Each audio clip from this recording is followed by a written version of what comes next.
I commence the beginning of WEI-ICON 2024. Let me introduce our founder, Mrs. Mahalakshmi Sarvanan. She's the founder of Women Entrepreneurs India, two times international award winner, honored with an ISRO PSLV memento, and two times TEDx speaker. She is an internationally recognized first generation social entrepreneur and a TEDx speaker. She was born in Keti, a small village in Nilgiris, and she belongs to an indigenous community called Badagas. She became an accidental entrepreneur with no knowledge in business, and she started her business from scratch. Today, her brand Women Entrepreneurs India has become an internationally recognized brand which supports and encourages women to become entrepreneurs. Her journey started with zero contacts in this industry and has grown into an internationally recognized brand with thousands of women entrepreneurs under this banner, Women Entrepreneurs India. She is a pioneer entrepreneur who helps women start up, reinforce their business roots, and grow their business. She has a passion to create better opportunities for women, and she has been encouraging budding entrepreneurs across India. With her indomitable optimism and a can do spirit, she has become a role model for thousands of aspiring entrepreneurs today. She has been invited as a motivational speaker at major national and international conferences, industry events, corporates, etc. She is fortunate to have touched 1,50,000 and even more people, including government officials, entrepreneurs, scientists, corporate employees, and students, and even rural women through her passion to connect and empower them. Her interviews have been featured on Zee TV, DD Podigai TV, Kalaina TV, Makkal TV, etc.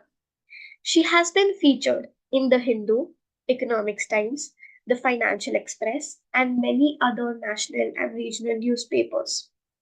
She has a lot of awards and recognitions, two international awards, and 14 awards, and more than 100 mementos, including her being invited as the chief guest of ISRO Propulsion Complex, the Women Icon of the Year Award of 2023-24, Women Achiever Award of 2023, Nehru Women Excellence Award 2022, TEDx Speaker in 2019, Business Acharya Award, AIM Spirited Women Entrepreneur Award, and many more. Her business is ever growing, and she serves as an inspiration to all the entrepreneurs across India.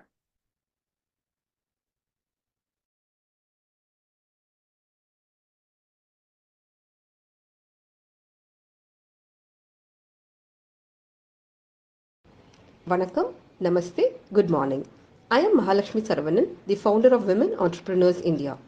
I would like to personally welcome you all to WEI-ICON 2024, the virtual conference designed to empower, inspire, and celebrate women entrepreneurs from around the globe. This year, we are taking it to a whole new level, and I'm thrilled to see so many of you joining us today. First of all, I would like to extend my heartfelt gratitude to each and every one of you for being here. Your presence today is a testament to the incredible drive, passion, and resilience that women entrepreneurs bring to the table. You are the backbone of innovations and progress in our societies, and together we are unstoppable. Our aim with WEI-ICON 2024 is to provide a dynamic platform where you can connect, learn, and grow. We have gathered an outstanding lineup of speakers from industry veterans to successful entrepreneurs, both from India and international, who will share their insights and stories. Their diverse experiences will surely inspire and empower you to take your ventures to the next level. This year's conference covers a wide range of topics from funding for startups and branding to navigating international businesses and leveraging AI and ML. We have designed these sessions to equip you with the knowledge and tools you need to overcome challenges and seize new opportunities. I would like to take a moment to thank our incredible speakers and ecosystem partners for their unwavering support and dedication. Their contributions are invaluable, and their commitment to empowering women in business aligns perfectly with our mission at Women Entrepreneurs India. A special shout out to our organizing team. Your tireless efforts and passion have made this event possible. From coordinating speakers and managing technology to ensuring a seamless experience for our attendees, your hard work doesn't go unnoticed. To all the women entrepreneurs out there, remember that this is your time to shine. Embrace the opportunities, absorb the knowledge, and make the most of this incredible event. You are the future leaders, innovators, and change makers. Let's continue to support each other, break barriers, and create a world where women in business thrive. Thank you once again for being a part of WEI-ICON 2024. Let's make this an unforgettable experience. Stay inspired, stay connected, and let's empower each other to reach new heights. Enjoy the conference. Mahalakshmi Saravanan signing off.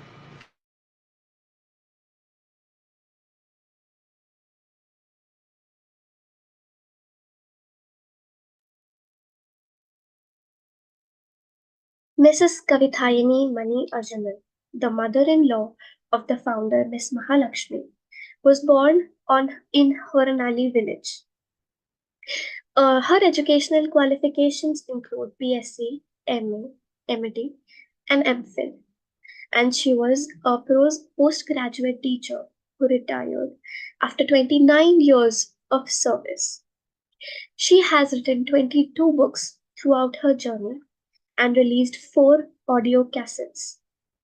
She has also achieved more than 40 awards and got awards such as the Best Book Award, Thamis Jamal Award, El Kakai Maman Award, appreciation from Dr. Abdul Kalam, former President of India, the first poetess of Nilgiri Badaga community, and also the American Award, the Enlightenment Award from American Tamil University for her book Bharata Thayin Vithi Ula Unarthum Unmaigal.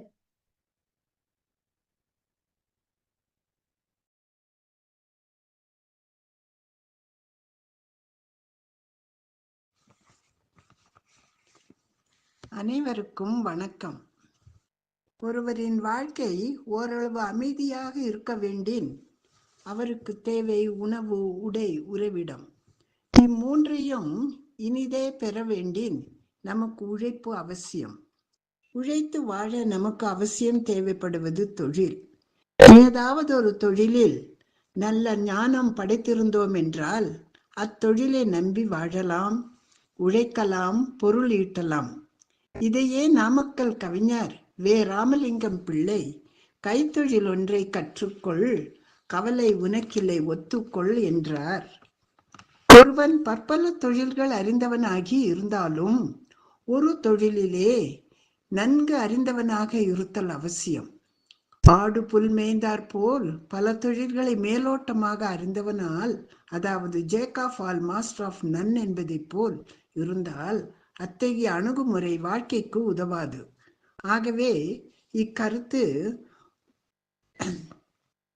மனதில் கொண்ட திருமதி மகாலட்சுமி சரவணன் அவர்கள் பெண்கள் மேற்கொள்ள வேண்டிய சுயதொழில் மேம்பாட்டிற்காக தன் ஒவ்வொரு வினாடியையும் பயன்படுத்தி தொழில் முனையும் பெண்களுக்கு உதவி செய்ய அரும்பாடுபட்டு வருகின்றார். அவரது அயராது உழைப்பினால் பல ஆயிர பெண்கள் சுயதொழில் மேற்கொண்டு வீட்டையும் நாட்டையும் முன்னேற வைத்து கொண்டு இருப்பதை நாம் கண்கூட காண்கின்றோம். கடந்த 12 ஆண்டுகளாக பெண்களின் சுயதொழில் முன்னேற்றத்திற்காக WEI என்னும் நிறுவனத்தின் மூலம் தான் மட்டும் உயர்ந்தால் போதாது, நாட்டின் பொருளாதாரத்தையே முன்னேற்றம் காண வைக்க வேண்டும் என்னும் உயர்ந்த உள்ளம் கொண்டு உழைத்து வரும் திருமதி மகாலட்சுமி சரவணன் நடத்தவிருக்கும் இன்டர்நேஷனல் கான்ஃபரன்ஸ் மிக சிறப்பாக நடந்தேறவும், பல பெண்கள் தொழில் முன்னேற்றம் காண வேண்டும் என்றும் நம் வாழ்த்துக்களை தெரிவித்துக் கொள்வோம். அடியேன் ஒரு ஓய்வு பெற்ற ஆசிரியை. தற்போது நான் எழுத்துப் பணியை எனது தொழிலாக ஏற்றுக்கொண்டு நடைபெற்று வருகின்றேன். சாதாரண பெண்ணான என்னை ஒரு சரித்திர பெண்ணாக மாற்றிய இச்செயல் திருமதி மகாலட்சுமி சரவணன் காட்டிய வழியே என்று கூறின் அது மிகையன்று. மூலையிலே கிடந்த பாசிமணியை எடுத்து காலையில் தங்க தட்டின் மீது வைத்து ஆலையில் நடத்தும் ஆராய்ச்சிகள் பல செய்து தமிழ் மாலையில் வைத்தால் தமிழ்ச் செம்மல் இலக்கிய மாமணியாக ஸ்ரீ தேவி கருமாரி அன்னை என்று தேவியின் அருளை நினைத்து அவள் அல்லும் பகலும் மனதார மனநிறைவு பெறுகின்றாள். ஸ்ரீ தேவி கருமாரி அன்னை வழிநடத்தும் தேவி கருமாரி அன்னைக்கும் வழிகாட்டி வரும் WEI ஃபவுண்டர் திருமதி மகாலட்சுமி சரவணன் அவர்களுக்கும் என் மனமுவந்த நன்றியை கூறிக்கொண்டு வாய்ப்புக்கு நன்றி கூறி முடிக்கின்றேன். திருமதி கவிதாயினி மணி Arjunan.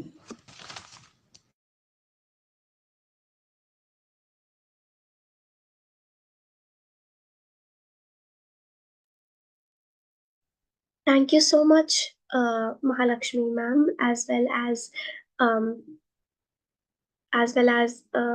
Kavithayini ma'am, for your enlightening words. Now, I would like to introduce our chief guest of this WEI-ICON 2024, which is Professor Ellen Govind. Professor Ellen Govind hailed from a backward village near Rameshwaram and studied at Trichy, DMIT, Chennai, MTech from IIT Kharagpur.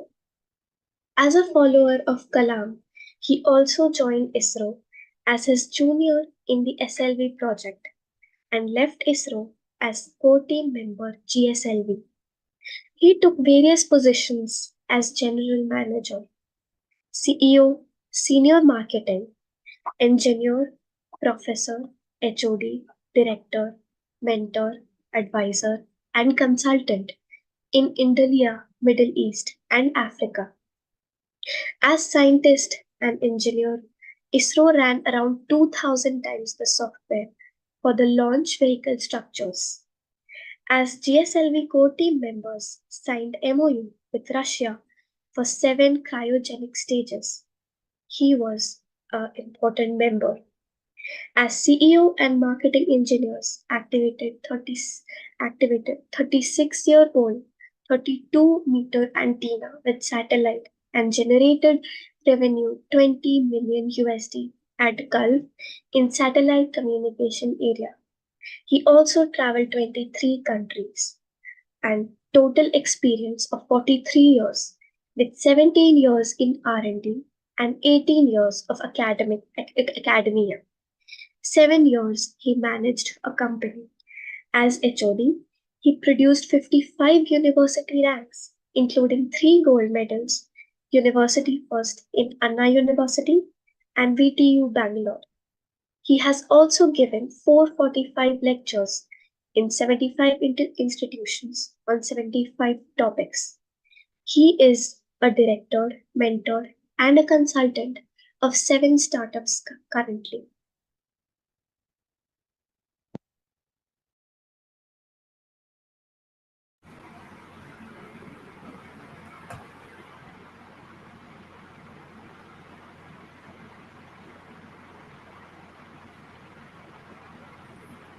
அனைவருக்கும் வணக்கம். Am I audible?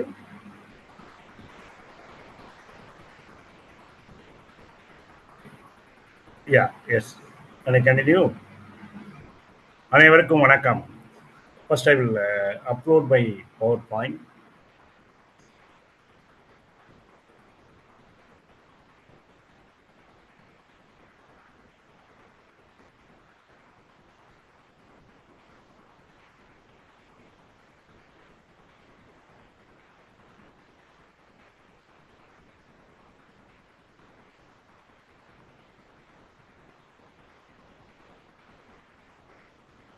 So At today topic. I am very happy to attend this women conference, and I am thank you for Mahalakshmi Saravanan for inviting me for a wonderful opportunity.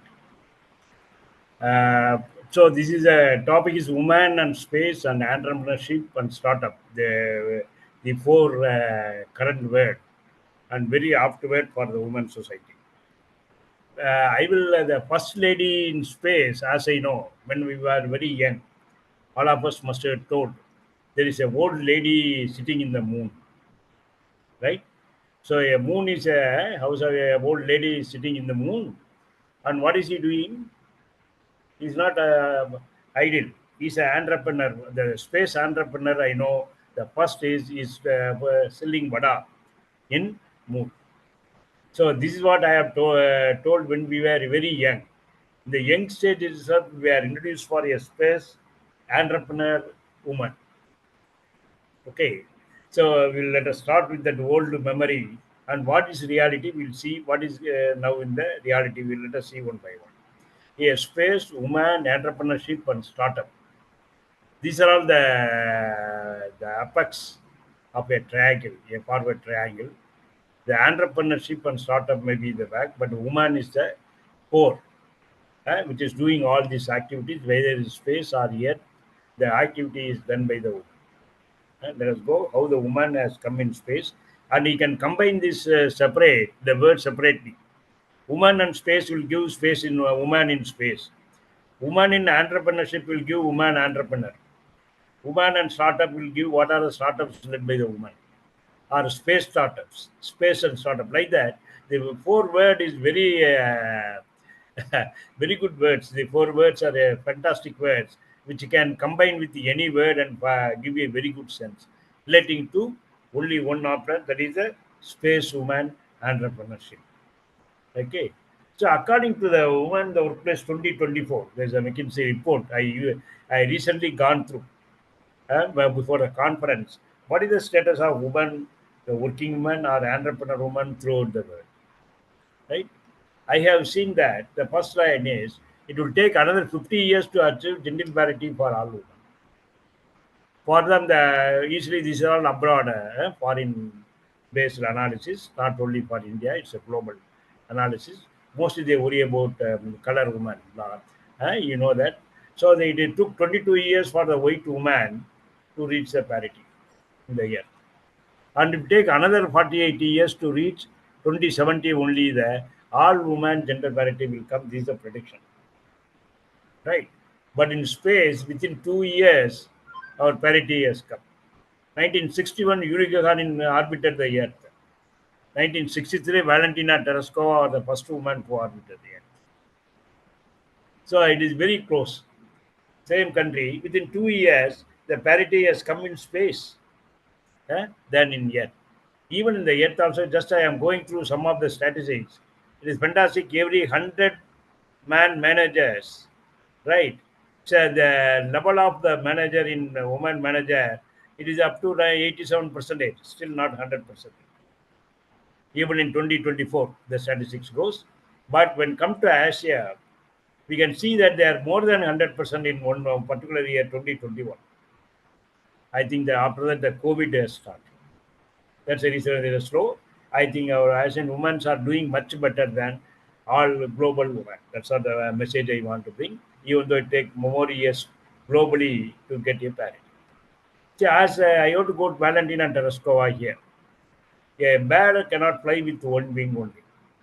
Human space flight cannot develop any further without the active participation of the woman. A well said.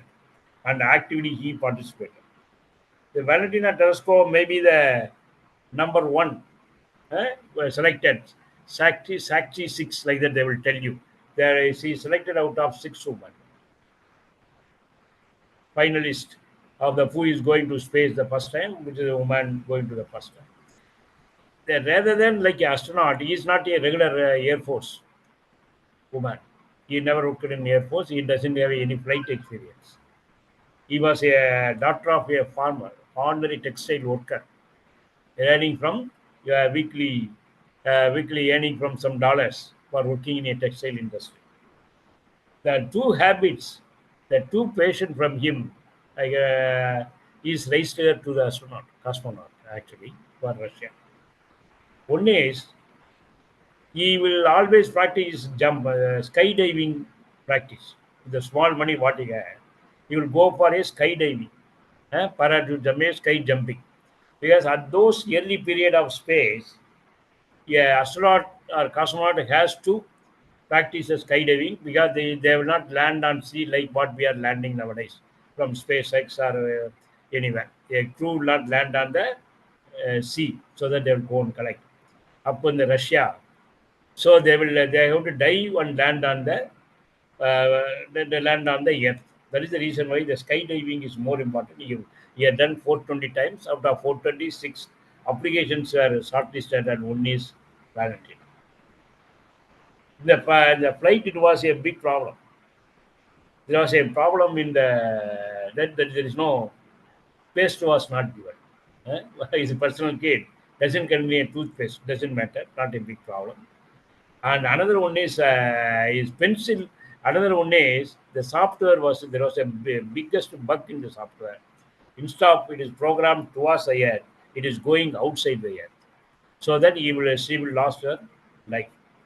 In that this was a situation not for any male astronaut so far. It was for the female astronaut, and she was alone, rounding the orbit with 24,000 kilometer per hour. So he himself manually corrected the software, coding, and come back to the earth. On reaching the earth, the designer went and told her, "Don't tell this to the other people." Yes, he agreed. He didn't tell. Then they asked for the log. Where is your log? So the log. He told her pencil was broken. At the time they used to write with the pencil. There is no space pen was not there. So they will write with the pencil only in the space. So pencil was broken, so I didn't write any log. So this is the way she kept the secrecy. So this was the first lady who gave the real entrepreneur skill. That is a braveness, courage, and decision taking in a worst situation. Then comes the second lady. Actually, Valentina Tereskova went in a capsule, like a traveler, or like you're traveling in a bus, or a cabin in a train, or a seat in a aircraft. But there's another lady who came after 18 years, after Valentina's journey, who walked outside the go and build. He did a spacewalk. That is a 70 square. He is the second lady in the space, but who prepared the spacecraft itself. So that the engineering talent has started, the skill started coming, right? So like that, then America followed the astronaut, 1988. Around some 6 people were selected again. There are practice, and Sally Ride was the first woman who went to the International Space Station. Yes, space is for women. Yes, space is for women only. There are 560 people around. They're gone. Only 11% was the woman. Around and as on date, around 620 people, 92 is a woman has gone to space. Not a big percentage. The spacewalk, only 15 spacewalks. Separate, all space woman walk also has been done. And I want to question some of the how the man was how the woman was a backbone for the man. Everybody knows this gentleman John Flynn, who is the first American to orbit the Earth. Alan Shepard went for a suborbital, but he was the first American who went to space. Space is different, orbiting is different. This is what the aerospace engineers. The man who orbited the Earth, the American who orbited the Earth is our John Flynn. John Flynn is about to board the spacecraft. Yeah, he is going to get into the capsule, Mercury capsule. But he stopped. And the program was given, the computer output was given to him. He went to the computer output and called a one lady in color. It is Catherine Johnson. He asked her to come and asked her to calculate manually all the calculation and postpone the space flight for 2 days. Once Catherine Johnson calculated complete the trajectory of the spacecraft, then only John Flynn went into the spacecraft and orbit the Earth. This was a backbone. You know that for a long time in NASA, people, a lady cannot participate in the project meetings. He cannot co-author any paper, any research paper. There is a separate color woman. She's also a color woman apart from that. So all this he broken. As a researcher, he showed his willingness. Finally, he was allowed to participate in project meeting. And she was a woman who did the trajectory calculation to land on the moon. So these people are in the background. So every successful, so for every successful space flight, there is a woman. So we know the Mercury 7. There are 7 space men were selected to go for. All are great people. Alan Shepard, first astronaut to go to space. The John Flynn, first man to orbit the Earth. We have discussed Gus Grissom. Everybody has done a lot of adventure. Sure. But there was at the same time, before the 7 people, there were 13 ladies were selected to go to space in 1960. There was a big fight. Lovelace too, William Lovelace too, the physician. She fight for the people to send ladies to the space. Selected 13 people, but none of them flew. None of them allowed to fly. So it took America 18 years, more than 20 years after Valentina Tereshkova, a Russian woman, gone to space. After 20 years, sorry, 1 minute. Now,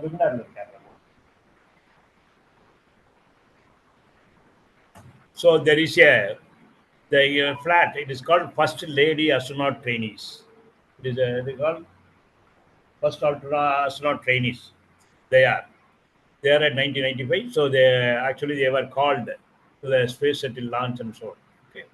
This Mercury 13 is the people who is really the entrepreneurs, a space entrepreneurs. Everybody selected gone after this only. They did a struggle, a fight, like a freedom fight. They were fight. They did a fight to include women in space. And most of the people don't know this Mercury 13. But out of this, there is a one lady here who is a aviator who have lot of flyover. That is Wally flag, right? What he did now, this is the one lady we didn't fly. Now what he Wally flag became the oldest lady to go in fly in space now by Blue Origin, right? This is a Jeff Bezos.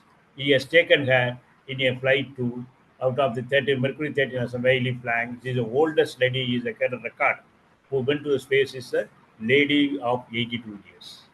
So age is not the bar for the patient. If you give the patient, you will win any time and any year. Maybe the chance was not given now. You will get the chance in later. So Wiley flank is a symbol of that. Even after that 82 years, he achieved what he wanted to achieve. What is the peculiarity? This is a mission control room of Apollo 11. Is anybody find any peculiarity in this?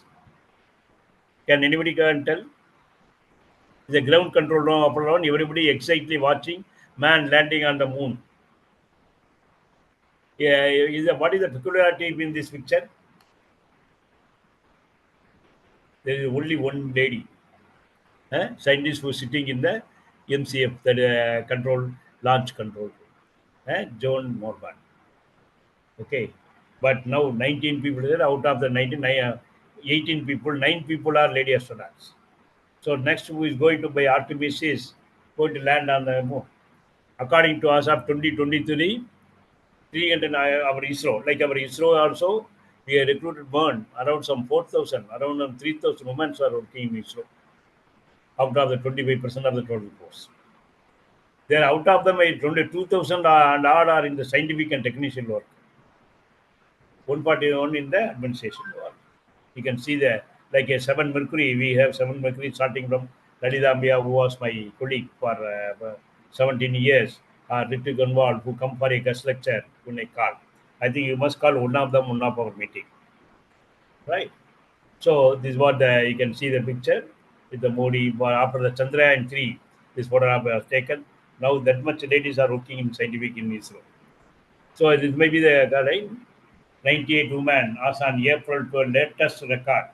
98 women has gone to the women play important roles in NASA. They have gone to astronaut. 98 astronaut has gone to space. Okay. Now space leadership program also arranging by British councils. And you can see this picture, which is everybody know Muthivel, Chandrayaan 3. Very few people, there was a lady who was leading L1. Eh?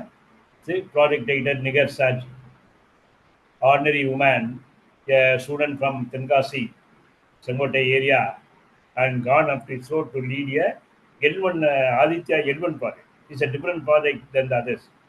It's not landing on the moon, but it is going to orbit the sun. I met her in the SpaceX one took this. And there is another small lady who is standing, girl, standing, Tipti Ramesh. He is he's a CEO and founder of a black hole space tech. Yeah, entrepreneur, my student. What is the area he was working? Is a small satellites. Satellite, there is a small satellite means it is less than 1 kg, sir. 10 centimeter by 10 centimeter by 10 centimeter. It is called a small satellite, nano satellite, mini, right? They are all working in nano, micro, nano satellites. So this is one of the entrepreneurship I have developed to one of my students.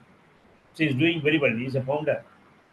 And he is almost in the STEM as well as conducting satellite workshop throughout India in big institutions. Okay. So there was a ODG, there are so to 40 billion, but the space economy is not also small. It is worth the entrepreneur. So it is by the 40 billion industry. There are 4 sectors of space entrepreneurship. One is market, is the satellite manufacturing, rocket manufacturing and launching, ground segment, and satellite services. So these are the 4 areas one can. For most of the people will be knowing this satellite and satellite manufacturing very well because it is not much repair, much fund, and not much resources. Yeah, 1 kg satellite can be manufactured to your this one. So like that, there is a launch service is slightly difficult. You have to make rocket like ISRO. It took long time, around from 10 to 15 years. Here, within 2 to 3 years, you can make a satellite for launch. Within a year now, lot of launches has come, including SSLV. So services and ground segment. The ground segment is where you have to send the signal and receive the signal to the satellite. You have nothing to do with the rocket launching or anything. You are going to survey the satellite which is already launched. Very suitable for women entrepreneurship. The satellite and ground equipment is very, very suitable. Then drug and factory work for launch services. And another big area which has come use the satellite images as services, satellite as services, satellite images as services. So these are some of the entrepreneurship area for women in space, right? Space-based economy. You can see that there are 100 space tech startups are in India now. Most of them, see, you can see the growth in the startup. The market is 40 billion by 2040. A C price after 2021 after the success of our launch vehicle in ISRO. The growth is dependent upon the ISRO success. Chandrayaan 3 success, you can see that there will be a huge interest in space. You can see it is around 40 billion by 2040. Right? So these are the status entrepreneurs do. Right? Conventional normal. This is also like another conventional and normal industry. You don't big space is big. Whatever you do in the your responsibility in other industries, it is for also for space. Not much big. Only thing is the fundamental knowledge only different. And there is another way is bring the space technology to the earth. Whatever the technology adopted by NASA in launching the satellite, servicing a satellite, maintaining a satellite, the system served for rockets and satellite, you can use it. There was another one is a space tourism which is coming up, but slightly costly affair. It will do nothing with technical. Just sending the people to the ISS or low Earth orbit or to the space. If you go to 100 kilometers above the Earth, you are in space. That's what Blue Origin is doing. You can go 100 kilometers above. You can go to low Earth orbit. You can go to ISS and finally to Moon and much finally to the Mars. So tourism, this kind of things are starting. Instead of using a rocket, you can go by a space balloons, which is a very good, very economical process of going to the space, which will create a tourism in the future, right? The space and entrepreneurship. There are some companies I want to mention quickly. There are some 70 to be launched by 2030, right? 75% of the government satellite, and only one company in US, SpaceX, launching much more than all the governments of all countries, right? Is launching the Starlink operation 1,500 satellite per launch, 4,500 annually is launching for one constellation. So a private and commercial space, commercial opportunity is coming in, right? A nano satellite, as I said, small satellite is fit for women entrepreneurship. It's a very big market, around 2.1 billion, right? So these are the companies, some companies which is famous in the space. One is Pixel. Pixel is using Earth images. He's not launching the rocket or anything. He is building a constellation and using the images of the satellite taken by the other satellite. Agnikul Cosmos is directly into the development of the rocket, like PSLV. Satsure also, recent design, and Dhruva Space, again small satellites, right? Ballatry, Dignatura, orbit device to track debris management. Ballistic aerospace is a man is developing a different type of engine other than chemical, right? Like that, I can quote so many things, Skyroot, Galaxy, like that.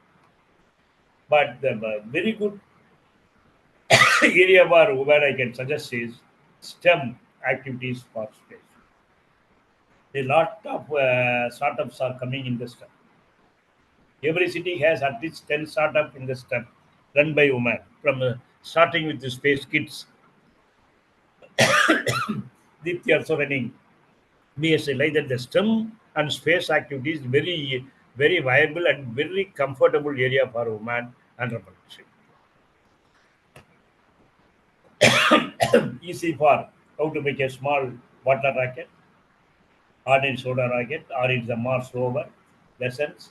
For kids, you can start from very early age. You can start from a school level. You can start. So this kind of there is a obvious in NASA. You can contact. There is a small business programs is available. Another one is, as I told, space to Earth. There was a coffee shop in US. They are using NASA technology of thermal system. This is called Campus Coffee. Campus Coffee. They are using a NASA technology to process the beans, and it has a special taste, and it is the main attraction of this company. Right? This is a company. Right? The first cafe 2014. Like that, you can take the space technology to the Earth. Either from the Earth is served for the space, or from this whatever the technology is used for the space, please make the application. Correct. So application is wide. It depends upon your innovation and idea. So he gave you a big application you can develop using a space technology which is used in NASA or ISRO or anything. Even in the what you are using the artificial this one, your teeth and everything is come from NASA. There are lot of spin-off technologies available in NASA which can be commercialized, right? So a woman for expert meeting in November is there. It is in Nairobi, Kenya. It is for space activities and solutions, especially any space entrepreneurship can easily attend this space for women. And this is one of the very good opportunity. You can find out what are the entrepreneurship available for women globally in space. Okay, so this is what my this one, and you can see that Asian women are beating the these are men 100 manager. Asian women are beating, and they will be beating the women. So man, they will be exceeding that 100% soon and above all. Okay, thank you. Any question or answers? I'm ready for a Q&A session.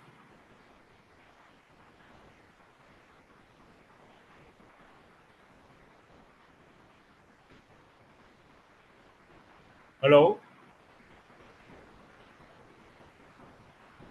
Yeah, I'm ready for Q&A. Anybody?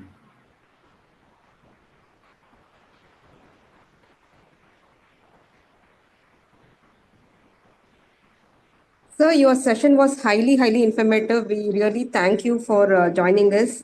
And it's such a privilege to have you with us here today. So, personally, I would like to thank you for sharing such great insights to all our audience. So, we are really glad that our audience could benefit out of this, sir. Thank you so much, sir. Thank you. Thank you for the opportunity. Any question is there, you can. Sure, sir. We will WhatsApp you, sir. Actually, the questions are coming in. We will WhatsApp you, sir. Okay, right. Thank you very much. Thank you. Thank you, sir. Thank you. Thank you for the opportunity. Bye. You're welcome, sir. It's a privilege.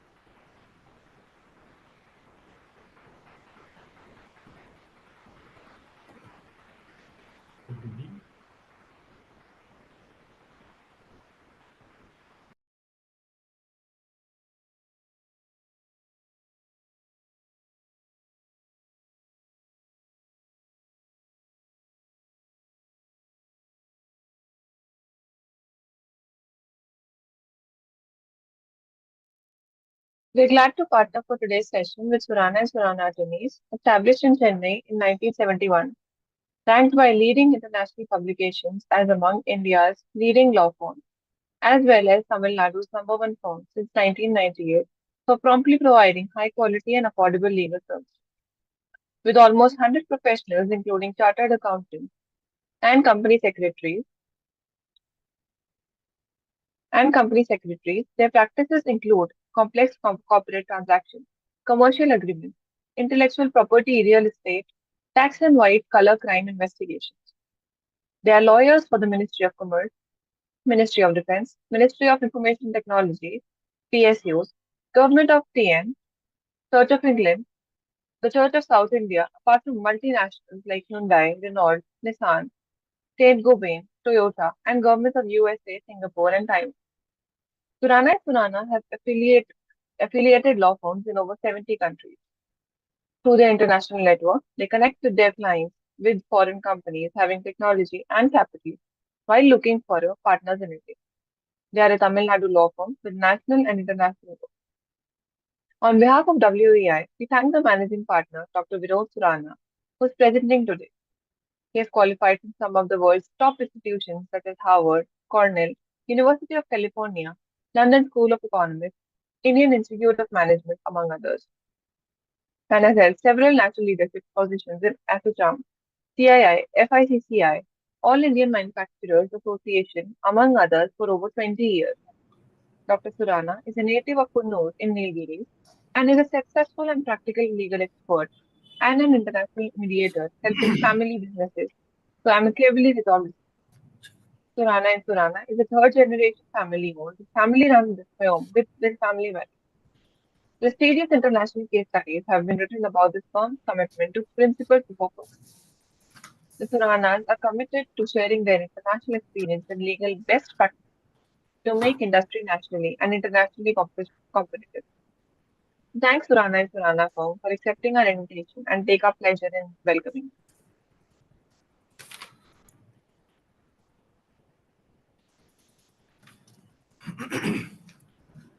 Thank you, Shasta, for that very fine introduction. Chief guest, senior scientist, accomplished professor and mentor, Dr. Ilangovan, honorable founder of the Women Entrepreneurs India organization, Mrs. Mahalakshmi Saravanan, representatives of startups, business and industry leaders, ladies and gentlemen. My humble greetings to all of you today. It is a great honor for me to speak before this wonderful audience at this international conference for women entrepreneurs. I greatly admire the wonderful work done by Mrs. Mahalakshmi Saravanan. She is herself a true entrepreneur. She has had the vision to start this organization 11 years ago exclusively to promote, support, and showcase women entrepreneurs. Congratulations for this wonderful work.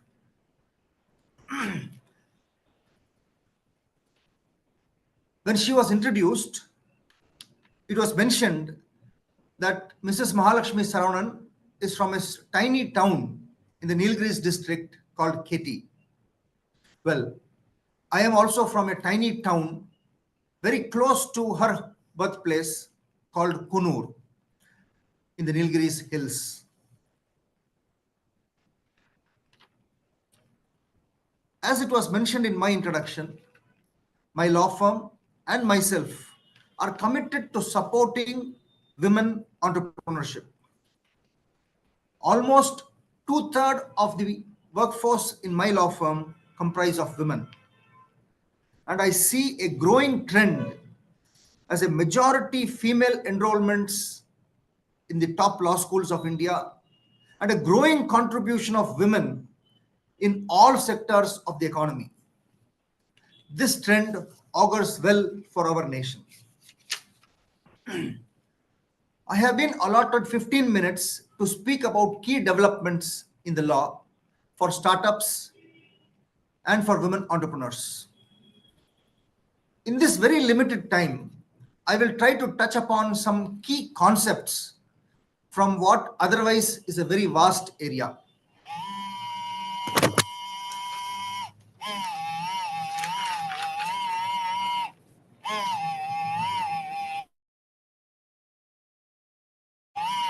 Sorry, is there a disturbance in the background?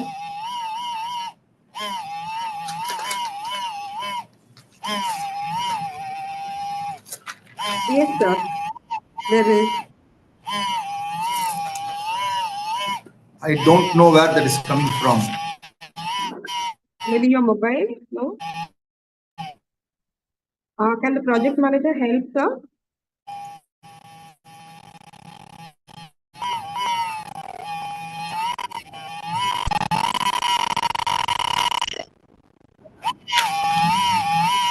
Shall I disconnect and reconnect?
Sorry for the technical glitch. I think sir will join in a few minutes.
Take this. Yes, now am I audible? I have joined from my mobile phone. Yes, sir. Yes, sir.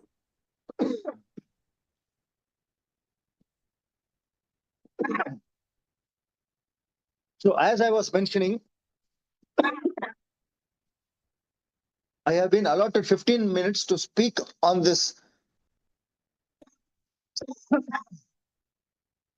vast topic covering legal aspects for startup ecosystem and women entrepreneurs. In this limited time, I will try to touch upon some key concepts. Now, everybody is speaking about technology, artificial intelligence, automation, data security, privacy, alternate business models, among others. So I will not, sorry. So I will not speak about technology. Now, it is also common knowledge that everybody is speaking about emerging technologies which are influencing every area of human activity. And the legal sector is no exception. In the practice of law also, we are seeing technology help research, documentation, and management, among other things. So what I will today do is that instead of speaking about the impact of technology on law, from my work experience across 27 countries and in the practice of law and teaching of law, I would like to address those people in the audience who are beginning their entrepreneurial journey, either as startups who are trying to find big problems, unsolved problems, and then at great risk, they try to come up with viable solutions. And those entrepreneurs in the audience who are starting ventures to trade in goods and services.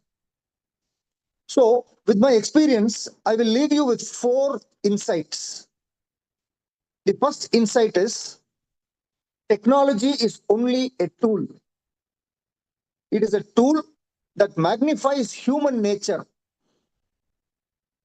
If you are hardworking, technology will magnify your output.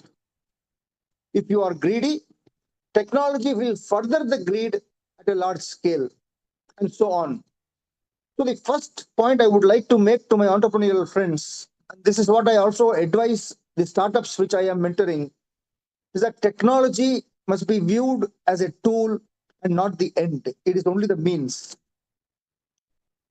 The second insight I would like to leave you with is technology has limitations. Sorry. So why do I say that? We all believe that God is the perfect being. Now that perfect being who is having no defects created human beings, and the human beings are certainly not perfect. Now such human beings are creating technology. When God is so perfect and has no defect, God's creation has defects. So can the human creation be defect free? It cannot be. And we have seen over the last centuries that humans will create competing technology to defeat existing technology. We had computers. Then to defeat those computers, we had computer virus. We have data storage, data security, and now we have data theft. So the point I am making is technology can never replace human beings. We will constantly create technology to defeat other technologies. So the lessons we can learn from the first and second insight is the human element is vital. It is very important to constantly work to strengthen human values, human health, be it mental or physical, so that human output can be magnified by technology. Similarly, the lesson to be learnt is humans are irreplaceable by technologies and processes. So this brings me to the third insight, which is everything starts in the human mind. The human body, the technology, the processes, the resources, they only help to manifest and magnify the thoughts of the human mind. So those who are able to conceptually have clarity, those who are able to think and perceive clearly without any bias, they are the people who will make great progress in the world. They will rule the world financially, politically, and spiritually. Now, this can be seen in all the innovations, big and small. All inventors of products, processes, and solutions, be it the Eureka moment of Archimedes or the gravity, the theory of gravity by Newton, who was inspired by a falling apple, or the graphic user interface, which was seen and perfected by Bill Gates, Facebook, a pioneer in social networking and social media by Mark Zuckerberg. Indian examples, like we had the great Jamshedji Tata, who started the Tata Iron and Steel Works. If you see all these people, inventors of products, processes, and solutions, they've all had clarity of thought. They've had faith in their idea, and they had the ability to take risks and work hard to implement those ideas.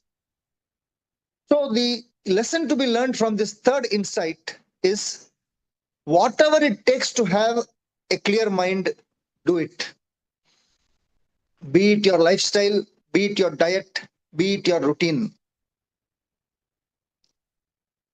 The fourth insight, which I would like to share, is communication is very important. Clear communication is a trait of all leaders, whether it is spiritual or material, business or political. Many people think that public speaking is communication. No, research shows that sorry for that. Research shows that communication is not what you say, but communication is what the other person understands. Communication is only 7% verbal. 93% of communication is non-verbal.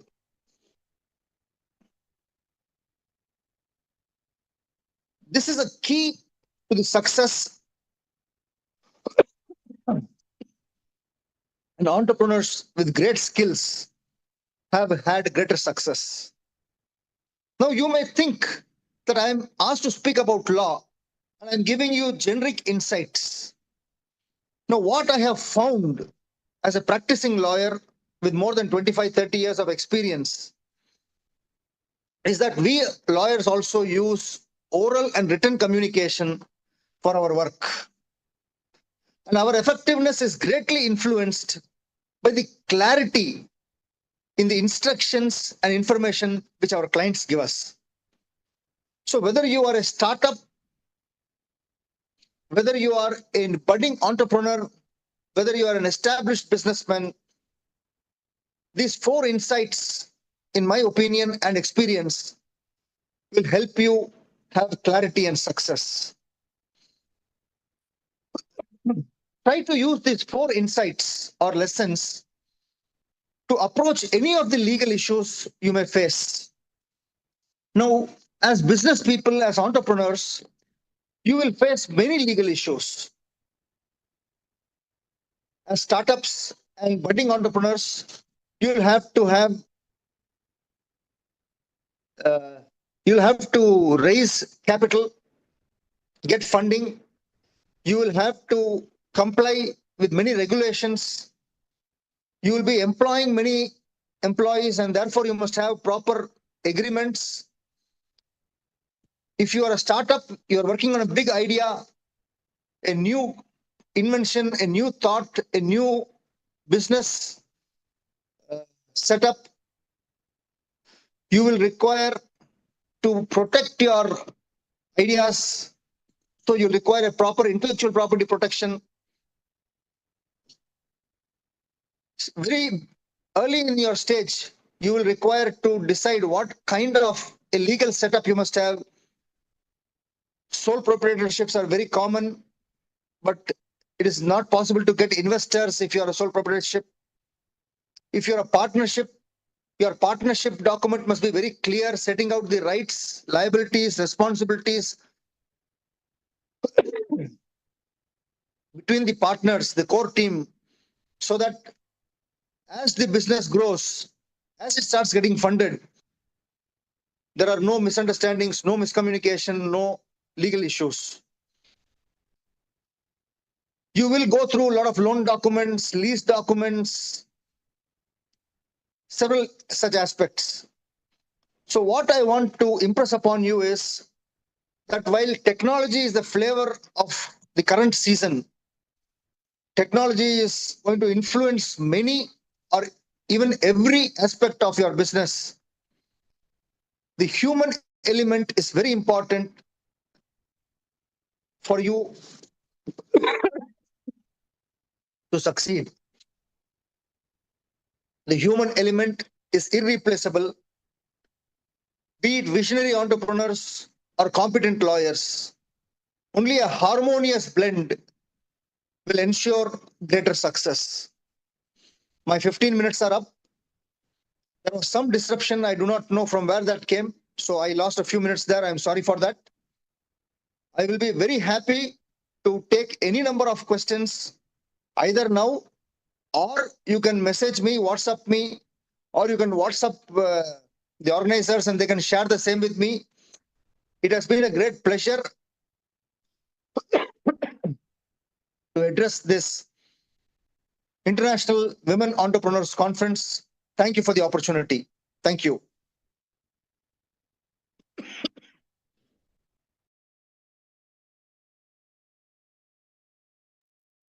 Thank you so much, sir, for your empowering speech. It was really insightful. I'm sure we'll forward the questions to you as soon as we have them.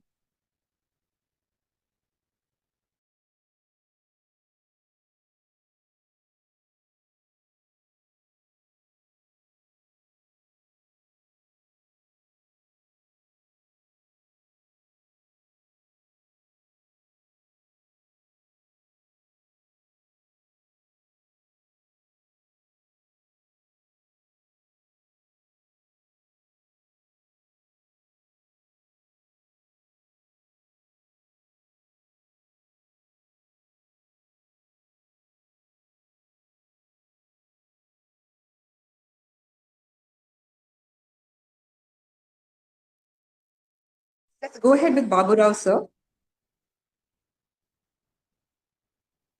On behalf of WEI, I welcome Dr. Baburao Guduri, Joint Director at Indian Institute of Packaging. With a PhD in Polymer Science and Technology, Dr. Guduri brings extensive expertise from his research tenure at CSIR, South Africa, and collaborations with global institutions.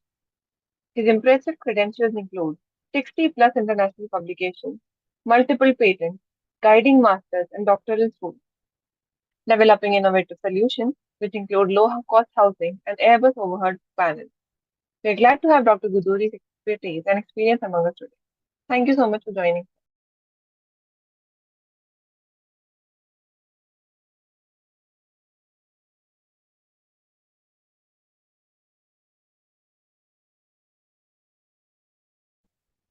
Hello, Makanji. Hello. Yeah. So can I present PPT? Yeah. Just give me a second.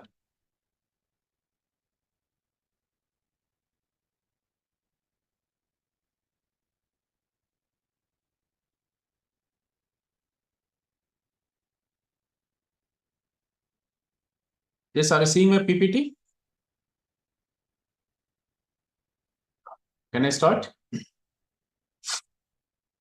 Yeah. First of all, I would like to thank you for organizers for giving opportunity for presenting about packaging related issue as well as about our institute. Okay. So let's talk about, I got some information from organizations. Let's talk about, some of the food products and gift items and other products for packaging related issues. I don't know how many of you knows about packaging. Let me talk about that. So nowadays you see packaging is a very important. So wherever you go and whatever stuff you take it, but you have to pack some of the things, your stuff you have to pack. But what kind of material you taking for packing with you, that is the important things. But whether you take the paper related the packaging material, whether you taking plastics, whether you taking glass, wood, metals, whatever, there's a completely depending on the product to product, you can choose that one. So based on that one, you can find out which material is suitable for my product. Then based on that, we can decide that. So we can talk about, so tell me what's the exactly packaging means. I don't know how many of you knows about the packaging. Nowadays, you can see from the morning to up to evening, go to bed. Everywhere packaging involved everywhere from the morning to up to go to bed. So he may knows that when woke up, we go to brush, we need to take the paste, your best with the packaging material, the plastic packaging or paper material. And if you go to office, if you go to college, if you go to somewhere else, you have to pack your stuff with you can pack with lunch box also, you pack it. So there is a sometimes you're packing your lunch box, it may be plastics container, it may be aluminum foil, it may be like a steel container, something like that, we're packing like that. So that is important for that, whether it is compatible between the product and your packaging. That's an important thing to see. You see, for example, you can see, take the food product, meat product. Meat product, we cannot pack with paper because there is a very less shelf life for that. We cannot take longer time. So like that, you can see that. You see, for example, I showed here some of the pictures. Left hand side and right hand side, you can see. Right side guy is very happy for that when you open his packing system. And the left hand lady that see very sad because you see nowadays we got good, very experienced, we got it nowadays. When you order something, you may get something after that. We may see nowadays you're getting online purchase, online procurement, everything we're doing online. So once you come to your door, once to collect your packing system, once open, it may be sometimes it may be broken your product inside product. Why it is broken, that you can think about that, why it is broken. But you see, so that is the reason she is getting very unhappy for that one, because of see her product, it may be glass, it may be ceramics, it may be some other things, may be broken because of packaging. What kind of packaging metal are you using? Not only taking for corrugated fiber box, not only taking the dabba, but you need to see inside the container, inside the what kind of cushioning material are you putting that one. Cushioning material, it will give more protective for your product, more protective your product. Nowadays, you can see if you buy any televisions, any refrigerator, so something inside we call as a thermocol. That is a protective for your product. When you're traveling, when you're exporting from one place to another place, many times it will happen, vibration shocks, it will happen. It will happen like that because this cushioning material will protect to you. So that is the reason that you can get it like that. And you may procure, you may order something, you may get it. That is the packaging important. Packaging means you can see your product should be reach final destination without damage and minimum overall cost. We call as a packaging. I don't know. Nowadays, you can see not only sending your product, but same times you can see your cost of your transportation, your packing system. Because once reach final destination, who is the buyer? We are buying, we are the customer. So if you have proper system, proper packing system, then you can buy. Otherwise, customer never buy that one. And also same times customer will think about cost wise also. You got overpacking, safety purpose, we making the overpacking system, but cost going up. Cost going up. So who will buy it? No one, they don't buy it. But as well as safety, as well as cost reduction. These two things we need to keep in mind when you're packing your system.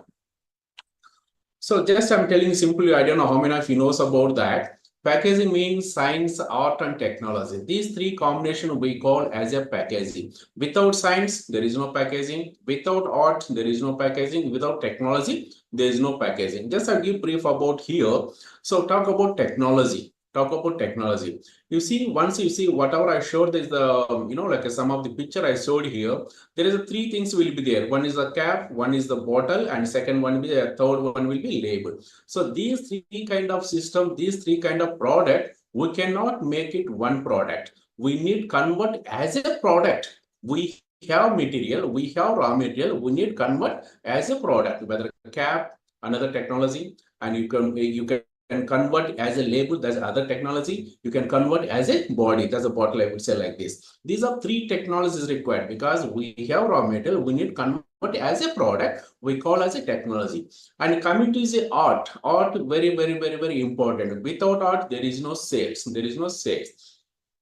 Art means how going to design your product, how you going to give the publicity of that, how you going to attract the customer, what basis your customer attracted due to the only because of your art. So what art means, your language, that means what kind of language are you giving the customer, and what kind of logo we are giving the customer, and what kind of information. Information means, you see, information means that means it will give all the information about your product. When you are manufacturer, who is the manufacturer, and when the expiry date, all kind of information we will give. So without this information, nowadays there is no sales, customer also they don't buy it. Nowadays, whoever buy the product, first of all going to be see the shelf life expiry date, I would say like this. They can see expiry date. If we have proper expiry date, so within 6 months, within 1 year, maybe 1 or before 1 year, something they will put it like that. So like that, if without that, people nowadays they don't buy the customer. So this is important. We call as art. How we going to make the art?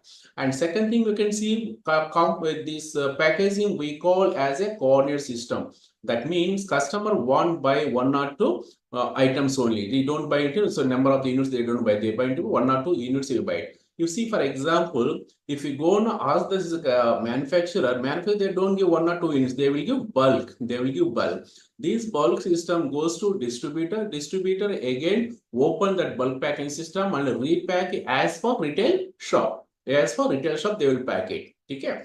And retail shop again, they will unpack and they will display the product. So that means you can see from the manufacturer to up to final customer. Customer means we. So up to that, so there is a packing and packing. Packing and packing is involved. So that is the reason we call as a coordinate system.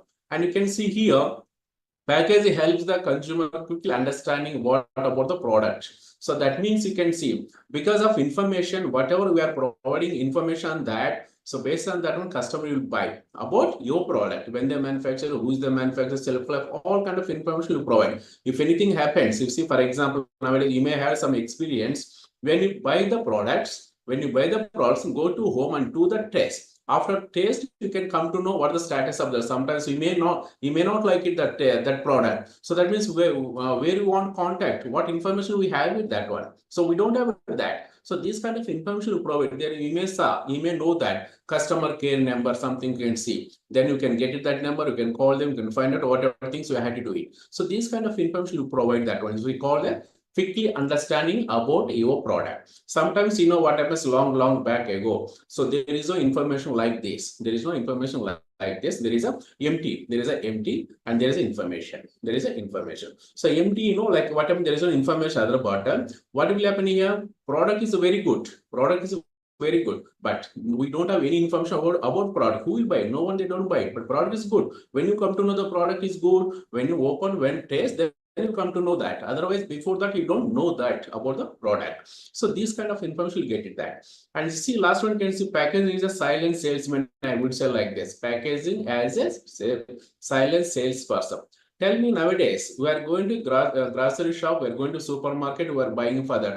They did not call you that packaging material, whatever product you want to procure that from the shop. They did not call you. You are going to supermarket, you are picking that. What basis you are picking that? Based on package system, based on attraction, based on information, we are procuring, we are pick up that box. But they did not call you, come on buy me, come on buy me. They not call you. We are going, we are pick up in because of design, because of packaging. You see how much important is the packaging. You see here, without packaging, I would say like this, without packaging, nowadays we cannot take single step forward, I'm telling you. Single step forward. But we need to see protection of your product. Protection of your product, you can see what kind of metal are using, that is important. So just I give just an example like that. So you see winter season, if you go to Kashmir, we are wearing a very very thick clothes, and number of the clothes we are wearing. Why we are wearing? Because of we need to protect body. Due to the cold, you may get sick. You may get sick. Because of we need to avoid that. If you want to avoid, you need to protect your body. That is number of layers, number of the clothes you are wearing. If you don't get it, automatically you get it sick. So this is the reason. Just I'm giving an example that. So, and packaging come to here, and some of the things I will show you. Yeah. So you see here, primary package system, I would say like secondary package system, tertiary package system. This is a stepwise package system. Without primary package system, there is no secondary. Without secondary, there is no shipper package system. There are three different types of things are there here. So these three things work together. Primary package system, secondary package system, tertiary package system should be work together. You see, for example, you can say like primary package system means your packaging, your product should be contact directly to your packaging material called as a primary package system. And secondary package system means it will give all the information about your product as I spoke just now. And tertiary package system, it will give all the information about your transportation, where you're sending or what is the grass weight, all kind of things information it will call as a shipper or it is a transport package system. So this is brief for just I'm telling within 15 minutes, I don't think so much I can give you information about that. And coming to see functions, what I say here, packaging, I would say like we call information. And information, what I discussed just now, we see this kind of designs, this kind of information we provide. So that means about your product you information. And you come to preservation. Preservation means you can still you can protect your product. So it may be add some of the additives in the product or maybe your packaging material, some of the preservatives. If you add the packaging material, we call as additives like that. If you put in the food packaging material, we call as a preservatives. So these preservatives, it will increase the shelf life of your product. And coming to protection. Protection means, as I discussed with you just now, protection means you can protect whether you take, see, for example, take I'm showing some of the picture here. This picture is very clearly indicates that this is a very safest packaging material for your product. So, but product, what is the product here? X. So X is to protect for this kind of design, not for metal I'm talking about. Same metal you can convert as a plastics also here, but nowadays we're talking about sustainability, biodegradability, recyclability. Because of that, we are going with this kind of metal or using.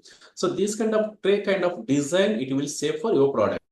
But X you can pack with the paper, you can pack tray, you can pack with a plastic carry bag also, you can pack back. But compared to this, those two materials is not safe for that. Think about the protection of your product. And coming to transportation. Transportation, you can see, once you manufacture, we need to sell. If you want to sell the product, we need transportation. Whether you want to send the by road, whether you want to send the rail transport, whether you send a sea, whether you send the air transportation. We have four transport modes. Which mode is important for that one? Which mode is required for your product? Then accordingly you can choose. You can see, as I said, as I showed the here inside the container, we're stacking one by one. One by one, we're stacking like this. But you see bottom box, top of that, there is a two boxes will be there. This bottom box has to carry your product maybe 3 days or 4 days, 5 days, whatever days is required for reaching final destination. But up to that bottom box has to carry all the weight has to carry. But you see, if you don't have proper packaging system, if you don't have packaging material, proper packaging material, if you don't have proper cushioning material inside the boxes, but it may be going to be dent, going to be compressed. So in many things happens. So that is the reason you can find out proper packaging material and also proper information. And here then you see Some of the things IAP has developed, some of the like handcrafts and like some of the. So this recently we developed. This is a cotton box related packaging material for your product, beauty product, and this design some of the designs we developed the IAP recently. And here bone horn craft Rajasthan, so we done that one also for packaging material for that. And some of the Dorka metal crafts also we designed, we made the prototype for that one. So these kind of work we got it from the various ministries, various governments, we got it that. Okay. And coming to about IAP, so just talk about little bit about packaging material, what kind of packaging material are using. So we know paper, we know paperboard, we know plastics, glass, wood, metals. And there are different types of packaging material you can use. You see, if you go to market, you can see number of the packaging material you can see here. And coming to plastic, if you talk about plastics, plastic is all the plastics not same. Plastic is same. Nowadays we are getting laminations. We got multi-layer structure. It may be 2 layers, it may be 3 layers, it may be 4 layers like this. So because of we need to increase the shelf life of the product. For example, you can see here. So Oreo biscuits, the picture I showed here. So do you think the single layer, multi-layer? So this is the only for multi-layer because of what happens here, that product, that biscuit shelf life should be increased. That if you want shelf life increase, there is a number of the layers we need to combine together can make the lamination or the multi-layer structure you can see. That means each layer they have own characteristics, own properties. It will go to protect your product. And same times product also should be compatible. Your product characteristics also should be compatible with your packaging material. Okay. So these are things I would say like this. And coming to IAP, so IAP, we are Indian Institute of Packaging. We started 1966 in Mumbai, head office here. We have regional centers, like Chennai, Calcutta, Delhi, Hyderabad, Ahmedabad, and one more center we're going to be inaugurated very soon in Bangalore as well. And this IAP, we are working under the Ministry of Commerce, Commerce Industry, Government of India, autonomous body. So coming to our activities like that, like training education, we have research development, we have testing and certification, we have consultancy and exhibition. So these are activities we have. Similar activities also we are doing for regional centers also, similar activities. I mean, coming to training and education. Training education is very, very important pillar of the institute. We give the training inside, like in-house training program and in-plant training program also will provide for all the entrepreneur or other people also will provide for that. In-plant training program, some companies, they want training for their people. So IAP experts, IAP faculty will go there, will train them. Particular customized training program, I would say like that. Somebody they want corrugated fiber box, for example, packing system. So especially we customize that training program, we will train them. So similar way in-house training program. If you come to the institute, we have all the facilities here. So we have staying facility, canteen facility, everything we have, accommodation, everything we have it. And also benefit is a major benefit here. Once you come here in the institute, we have good laboratory here, enable aggregated laboratory, we have it. So we'll train them, we will give hands-on training on that so that we get benefit for the customer, like participants. If you go there, industry, industry what will happen, just for, classroom sessions will be happens. So we conduct different kind of training programs. So that's based on a customer and based on request we will provide. And also we have educational courses also we're running. So we have well-known, well-recognized course we call post-grad diploma in packaging. That is we started in 1985. We started. Now currently we're running 40th batch. We're running like that. This is a very recognized industry. But unfortunately, we don't have any recognition about this course. However, the industry, due to the industry demand, we are placing 100% placement these students. We call as a post-grad diploma in packaging, 2 years full-time course. We take the admissions through the entrance and personal waiver will take it. Based on that one, we will provide that. And we have correspondence course also. Those who have work in the industry, they have specific expertise in the particular subject, particular area. Somebody they have rigid plastic experience. Somebody they have working in the rigid plastic, some are they working corrugated fiber, some are they working glass like this. But they have experience, but unfortunately they don't have certificate. If they will get certificate, they may get salary hike, they may get good positions also. These are benefits they will get in that. And also I'm coming to your related course that one we call ITC, intensive training course. This is a very excellent course, very beautiful course. Why I'm telling you, those who are an entrepreneur, those who are got family business, those who want knowledge in the packaging, they will come, they take the training. Only 3 months full time. We don't take more than 20 candidates. I'm telling about that. Only 20 candidates will focus. Each and every candidate will focus. I cannot promise after 3 months we can get everything, but it's not possible. But I can promise end of the day, end of the 3 months, people participate, they will get it about packaging, what kind of metal I can use for my product, and what are the packaging machineries, and what are the tests I require for that one. So these kind of information they will get at the end of the day. And this course every year we start from September, October, November, 3 months with it.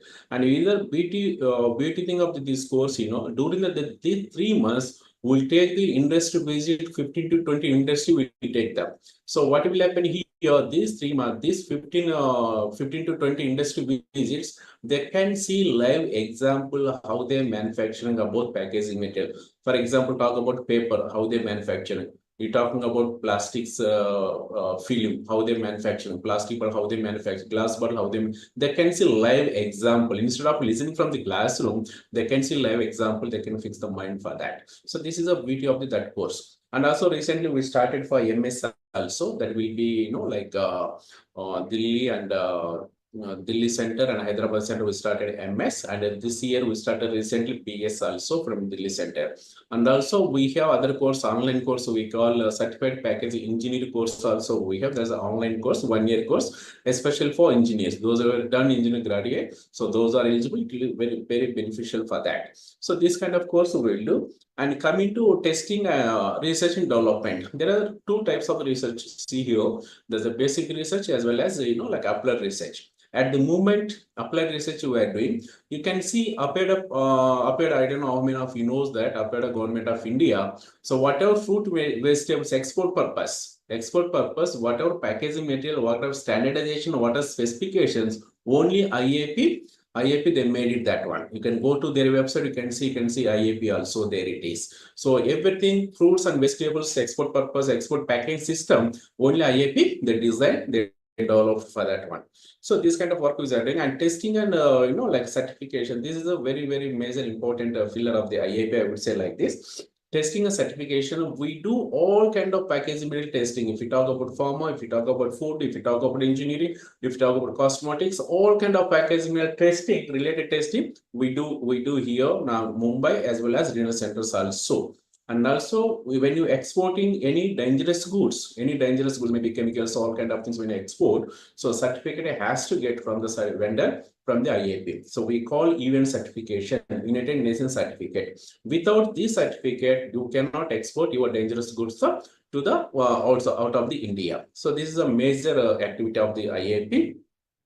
And consultancy, this is also important thing, I would say, like this is a major pillar also IAP. This consultancy, somebody facing the problem for packaging, somebody like food packaging, maybe like handcraft, handlooms, and pharma, whatever products they're making. If they're facing the problem, maybe during the transportation, they want to send from one place to another place, maybe they want to send it outside the country. So once reach there, it may be damaged, maybe packaging damage. If you package damage, automatic product also damaged. If it's not damaged, maybe inside, maybe like corrosion, sometimes it will happen due to the weather conditions, all kind of things. A lot of problems will be happens. Then IAP will go there, IAP people, IAP experts, they will go, they see the problems, instantly will resolve the problems if it is possible. So if it's not big issue, big problem, then we convert it as a product. So this kind of consultant service IAP will provide to all the industries, not only for food product, not only food industry, all the industry will provide that one. And exhibition seminars. And this one also we conduct small exhibition seminars, so we conduct all the areas. And awards, we have publications, we have that. And coming to here, IndiaStar and awards, we have it, and we have Packaging India bi-monthly magazine, and also International Journal Technology, also research journals we have. But our courses, whatever I spoke courses right now, that PGDP, ITC, and DPC, recognized by APF and WPO. World Packaging Organization as well as Asian Packaging Organization. So we have it. So our laboratories, not only head office, regional centers also, so recognized by NABL, National Accredited Board of Testing and Certification, recognized by our testing facility or laboratory. Without this accreditation, we cannot issue the certificate. Whenever issue the certificate, the logo is must be there in the certificate. So that means if there is no logo, that means not recognized by laboratory. So these kind of things we have. We have ISO 2009-2015 we have, and BS recognized by our laboratory, and ISPM we have, and CSIRO we have, Ministry of Science and Technology recognized by our laboratory. And also major issue whenever exporting or dangerous goods, you must have EM certificate, just as spoken about that. So United Nations certificate is required. So that means whether you're sending by sea, whether you're sending by air, if it's sent by both modes, both transported modes, you must have certificate. So we have our laboratory are recognized by DGCA, that is the Director of General Civil Aviation, and also Director General of Civil Aviation, and Director General of Shipping, Minister of Ports and Shipping. So these are two ministries recognized by our laboratories. Then accordingly we issue the certificates. And postgrad diploma package, what I spoke that one. So these are some of the companies I mentioned here, but these are only few. We have a number of the companies they participating in internship as well as campus placement act. So finally, we do the students, PGDP students, finally 100% placement that will be job oriented to complete this. So these are facilities we have head office. Wherever you see look a boys hostel right hand side, now a new building we constructed. We can accommodate at a time almost 280 students. We can accommodate as boys, and girls we can accommodate around 60 candidates. We can accommodate. So like a top that there is an administration building. So this is a brief about packaging, about Indian store packaging. And if you have any doubts, any clarifications, you can contact in future. My details are here in the first slide. I showed that. And you may request the organizer, they may provide to any kind of work, any kind of problems related to the packaging, you may contact you. Most welcome. And once again, thank you all the audience as well as the organizers giving opportunity for IAP, and thank you guys.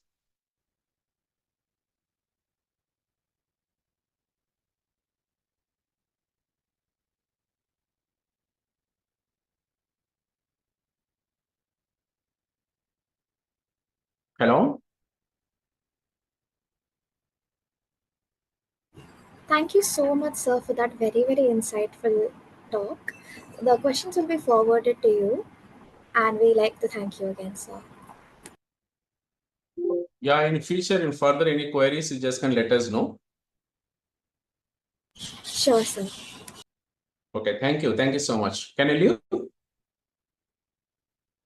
Yes, sir. Yes, sir.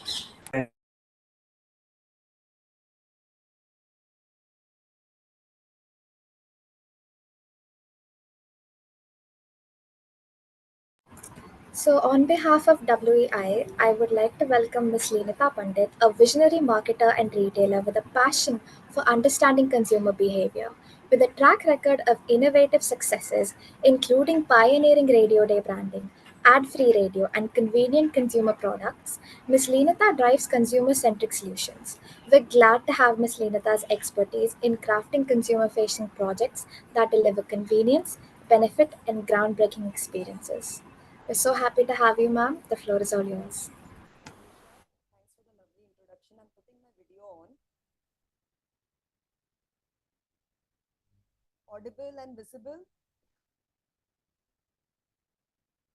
Yes, ma'am. And will you be putting up the screen for me, or should I do it? The PPT? I can handle it from here as well. Let me handle it. Very low. Okay, just a minute. Let me set it.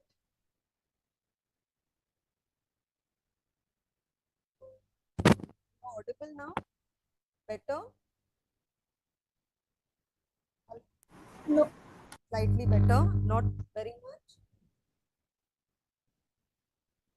Yeah, maybe. Okay, so I will start, by thanking WEI for giving me the opportunity. Mahalakshmi, thanks a ton, and the team for having me here, because this is one topic that I'm very passionate about. Being a consumer facing marketer stroke, been in retail, throughout, major percent of my career or my journey. So this topic is very very close to me. So yes, I work with Reliance Retail. Reliance Retail has the largest footprint in India, like we all know. Okay, it has close to around 4,000 odd stores in various capacities. Like you have a supermarket, you have hypermarkets, you have experiential centers, etc. Apart from that, we are very, very, what do you say, eager always to provide to our consumers something that they might look forward to. There can be a latent need. We try and bring that into existence at our stores. Okay, so my topic for today is retail trends. Okay, and hence let me take you through what are the things that I feel are definitely a part of our, will become a part of our Indian consumption story, and something that we have done at Reliance Retail to, drive the entire wave. So introduction, I think we all know that retail sector industry is on a boom, on a uptick due to rapid urbanization. People want options, various options. The disposable income in all tier one, tier two, apart from metros, is kind of on the rise. And what has actually, brought or kind of, made it easy is the technological advancement, and that's what we also kind of ride on. I think there's a lag, just a minute. Yeah. So multiple drivers leading to consumption boom that we are witnessing in India are favorable demographics. We all know that we have the youngest population in the in the world, and hence they have these aspirations. They have this thing to kind of experience something new, uh, uh, indulge in something new. They want something new. They are not scared to spend, right, or invest. It's these are the golden words that any retailer would like to hear, because the more you kind of spend or invest, it's good for the entire economy, right, and it actually gives us a boost to kind of bring in something new in the country. Next is, yes, what has largely been beneficial to a retailer such as ourselves is that we have a very keen interest in understanding consumer behavior, right? So we kind of understand what is that thing that the consumer wants. Maybe she doesn't want to break away from her, roots, but still she wants to, upgrade herself, have that kind of aspiration and something in a new avatar which she can enjoy, right? So we kind of study that. Research is also part of the portfolio that I handle at Reliance Retail. And my job is to kind of unearth these latent buying behaviors or habits that a consumer might have or will adapt to.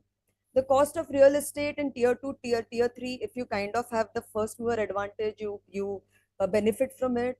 Rural markets, we already spoke, they are the ground for next opportunity. IT as a tool, so be it your digitization, be it your payment mode, anything and everything has kind of just catapulted the growth of a modern trade retailer in tier 2, tier 3 cities, right? uh, so yes, so coming to the trends that I feel that we have embarked on, and some of these we are the pioneers on, right? So Geomart came into existence in 2019. We know the e-commerce boom in the country. right? So all big FMCG players and every brand wants to be in the e-commerce marketplace, and that's where we bring in our platform, which is JioMart. So JioMart has moved away, not moved away, actually incorporated not just grocery, which is our strength, but we've kind of encompassed other categories also, be it fashion, home essentials, electronics, and we are offering a diverse offering to our shoppers as a one-stop shop to this thing. So e-commerce, I feel, is here to stay. How offline exists with e-commerce, and how if we are an offline retailer predominantly, and we also have the option to option of e-commerce or online platform, how do we bring those two platforms together to give the maximum convenience benefit to our customers, and uh, in the interim also kind of increase the pie. Omni-channel retailing, there is a lot of things that we are doing while at Reliance Retail, like I mentioned, bringing offline O2O, which is online to offline kind of things together. So we are tagging in our offline stores while ordering. So a JioMart shopper who's going online on the app to order, he or she can select the local, the offline store in the vicinity as per the pin code, and can see the items listed in that store and get those delivered at her doorstep. So that is the thing that we are doing at in our organization.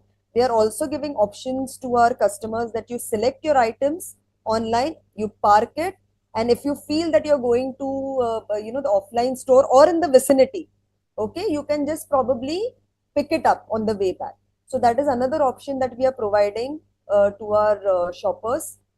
Technological advancement has really benefited offline retailers, right? So we have a format called Fresh Pick. This is a format which is really experiential. So it's a grocery format. While in Bombay now, we have recently opened in Bangalore as well, and Delhi also we are opening. So this is the high-end grocery store, and when I say high-end, not just in value, you're not going to get your dal, chawal, atta, or your staples and your regular vegetables at a high price, but it will have a good mix of, say, exotic, premium, something that you might find abroad, some products which are available here. So we have introduced options like self checkout counters, right, at FreshPay, wherein you automatically you weigh in your you put in your products on the checkout counter, you punch in the money as per the bill, and you exit without any without standing in queues, etc. So that actually saves a lot of time. It gives a different experience to our shoppers, and they are loving it. So this is something that we are going to introduce at all our Fresh Pick stores. Currently Fresh Pick stores are 3 or 4 in the country, but yes, this enhances the experience of the shopper. So this is something that we have incorporated. Sustainability. Now, I heard Dr. Babu Rao speaking on packaging, right? So of our offline stores, which are smart bazaars, are the hub of all this coming in and kind of integrating in the store, right? We have packaging material from an HUL coming in, from a PNG coming in, from a Britannia coming in, the cartons, etc. Then the Coke cans that he showed as the cans that he showed as a part of the packaging, this thing, all this kind of integrates in our stores. And we at Reliance Retail are very, very clear about one thing, is that we need to move fast and move steadily towards, making it sustainable in terms of how we treat this material that is coming in our stores. So for example, so cartons which come in, there is always a return back to the DC that we do, whatever is left, and we kind of give it for recycling. So that is a big project that we do. Even for example, Coke cans. or Pepsi cans or any other beverage cans that we have in our stores. Okay, something is, we encourage shoppers that we have a section, okay, saying that you come in the store. There is a section wherein you can throw in your cans, give your cans, you get some incentive out of it. Okay, so a shopper is happy because she has to get the cans to the store, so that, and but as an incentive she's getting something free out of it, say a 10 rupee beverage or a 20 rupee beverage for every can or whatever that she kind of gives it for recycling at the store. And we have partners wherein we give this stuff back for recycling. Even we are the we have a large fruits and vegetable section in our store, right? Because we stand for grocery. So we also there is a lot of dump that goes of fruits and vegetables. So we also have a back channel wherein we send it back and to companies or to partners who use that as a compost, and as a fertilizer, and use it uh, for betterment and kind of reverse logistics. So we are very very clear about this, and we work relentlessly towards this. We also have a seva counter. We call that seva in our organization, wherein we have a section demarcated. We encourage people to get their old clothes, to get their old notebooks, to get their any other apparel or accessories, etc. And every store, okay, the store manager's duty, apart from the profitability, apart from customer satisfaction, he also has a duty to tie up with a NGO in the vicinity, which he or she feels that they can be a part of, or they closely relate to that NGO. And at the end of every month, whatever is accumulated, or whatever is given by the shoppers in that tray, they give it to the NGO. So that's something that we do religiously, and it is actually what do you say, it's a part of the KPI of the store kartas, or the store managers. Okay. Rising disposable income. So we know that growing middle class, premiumization, we work on providing the choicest of fruits and vegetables, the products which are not easily available everywhere. We also believe a lot in experience based shopping, right? How do we increase the experience of our shoppers, give them something more? So online they're already shopping, right? So we have to coexist. But what they get in the offline shopping environment is the experience based, the human touch, what is new, what they can touch and feel, what is that they can experience. So that's something that we bring to the table. This is something that is very close to my heart, and I think that is what that is another trend, I think, which is there. Like I said at the beginning, every shopper has a ingrained belief, tradition, roots, right? That she comes from. She doesn't want to digress from those roots, right? She believes in those are her beliefs, but she also wants to kind of go to a place, or wherever she's shopping, she may not be shopping probably but at the same vendor or the retailer or this thing where she was doing earlier, or her parents were doing earlier. She is she wants a new shopping environment, right? And that's when she comes to our stores. So in our stores, basically, then we have introduced coconut grating as an option. Coconut grating as an option.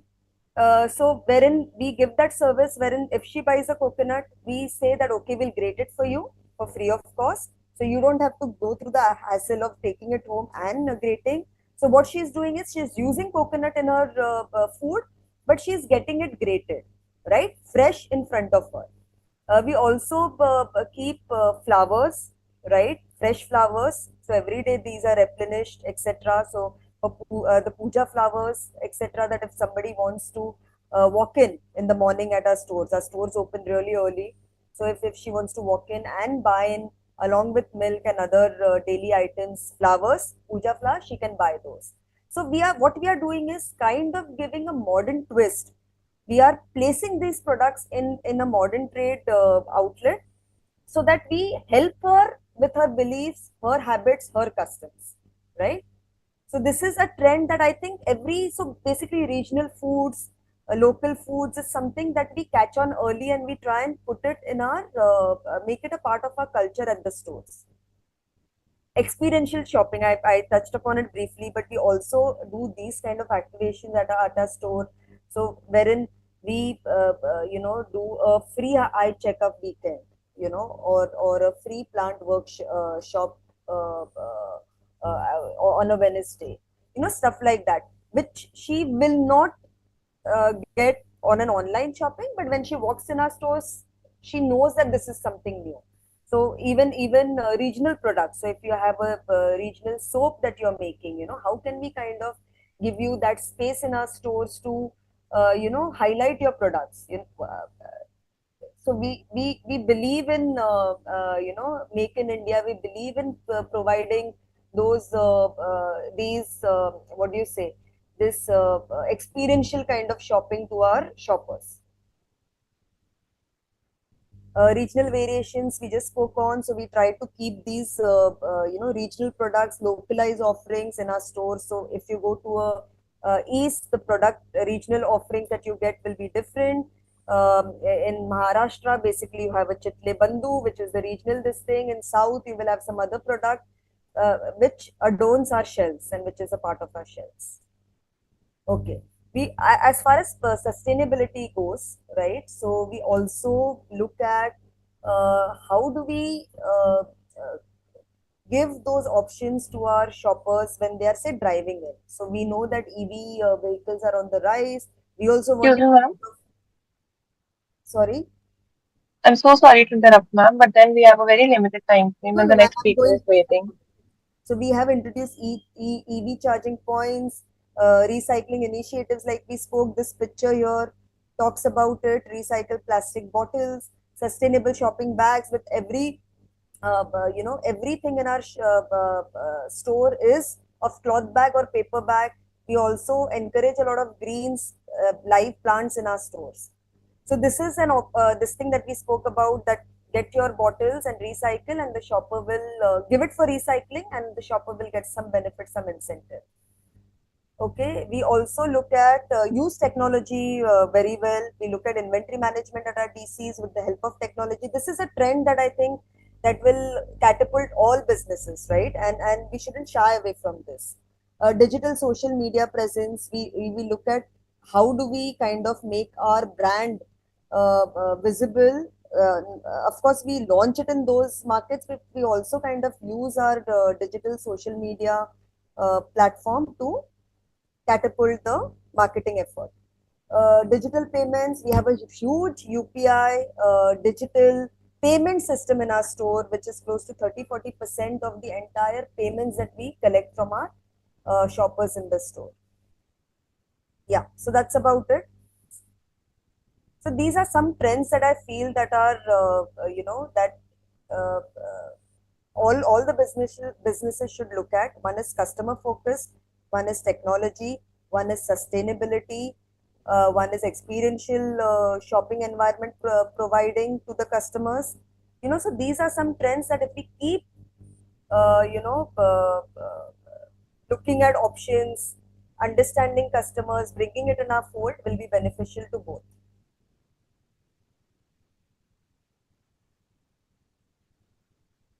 Thank you so much. I'll take questions, as soon as I get it from WEI. If you have any questions, do send it via them. And or you can look me up on LinkedIn, Linata Pandit Manik ji. Omisha, Satasha, I'm done. Thank you so much, ma'am. It was really insightful. We are very glad to have you here. Thank you.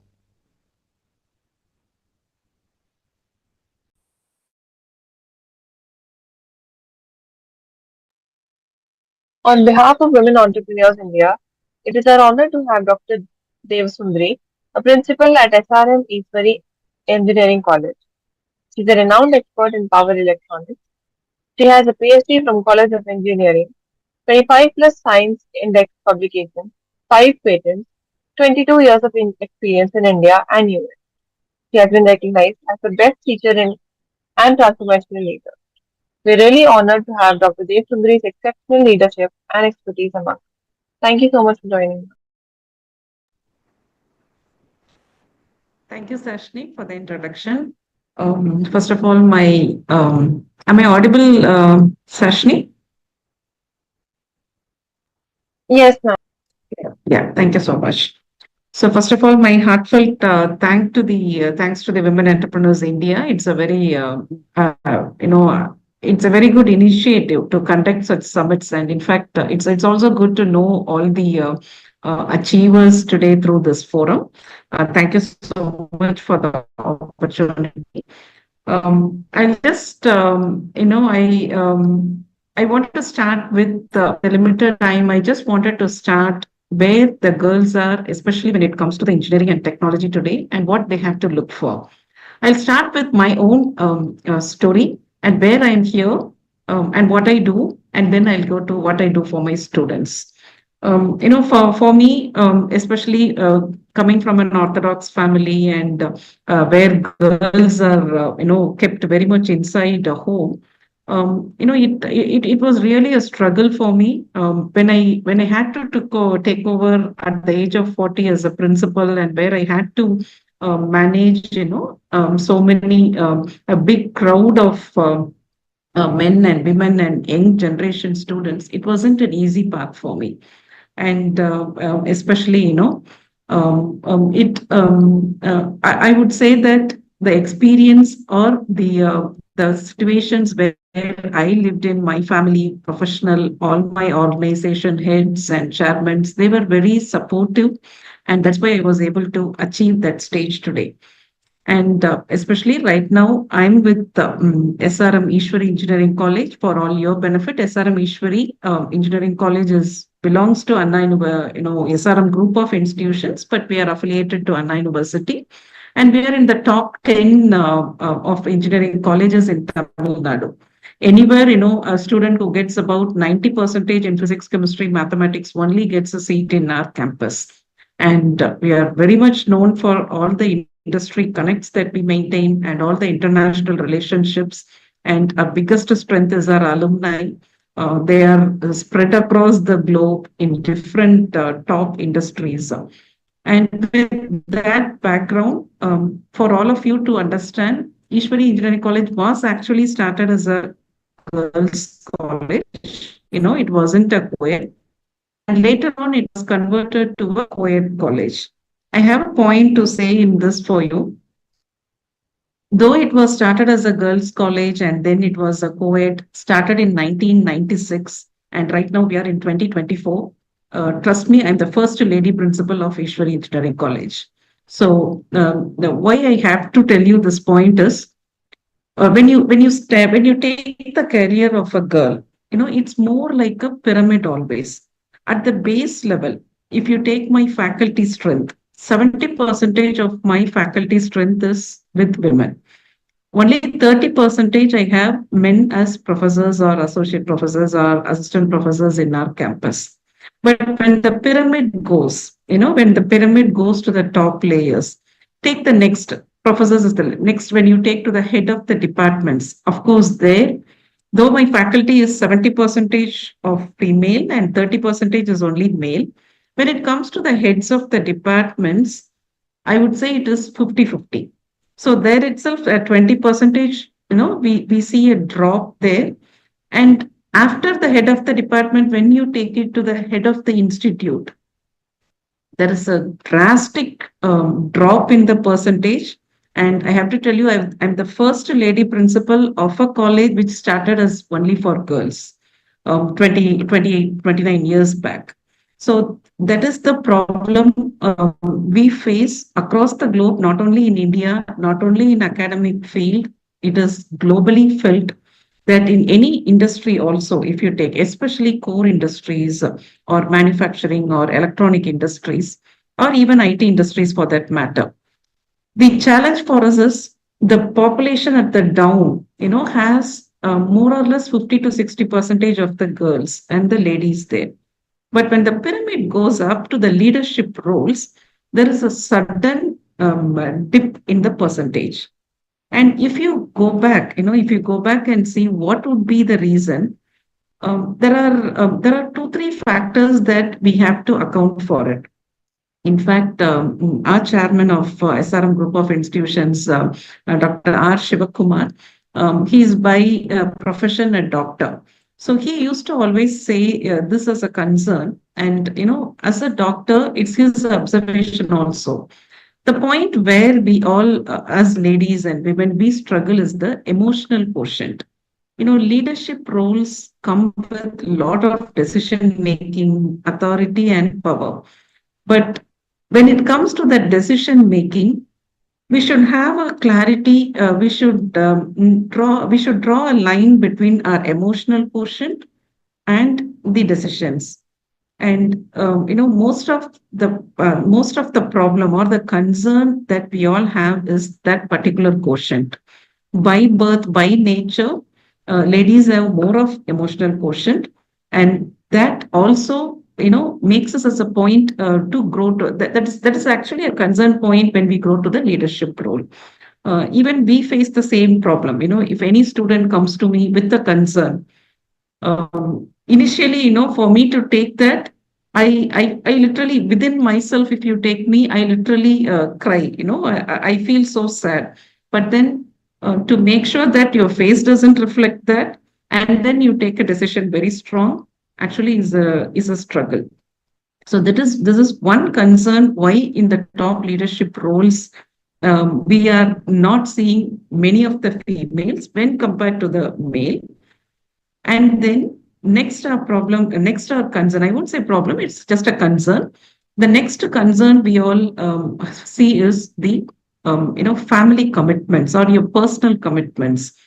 By culture and by nature in India, we are grown, or we are taken up with so much of commitments when it comes to ladies. Of course, that situation is very much changing these days, but still there is some factors that ladies literally take it as a challenge, feel that as a challenge, and then they struggle to grow to the leadership roles.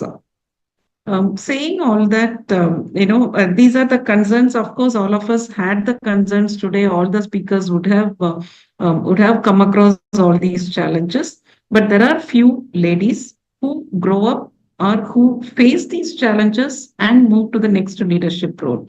And trust me, such ladies who have gone to that leadership roles, learning to draw a line between the emotional quotient and the decisions, are very strong even when compared to the men. That is where women power comes in. So this is my own personal experience or my own personal analysis about how it happens. So what we do for our girls or for our women in the campus, may it be my faculty or may it be my students, my girls. See, especially today, if you take the trend, globally, the diversity factor is a very big spoken factor today across the globe in all the industries. Take the 2025 statistics who are going to get graduated in 2025. Only in core engineering, I have 120 girls. When I say core engineering, it says civil, mechanical, triple E, E&I, such core engineering. When you take that, I have 120 students, and trust me, even big players like Siemens, One Elevators, Mahindra, all of them, this year they said they want only girls. They don't want boys to be recruited.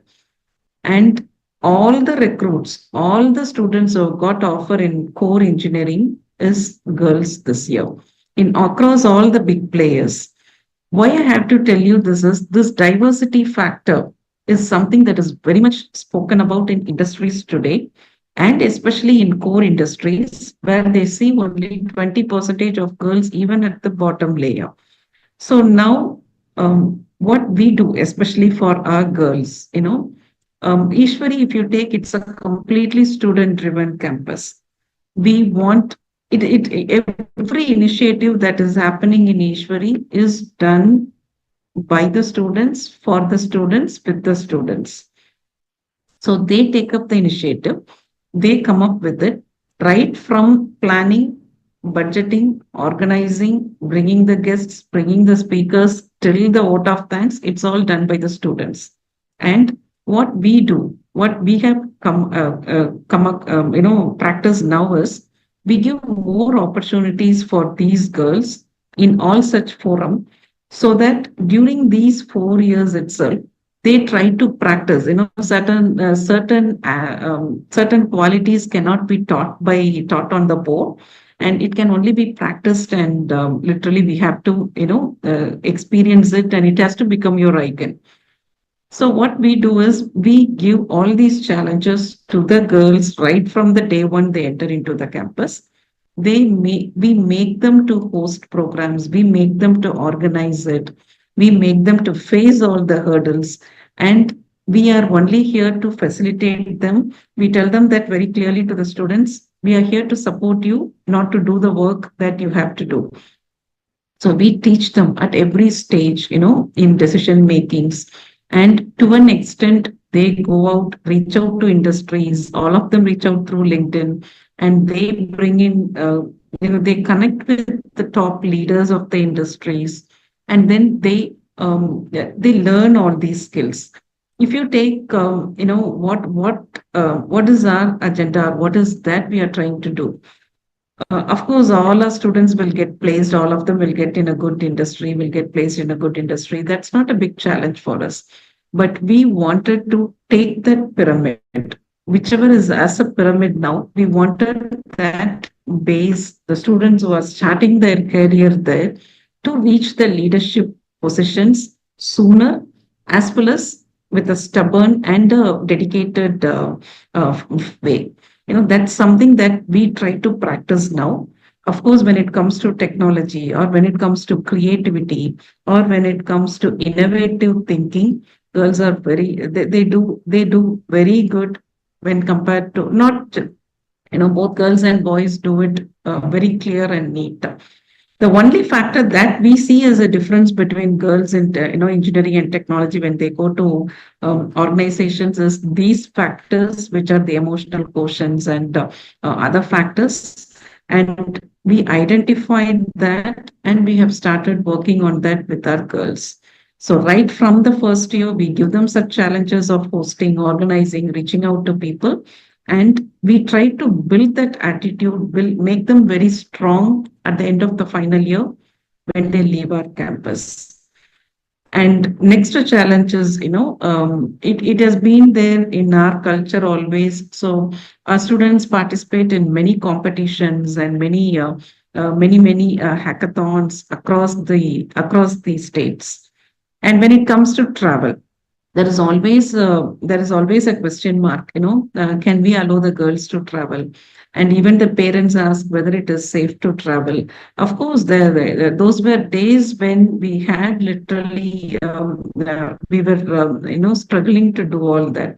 But right now, trust me, girls are very smart, and they travel across the states. Even today, my one batch is in Kerala, participating in a hackathon. Two girls and boys, five of them in a team, they have gone there. So such travels and exposure, give them more confidence to face the next level of job roles. So that is something that we practice here in Ishwari. We have started that practice, and we feel that we could easily feel the difference in the performance, or the change in their attitude of the girls. And I think it will help in a long run, and we'll be able to make our girls reach to the leadership roles very soon. So this is something that as a professor or as a principal, we would like to do it for the girls. And apart from this, this is just a message to all the girls who are in schools and colleges. the industries, the diversity factor in the next 5 years is, the diversity hiring in the next 5 years is going to be is going to go in a big way. So anybody who wants to get into engineering, please take up the core engineering, girls especially. You have a wonderful future in the next 5 years to start, wonderful future to start in the next 5 years. As the globally, it is not only in India, of course. India, it's not just in India. I'm saying it's across the globe. Diversity factor is much spoken about now. So every industry wants to have at least 30 to 40 percentage of ladies in all the layers. And unlike earlier, earlier industries used to say, okay, 30% women in workforce. It's not the case now. It's now 30% in every layer. Minimum of 30% in every layer is what every industry is looking for. So even after, when you get into the industries, when you go with the right attitude, reaching to the top is really possible.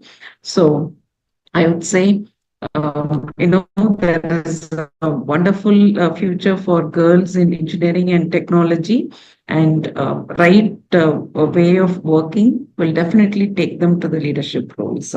And that's about my message for the girls in engineering and technology. And Women Entrepreneurs India, thanks for the opportunity also. Thank you so much. Thank you very, very much, ma'am, for this insightful talk. I mean, as a woman, as a girl myself, I genuinely found it so inspiring. So thank you so much. All the questions will be forwarded to you on WhatsApp. Sure. Thank you so much.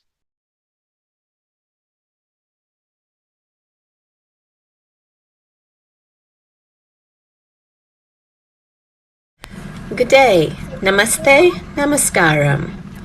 My name is Patricia Aurora, and thank you for being here and allowing me to share some of the work I do. I hope it is of interest to you and adds some value to the work that you do. I was born in India. I now live in Australia with my family, and I work in the aged care sector, caring for seniors. Australia has an aging population, so this is a vast and elaborate area in this country. I will try and do my best to explain a few key points to you, as I see it could benefit some segments of the Indian seniors who do not have family members nearby to care for them on a somewhat daily basis. Many regions in Australia have a community care association that provides services to seniors living within that catchment area. I shall use my community care of my region as a model to explain this further to you. So I work for Tambourine Mountain Community Care Association. That's the community care on Tambourine Mountain, which is a beautiful rainforest sanctuary in the Gold Coast hinterlands. Now, a large percentage of the 8,000 residents that live on the mountain are seniors, and they live alone. They want to live alone independently, and so they're going to need some services. Where do they get these services from? So Tambourine Mountain Community Care, where I work, we provide these services for them to help them live independently, to keep their independence, and to live with a little more with dignity. I will explain these services as we go along. So firstly, let me tell you when we were established. So this community care was established in 1992 to provide care for the residents in this area. As I said, so they could continue to live independently in their own homes. We receive funding from the Australian federal government. That is a Commonwealth Home Support Program. So Tambourine Mountain Community Care is a non-government, non-for-profit organization, but it's funded by the federal government. It is run by an elected management committee of volunteers who aim to collaborate and work with the government, the federal government, the state governments, the members of the local and the wider communities, the local residents, volunteers, and clients. What is our vision? Our vision is to provide services and advocate for seniors who are frail, aged, or they have some sort of disability or medical issues. They want to live independently, so our vision is to provide a dignified lifestyle for them by providing certain services. These are, as I mentioned before, some of the services are domestic assistance, where a team of people or someone would go to the house of the senior and help them clean their home, like do the vacuuming, the mopping, and cleaning and drying out the kitchen and the bathrooms. The next service would be something like lawn and garden care. So a contracted gardener would go once in a fortnight and mow the yard so the grass doesn't grow too high, so it's kept neat and tidy, and the senior can step out safely to their mailbox or to the clothesline or just go for a walk around the house safely without tripping and falling. We also have other services like transport. So the senior by this age, most of them can't drive because they don't have the driver's license, or their eyesight is weak, or they're very frail.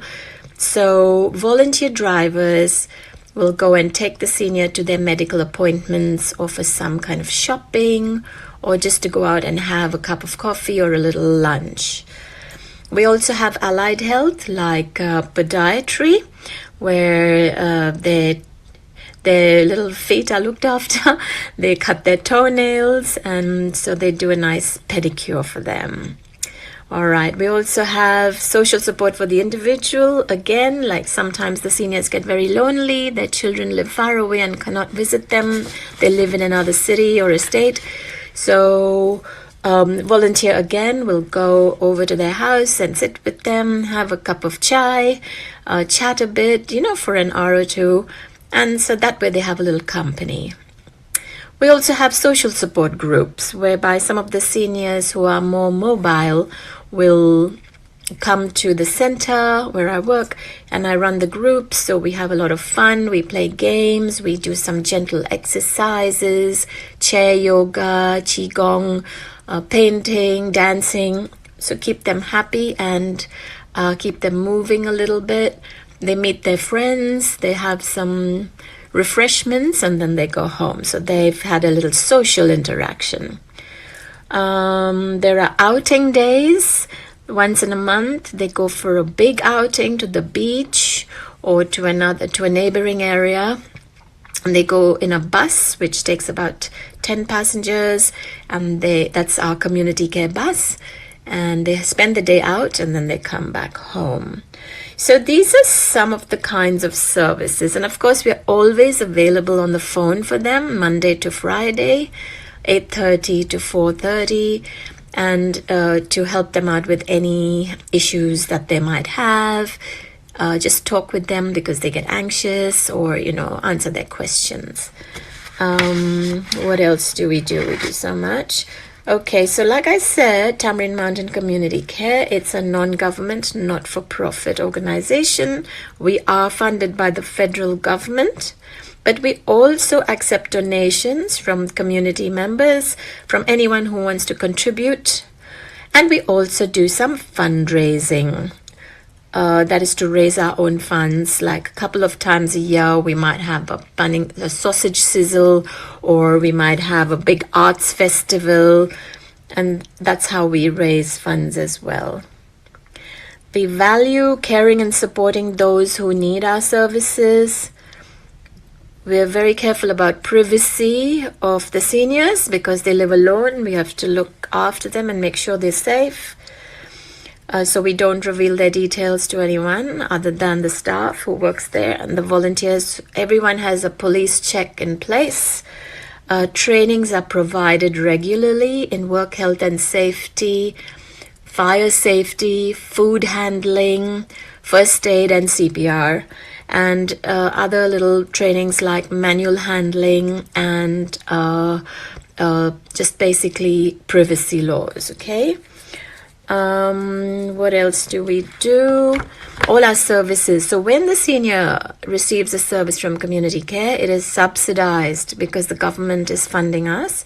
So they pay a very subsidized rate. For example, if someone goes to vacuum their house, clean the house, the senior will pay pretty much 1/3 of the rate that is the going rate of the day with another cleaner.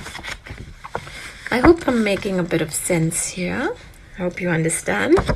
So we assist frail and aged clients, those with disabilities who want to continue living in their homes as long as possible. We're always on the lookout for feedback.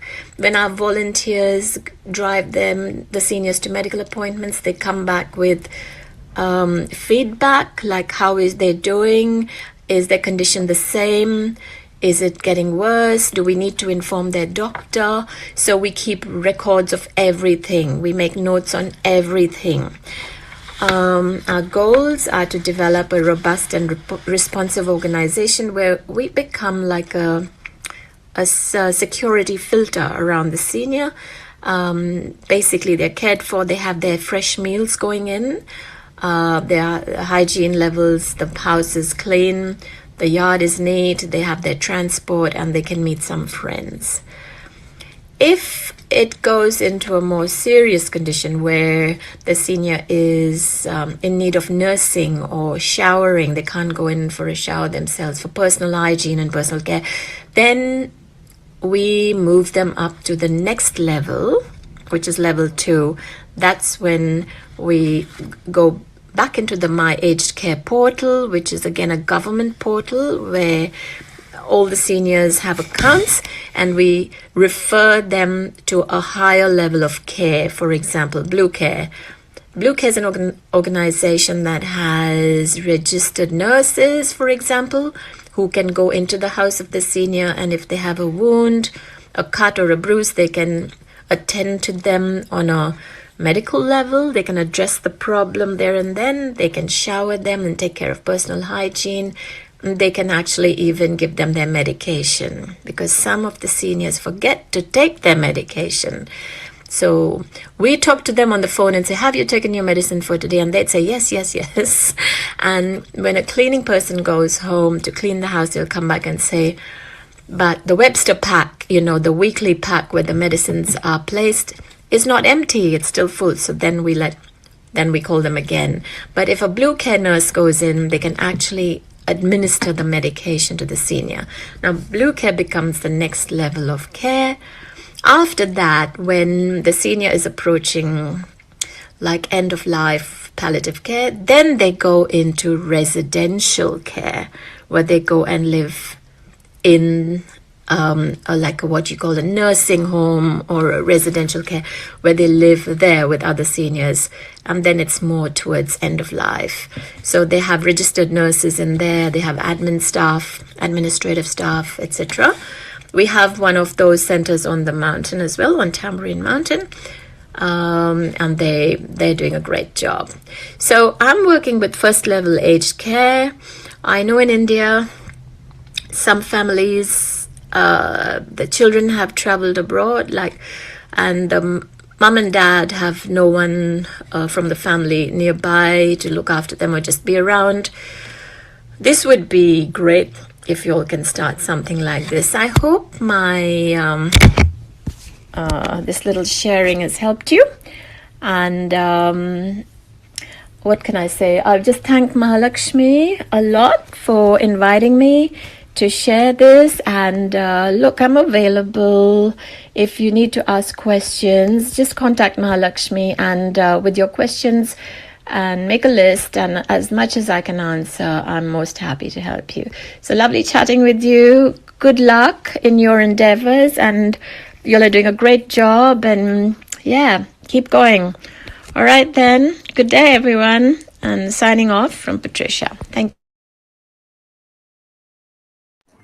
Okay, thank you so much for that. So On behalf of WEI, we are very honored to have Dr. K.S. Kamaluddin, a multifaceted entrepreneur, educator, and IT expert. With 26 years of experience in international trade, he has founded Bay Accuracy Infotech and Blue Bharat XM Private Limited.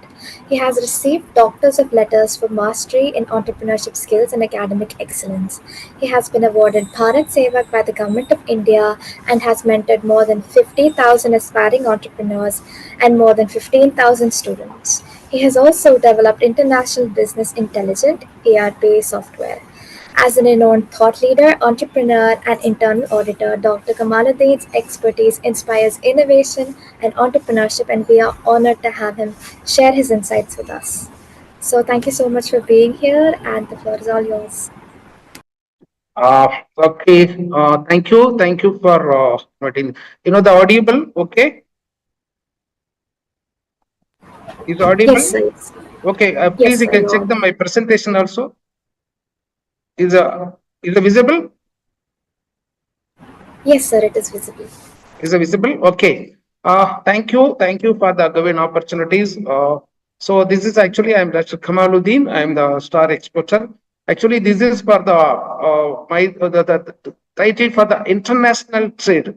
What is the international trade exim management and pass of this is the next 2025.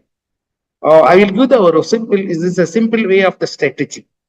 So, what is the international business to enter the women entrepreneurs? That is a very important.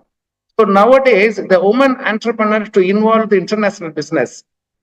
This is a this actually how to proceed. Who is the eligible of the international business? Okay, I will give the short time. I will give my presentation to you. Okay. So next, what is the international for whom? Who is the participant? Who is the for the interested for the international business?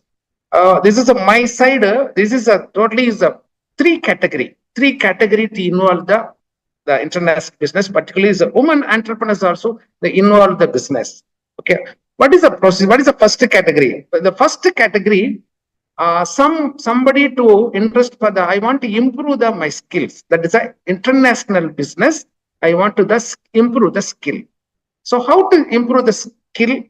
I will explain later on. Okay, this is the first category. Second category, sir, I want to any opportunities to learn the international trade. Is possible to the any company to opportunities? Definitely is possible. Another category is I want to become an entrepreneur. That is a very important. So I want to become an entrepreneur.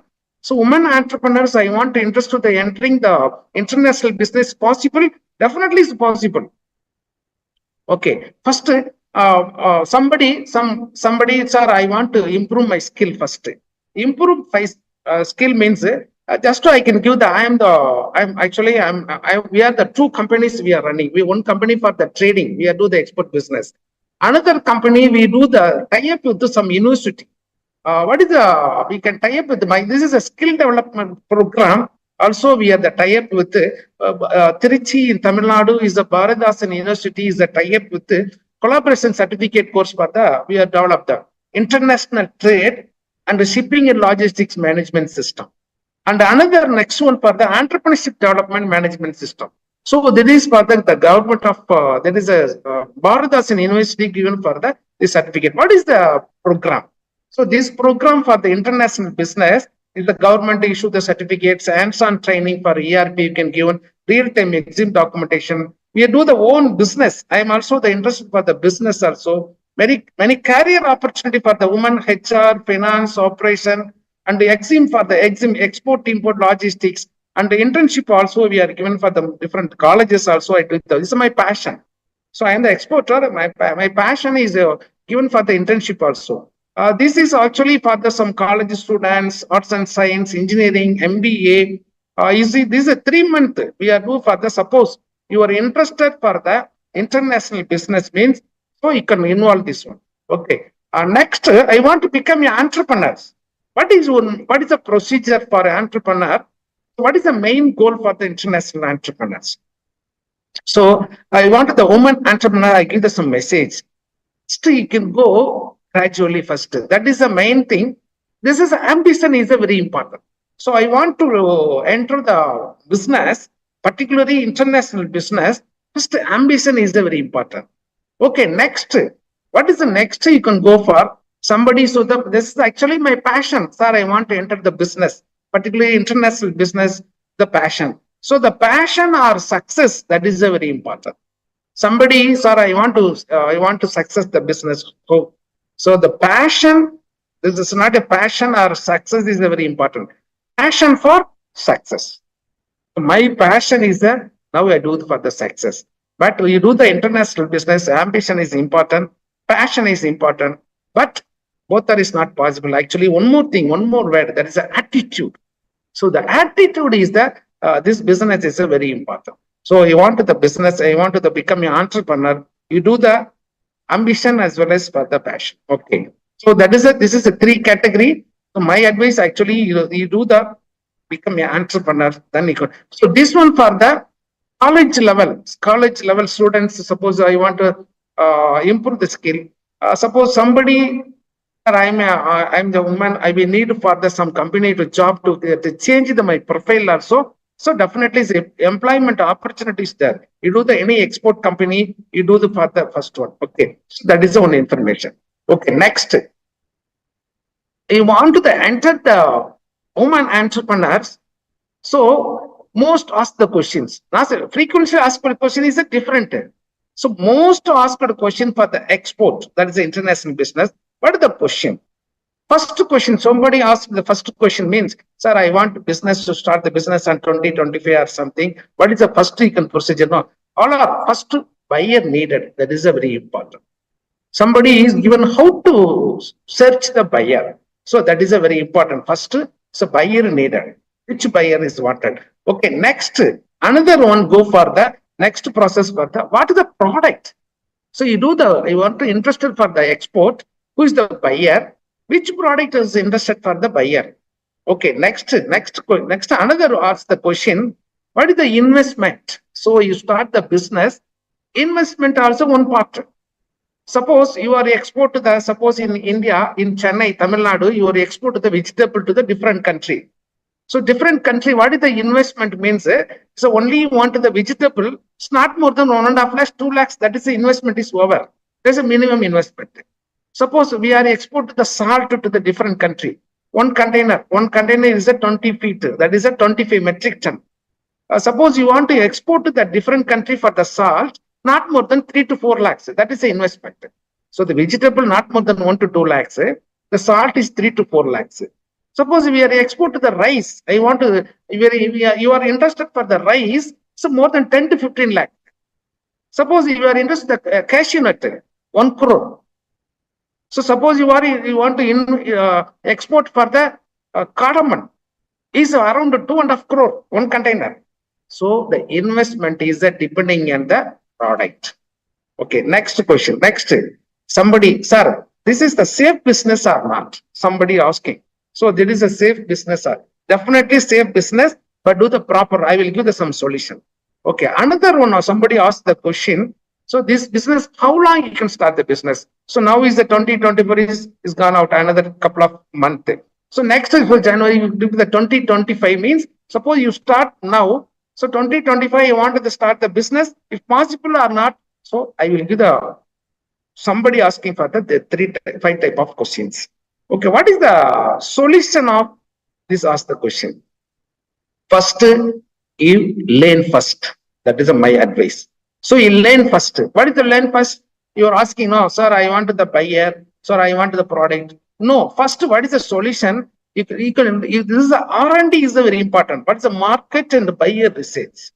So first one, you can research the market and also what is the product regulatory to export to the market, different market. You can search the buyer simultaneously.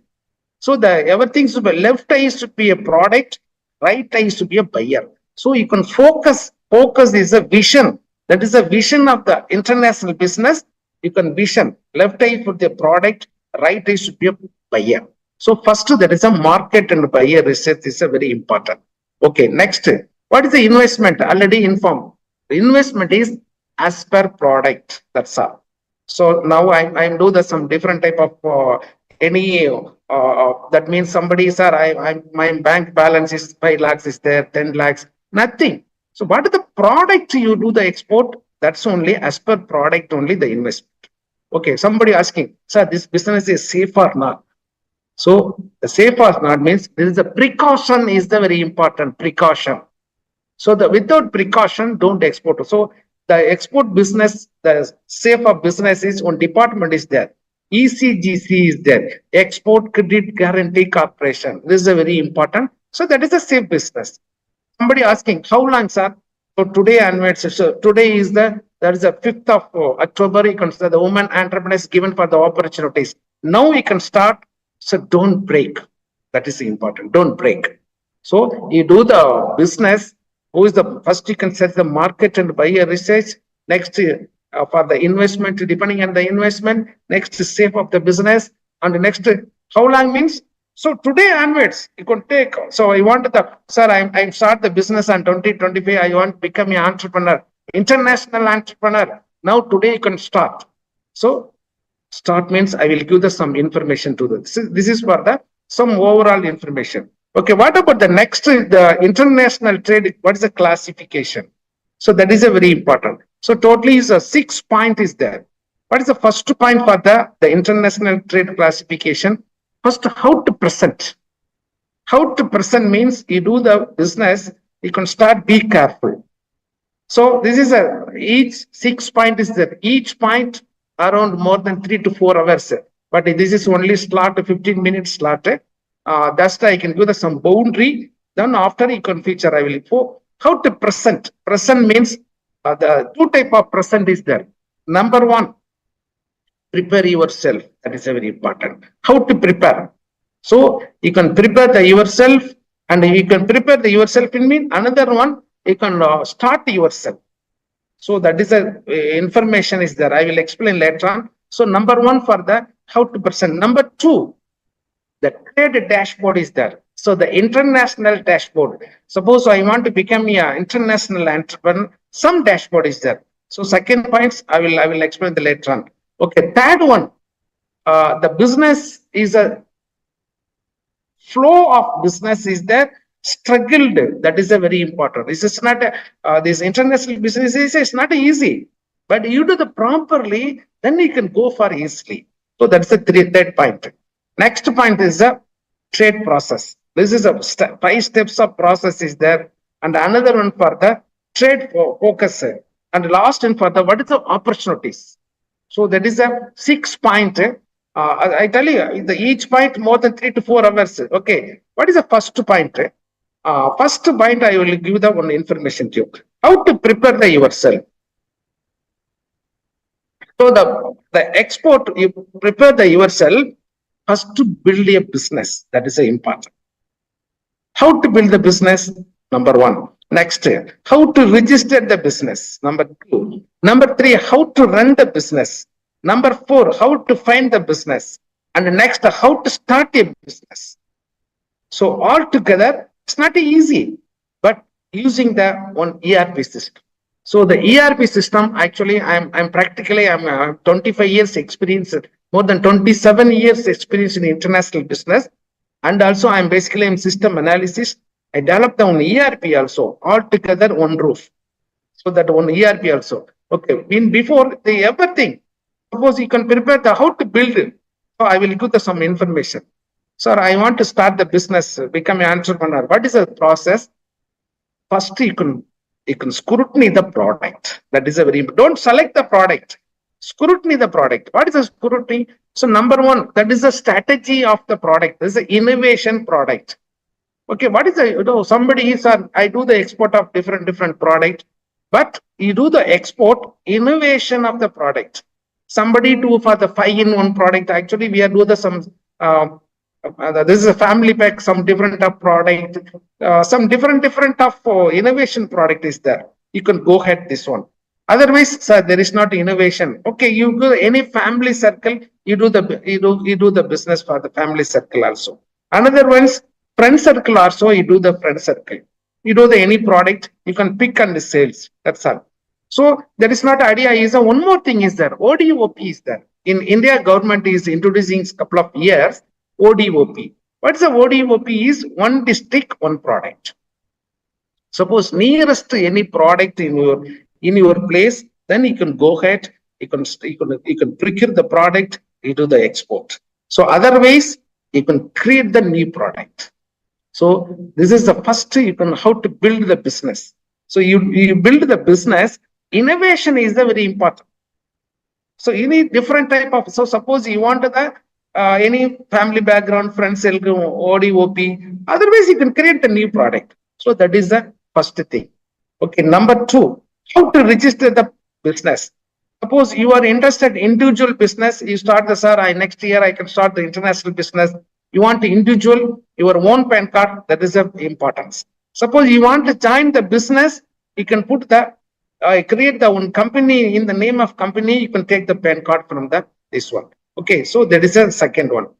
Add one, some business is there, some different type of. So, okay, what is the knowledge for the international business trade product? What are the export to the international product? So my knowledge, suppose you are interested for the international export, three categories there. One for the industry product. You are in engineering student or engineering background, you do the industry. Otherwise, no idea for industry, you can prepare for the fast moving consumer goods. So you are that is a both are same. This is a both are for the trading. You procure the product, you can sales it. That's all. Suppose you can put the repacking, value order, or different type of do the export. So we are not interested for that. Trading means one more category is there, that is a services. So that is a three panel for the export. You are interested to export for industry. Industry means please to create the knowledge. So you know background of engineering, you go for the fast moving consumer goods. Okay, what are the export category industry product? What are the product to export to different country? Some countries do for the raw material. Some countries the export of the office equipment. Some the pencil, pen, A4 sheet paper, stationery, export to the Middle East country. Middle East country do the export. And another one for the machinery. Suppose you are interested to industry or A, B, C or different type of company, you do the export, can possible. So otherwise, I'm interested for a no knowledge for the engineering product, you do the fast moving consumer goods. What is the consumer goods? Suppose I'm interested in the food items to the export of different country. The cashew peanut, rice, and different of maize, different type of products, spices or something. So otherwise, you can export for the household items. Some household items also they do the export. And another one for the textile product also. So suppose you are interested for the textile product also, can you do the export? So that is you are interested this type of category. So you are in the industry or family, that is a fast moving consumer goods. Okay, another one for the service provider. For service means no need of product, no inventory, just only for the knowledge only to the knowledge is exported, that is a service export. Suppose you do the any software development, mobile application, or IT professional, or web design, and other service. That means like this is a different type of is there. So you do the export. What is the other service? I will explain the other service: the export of R&D, research and development, educational service, legal service, veterinary service, architecture, and accounting service. So this is for the service export. Suppose you are which area you are interested, then you can go ahead. So that is the preparing of export business of this one.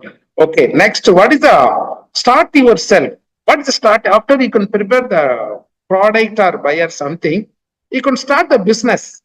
Type of business. This is a three type of business.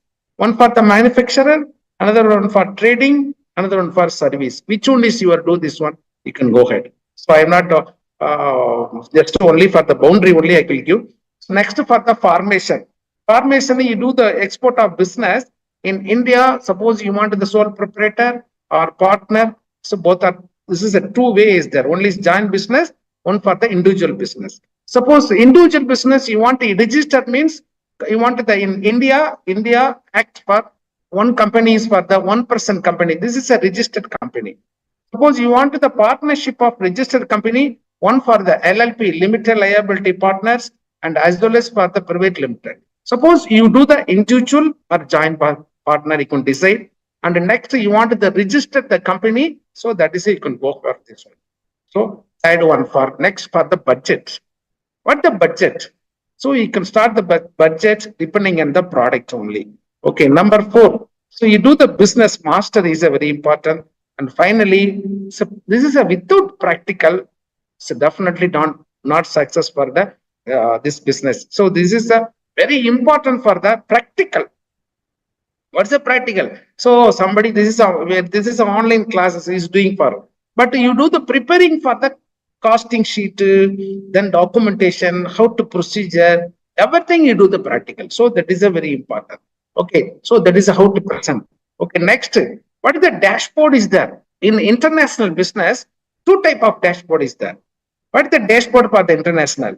So that is a one dashboard for the dashboard is everything we see in the car, front of side is a dashboard. What is the dashboard? No, you can sit here, you want everything to be in the open mind, you want everything there. So you do the export business, admin dashboard, and another one for the product dashboard. It's a 2 type of dashboard is there. Very important.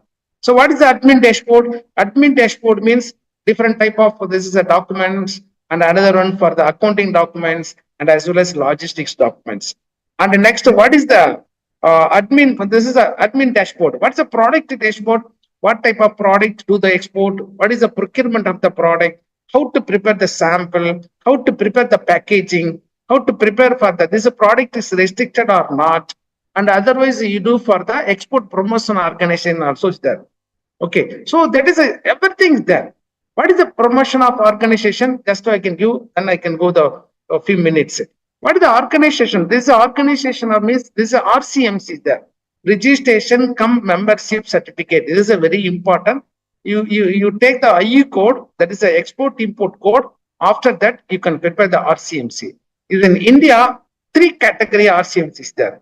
One for the authority, one for the export promotion council, another one for the board. The 3 type of step. Okay, what is this is a totally 37 group is there in India. In 37, 2 authority, 28 council, and 7 board is there. Suppose I will give the example, only one I will give the example. What is a 2 authority? First authority is suppose you are related vegetable product, mango, onion, or vegetable, or flower, or cashew nut, is you can membership for the APEDA. So APEDA means Agriculture Processed Export Development Authority. So that is you can do the export, definitely is take the RCMC. Otherwise, I want to export of seafood, this type of seafood, another one for the MPEDA, MPEDA. So that is a 2 is there. Another one, you can for the board also is there. The 7 board is there. And the next also for 28 council is there. Everything should be under FIO. FIO is the Federation of Indian Export Organization. So this is under 28 product like industry, that is a industry product, textile, leather, some cosmetic items, some different products, everything under council. What are the board? Board is a 7 board is there. Coffee board, tea board, that is a coir board, spices board, and the coconut board, tobacco board, and the rubber board. So this is under government. You after which product you are do the export, before you can register this is for the RCMC registration membership certificates. So this is a mandatory. So there is a suppose this is a product dashboard. So everything, suppose you do the different type of categories there. Suppose you do the export of branded product, or you want the repacking product, you want the value added product, you want the production of product, or innovation of product. Some different angle is there. So that is you can go for some different type of categories there. So after that, which product you produce, that is a procurement is which place you do the product, then you can go decide. Okay. So after that, that is a dashboard is the 2 type of dashboard. So is a huge sorry, this is not a subject. This is a huge platform. The international business is not easy. It's not a 1 day, 2 days. This is not a possible. Just we can put the spread. That is today is the seed. I input the seed for the field. That's all. So some seed growth for the 1 month, some seed for 2 months or 3 months. So this actually you can learn about practical. So our step. Then what is your goal? Our goal is a very important. So that is my formula. E to B. You do the international exim business.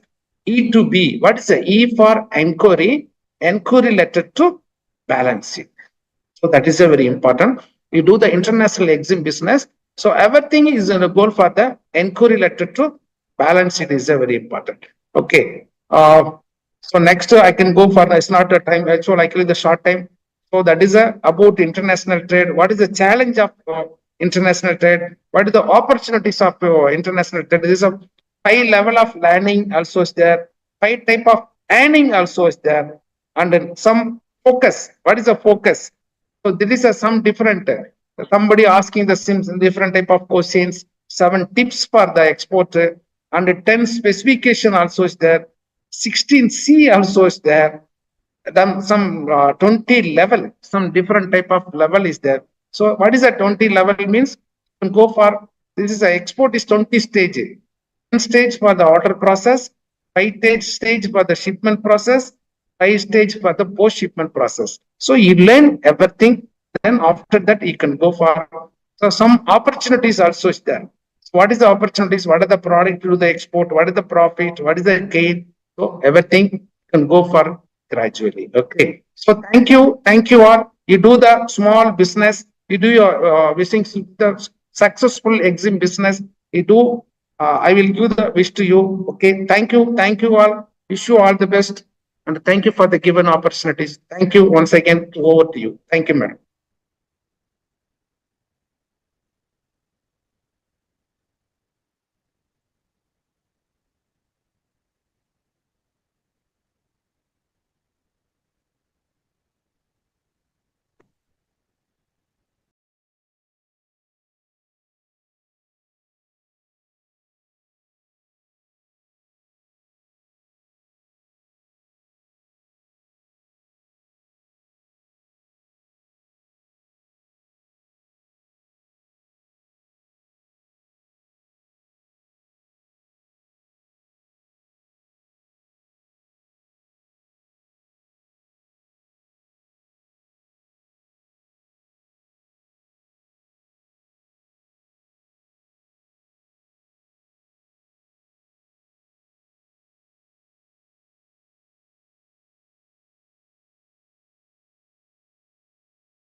Starting the next session within 5 minutes.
Waiting for Miss Yamini to join. Once she does, we'll start.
Satasha, we can start.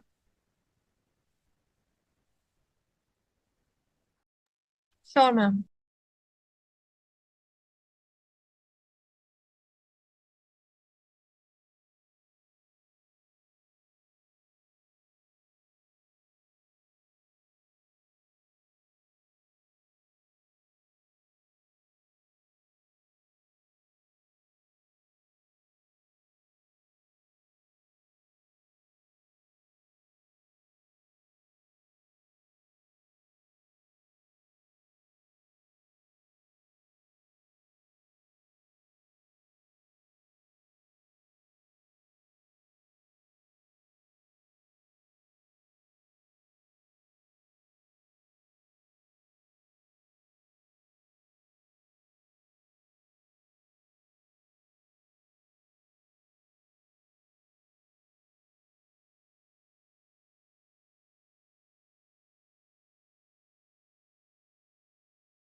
Our next speaker, Ms. Harisha Prabhakaran, is the Managing Director of Laser Experts India LLP, with 7 years of experience in the sheet metal industry, holding a degree in international business management.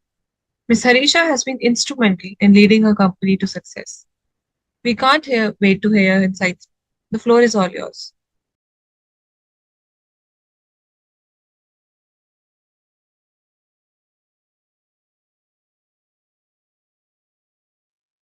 Yeah, good day to all. This is Harisha from Laser Experts India.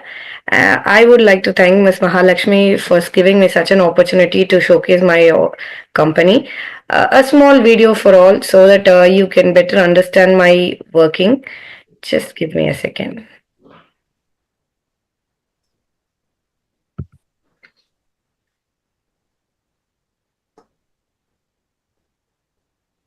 Laser Expert India. Precision, prevention, productivity, showcase our technical capabilities, and of course, customer trust.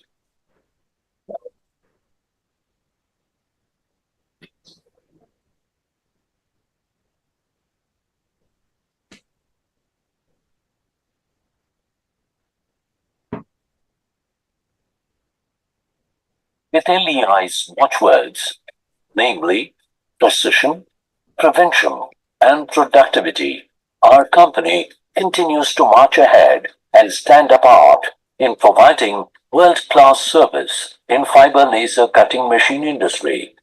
Any laser machine, LEI, shows a permanent solution by analyzing the root cause and eradicating it for the best productivity.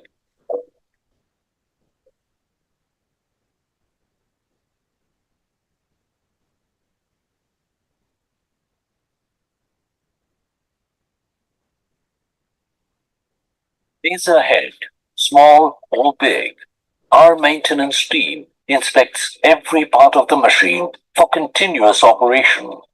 LEI focuses on the reliability and progress of the machine. Service first is LEI's code principle, and the company follows it to the letter.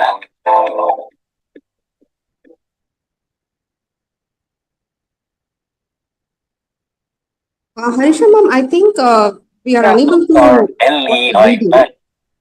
Yes. We can see only the computer screen, ma'am. What is that, ma'am? We are unable to see the video, ma'am. We are able to see only the desktop with final output. Could you Oh please my God. keep page? Just a minute, ma'am.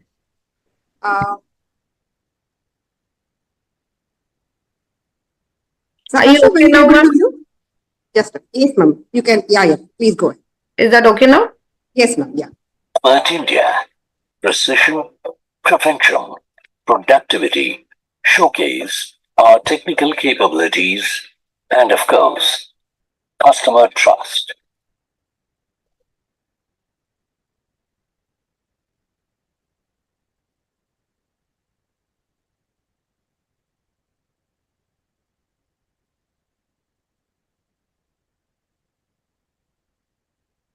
With LEI's watchwords, namely precision, prevention, and productivity, our company continues to march ahead and stand apart in providing world-class service in fiber laser cutting machine industry.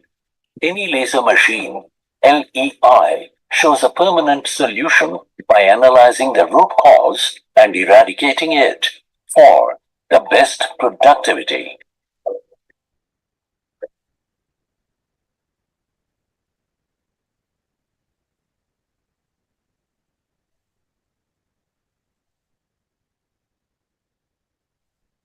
Laser head, small or big, our maintenance team inspects every part of the machine for continuous operation. LEI focuses on the reliability and progress of the machine. Service first is LEI's code principle, and the company follows it to the letter.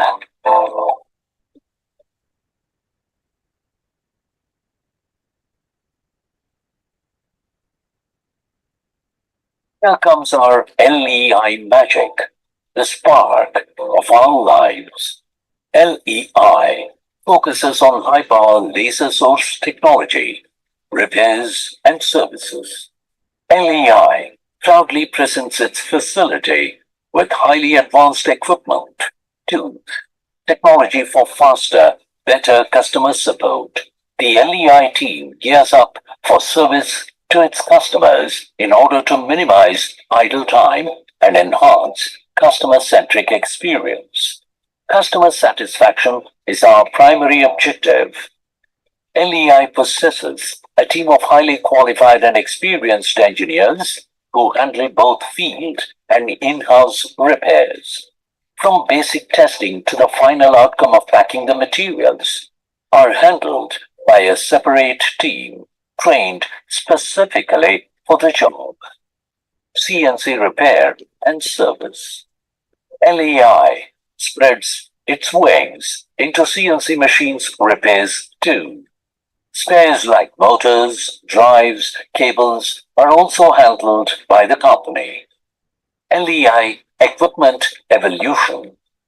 LEI stands out for its performance with top machines, tools, equipment, highlighting the world-class quality of our services. This proves our company's total commitment to providing the best of service to our long-standing customers. Testing is a crucial part in which we are highly experienced that goes to prove the LEI magic in whatever we do. We at LEI enhance our service support by showing the trial test run of all products which are serviced or repaired by us. This stands as a perfect testimony to our customers that they have come to the right place. Spares and consumable. Ready availability of all consumables at LEI. All branch offices have minimum stock available for any emergency service. An area of 2,000 square feet has been completely dedicated only for consumables and spares. Consumables of both CO2, fiber laser machine, and CNC machines are also available in our Hosur facility.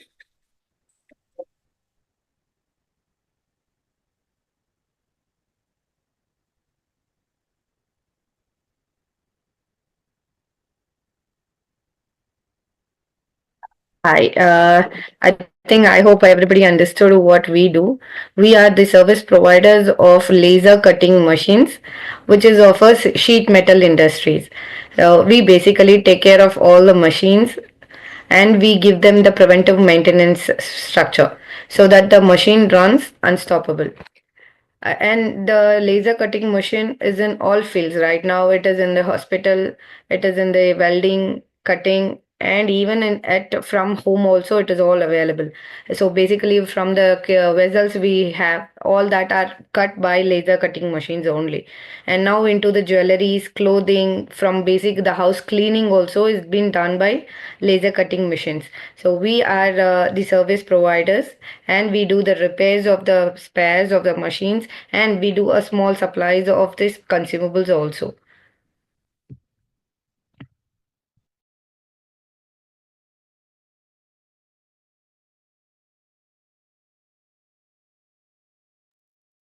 Sakasha? Hello, ma'am? Yes, Ma'am, we can hear you. Sakasha, are you there? Yes, ma'am. Yeah, so you can introduce Dr. Pramila and then. Sure, ma'am. Ma'am, first of all, thank you so much for enlightening us with your expertise and passion. It was really insightful. Now, I would like to introduce our next speaker. Our next speaker, Dr. Pramila Aswani, is a highly experienced consultant skin specialist and cosmetologist at IV Specialist Clinic with 24 years of practice. She leads the skin services at the clinic, offering a full range of medical dermatology and an aesthetic cosmetology treatments. Dr. Pramila completed her post-graduation in dermatology from KMC Manipal and has presented scientific papers at both national and international conferences. A passionate learner, Dr. Pramila stays at the forefront of her field by participating in global conferences on anti-aging medicine and sharing her insights through her blog and seminars at various organizations. We can't wait to see what you have in store for us. Over to you. Thank you so much, Maha, and thank you all of you all for this privilege that I can speak to you all. It's really amazing. I had shared this meeting to some of my friends, and they were excited to be a part of this. As a dermatologist and a little bit about business, I had done a short course of business studies from SPJN. I've been in practice now in dermatology for this next year. I will finish 25 years in practice. Yes, so that's my privilege that I can share what I have learned in these years. Coming to the common cause that, as women, I see that, we have so many demands.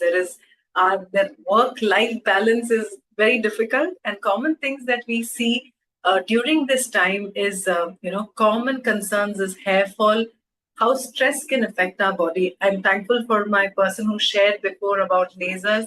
We do a lot of lasers nowadays in my field of dermatology, of skin and hair, and definitely lasers are the future of our country and in our field to see drug delivery into these areas much better. In a few minutes, I just want to say the common effects of stress as women, as people who are working. Just few factors that I want to bring forth is that when we talk about skin and stress and hair, these are things that stress definitely matters. One of the commonest things that stress does is hair fall. That's something called telogen effluvium, just that the hair falls from the root. These can be simply treated with vitamins as well as minerals. And like my friend who already said, there are lasers now which also is used to grow hair.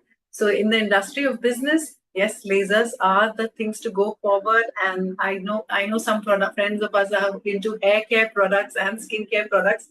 Yes, the more we understand our skin and our hair, we would be able to see the difference on it more.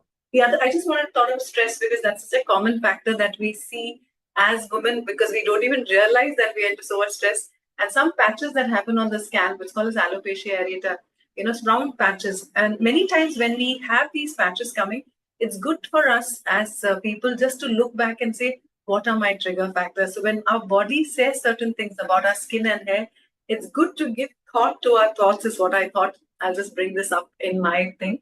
In terms of business, yes, I've been into my practice of IV specialty for the last 12 years. And I was just sharing with Maha that I'm having a new launch of a new product called as Pro 31 Aesthetics.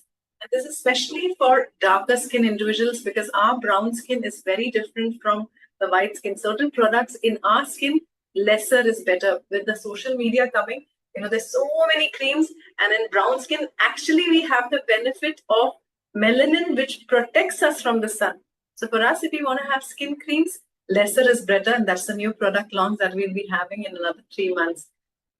For more details, we'll have it in the discussion. I have a lot of other speakers to do, so I just wanted to talk about stress and skin, hair fall, patchy hair loss, even with skin acne, hormonal acne, which we see later, is a part of stress and diet. The other things about eczemas, that are allergies, very commonly because of stress, do trigger. In our discussions, we will speak more. Thank you so much for the time that you have given me. Thanks again. Thank you so much, ma'am. We are grateful for your valuable insights and contributions to the field of dermatology. Thank you for inspiring us. We have our next speaker, Ms. Yamini Chandrasekharan. She's a pioneering entrepreneur and logistics expert. She's a founder of Viruksham Logistics and Supply Chain, Chennai. With a vision to revolutionize India's logistics landscape, Ms. Yamini has successfully navigated the male-dominated industry, driving innovation and efficiency. Her leadership and commitment to sustainability have earned recognition and accolades. Join us as we converse with Ms. Yamini, exploring her journey, industry insights, and inspiring story of women's empowerment in business. Hi, the floor is all yours, ma'am. Thank you. Thank you for the introduction. And yeah, this is Yamini Chandrasekharan, founder of Viruksham. It is a distribution firm. So what we basically do is, suppose that we have to take a bath and we are looking for a soap. We go to the nearby retail supermarket and we buy a soap. Have you ever wondered from where this soap is coming to the retail chain? What is the mechanism that is being followed? How a brand is being built? How a customer knows that such a brand is there? And we have a lot of new brands that we are seeing in the supermarkets now. We have so much of organic brands.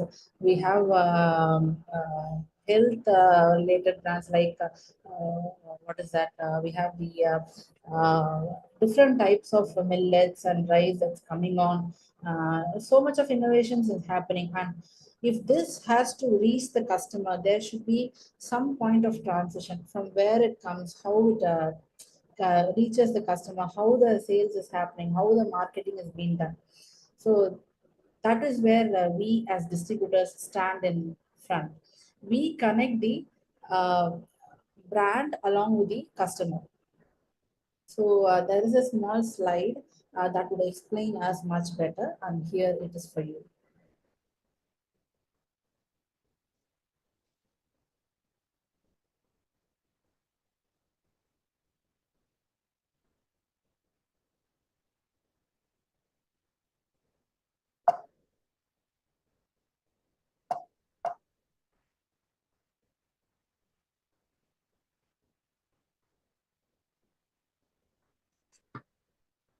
I think there is a network issue in the sharing. So as Viruksham, what we do is that, do you ever had a Baskin Robbins ice cream? Everybody will be aware there is an international brand called Baskin Robbins, and there is one more brand that is called as Häagen-Dazs, that is also an international brand. There are new upcoming brands like the Brooklyn Creamery. These are all health specific brands. They are all high protein, low calories, low sugar, and no sugar brands. and we also have the plant-based meats that are coming up. So we are frozen product distributors. We handle similar kind of products. We handle the frozen products and a premium segment of products that are available in the market. So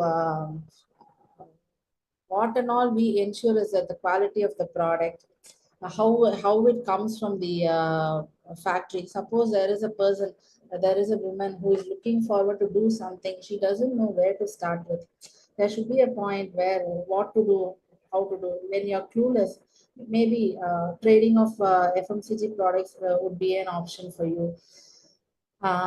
Just you can choose which line you're going to choose. Like it is going to be a health product, it's going to be a beauty product, it's going to be a food product. You can choose which product you're interested in. You can see how the retail market is working.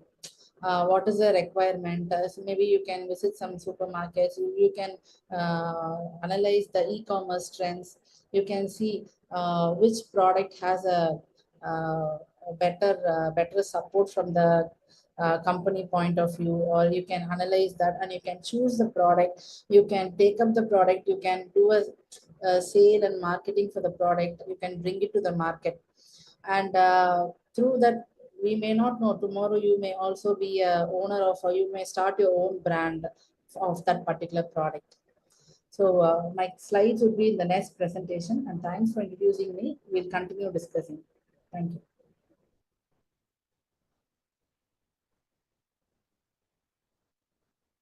Thank you so much, ma'am, for taking the time to share your extensive experience and expertise.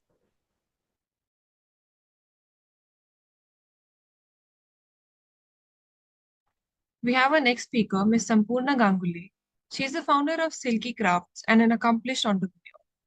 With an engineering degree and a post-graduation, she gained valuable experience working for multinational companies both in India and abroad before starting her own business. Both Ms. Sampurna and Silky Crafts have received numerous awards and recognitions for their exceptional work, and they have been featured in multiple journals. It's our honor to have you here today, ma'am. The floor is all yours. Hi all.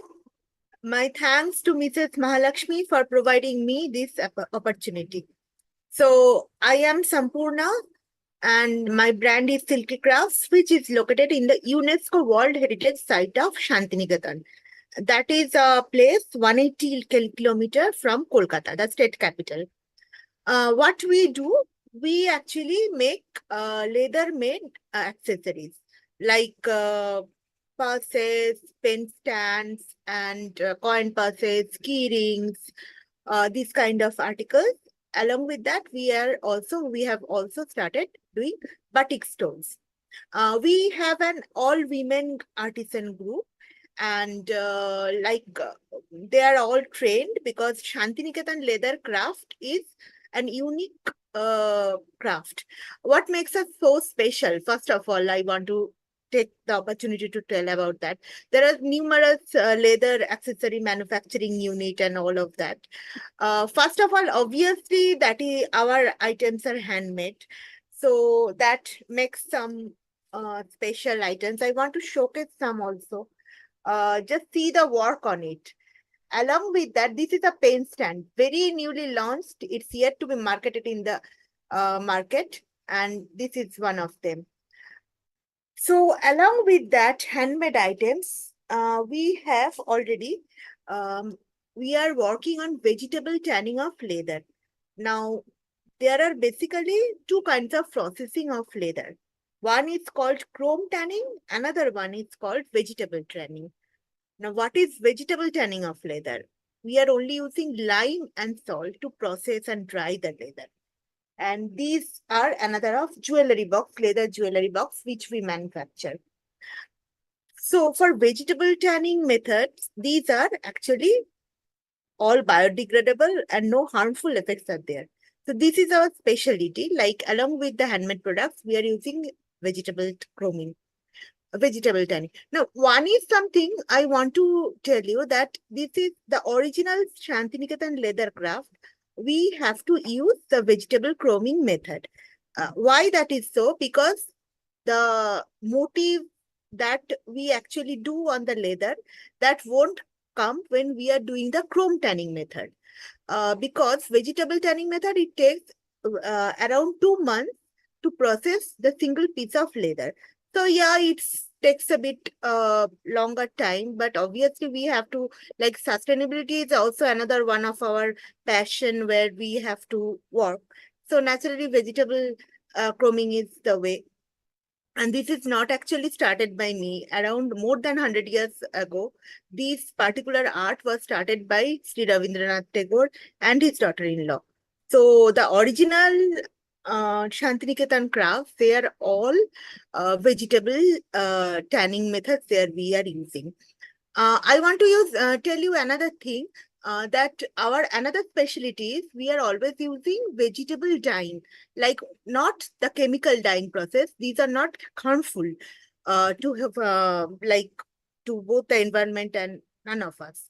So, but our items usually they are very vibrant color and they are like very colorful things. Like for example, this is I'm showing a colorful coin purse.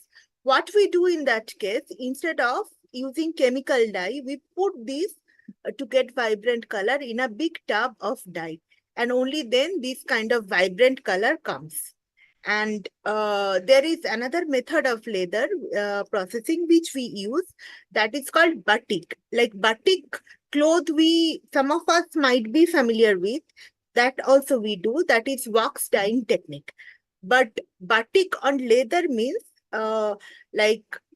since we are using vegetable tanning method, it takes a long time for the leather to process and dry. And after that, there is a certain pattern that happens on the leather. That is what is we call the batik leather pattern. And on that particular pattern, that particular leather design is obtained. So these are actually our specialty. Mostly we are making this is a leather keyring actually.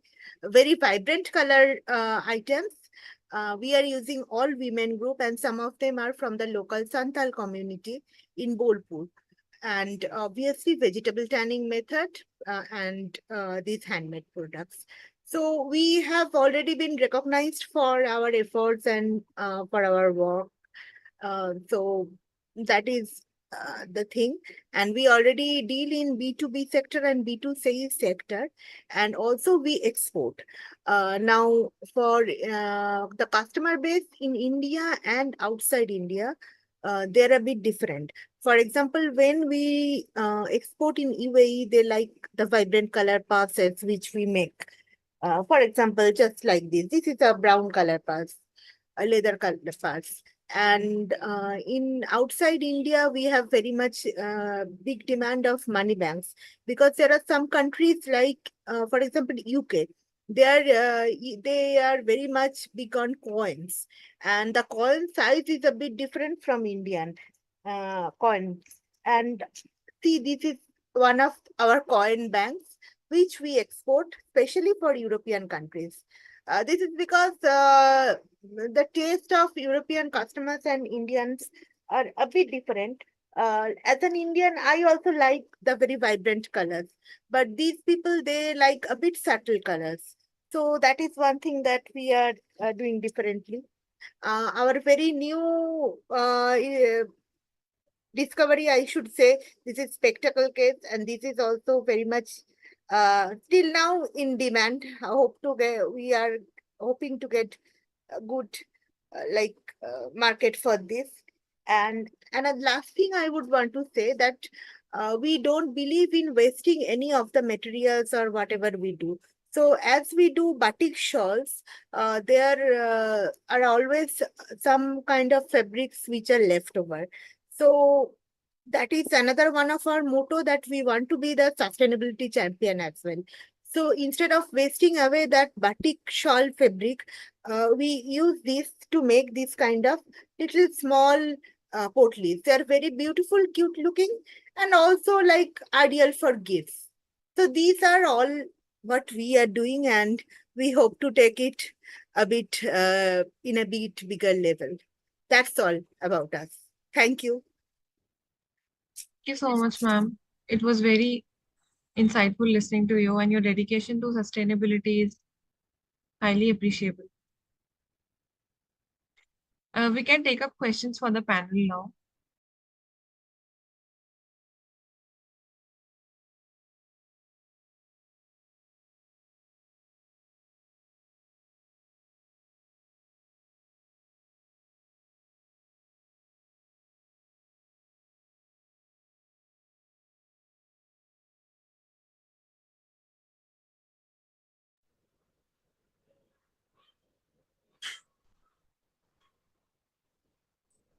Pramila ma'am, good to have you in this panel.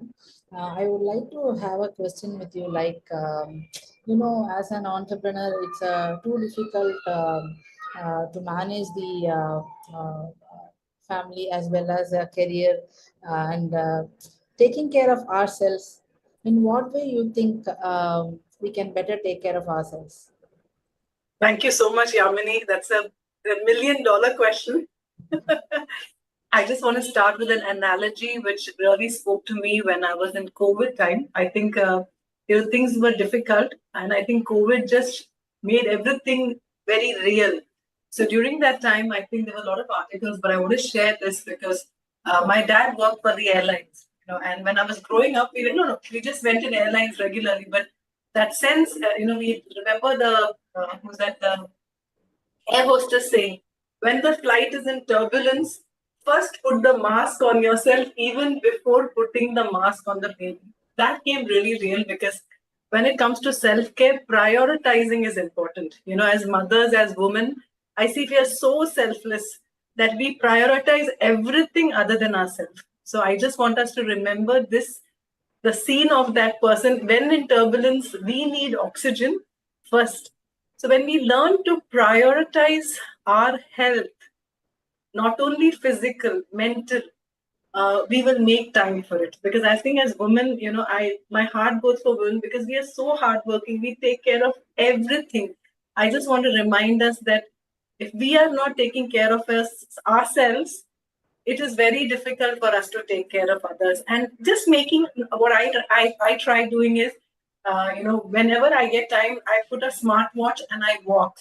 Walking is one of the best things for me. I learned during COVID, just around the building also, minimum 6,000 steps, because that really helps not only my physical activity, it helps my mind. It's psychologically proved that these de-stressing messes are important. So like we charge our batteries, we need to charge our body and our mind. And there is a lot of things on internet already available.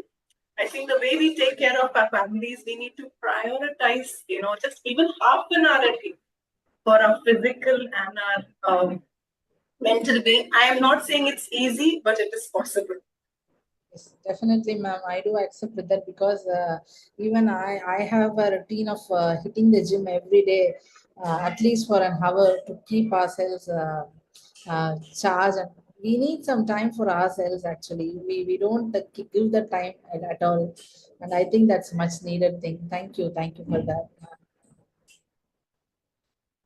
And trust me when I say the whole thing about anti-aging doesn't mean you're reversing, but longevity is all about the basics of sleep, diet, and exercise. That is about the whole thing of new beauty, which is there. Definitely, and not seeing the mobile in the night is a very important thing that we need to share in this moment. I think, yeah.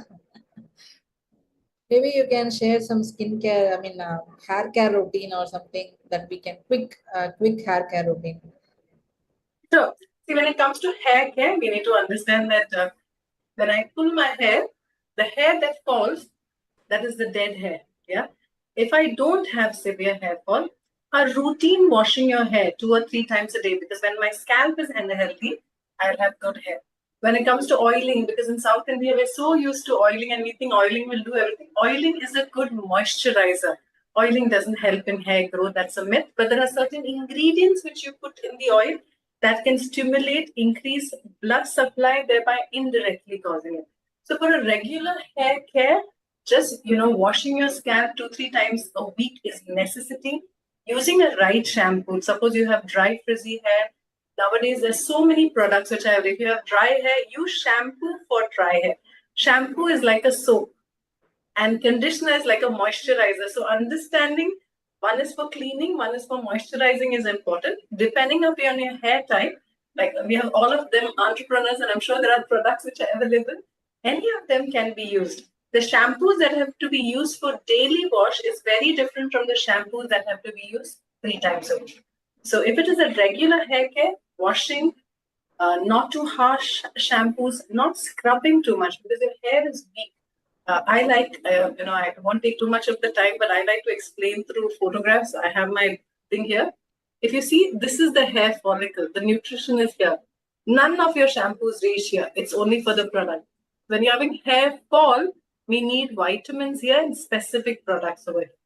I hope that answered the question.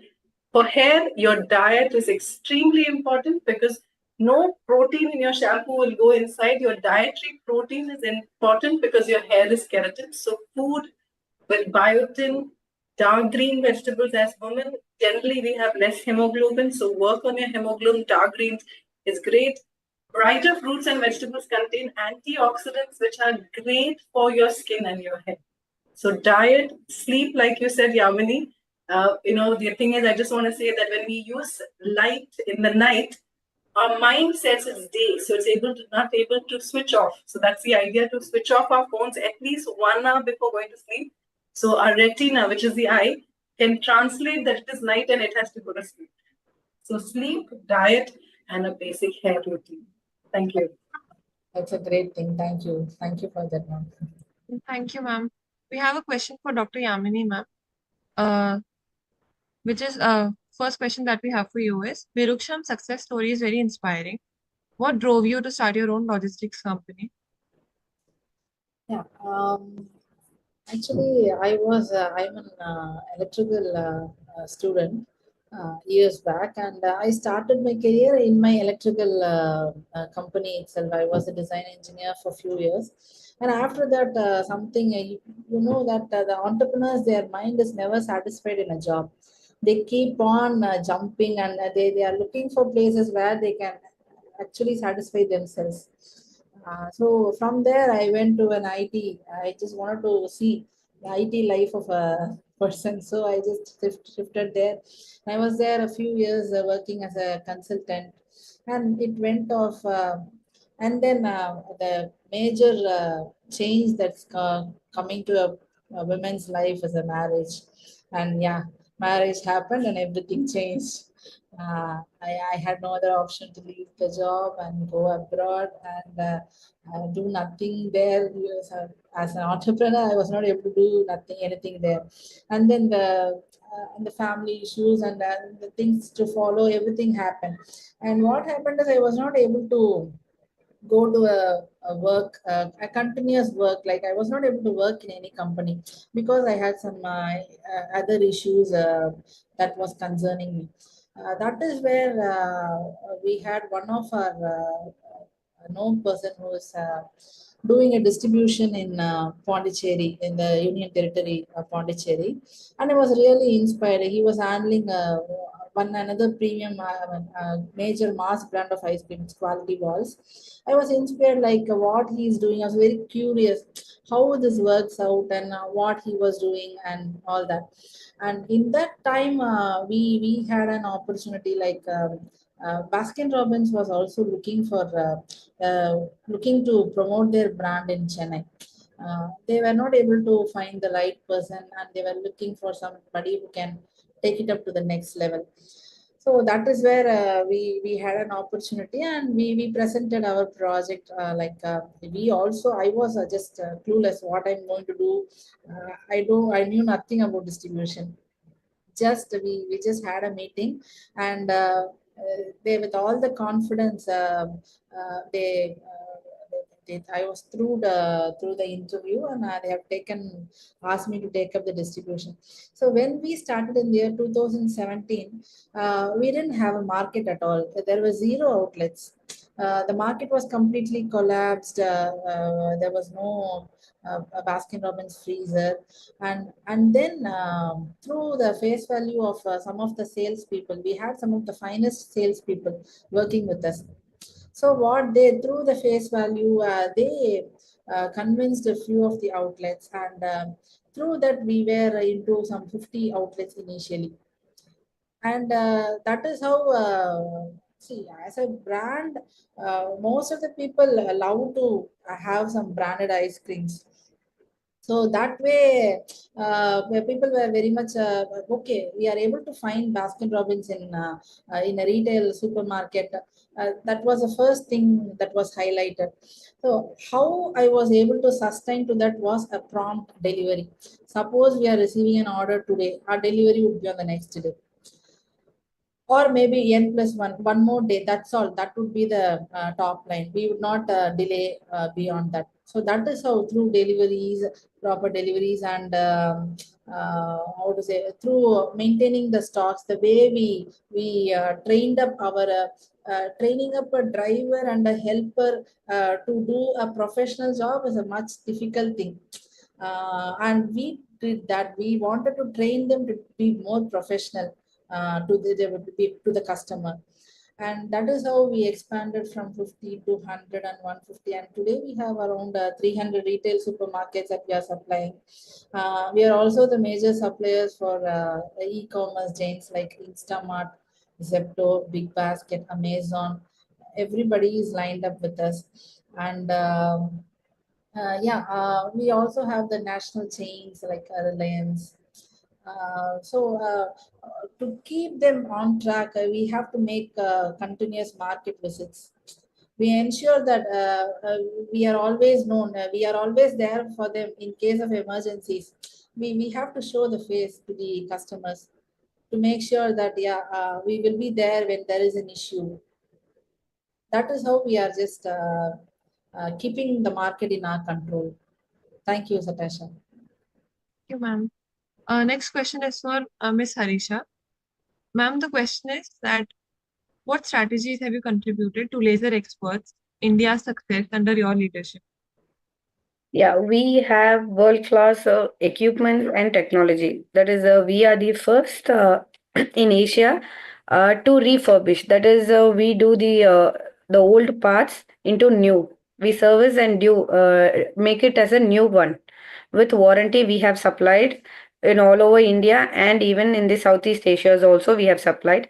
And we have the first time we have the machinery and equipment to do the service and repairs. So as a freelancer, we are the first. I mean, we are the pioneers in holding all the equipments and tools of the latest technology, not of the old one or the moderate. We have the pioneers of have holding all the latest equipments with all tools to prove that we are the best of at our service.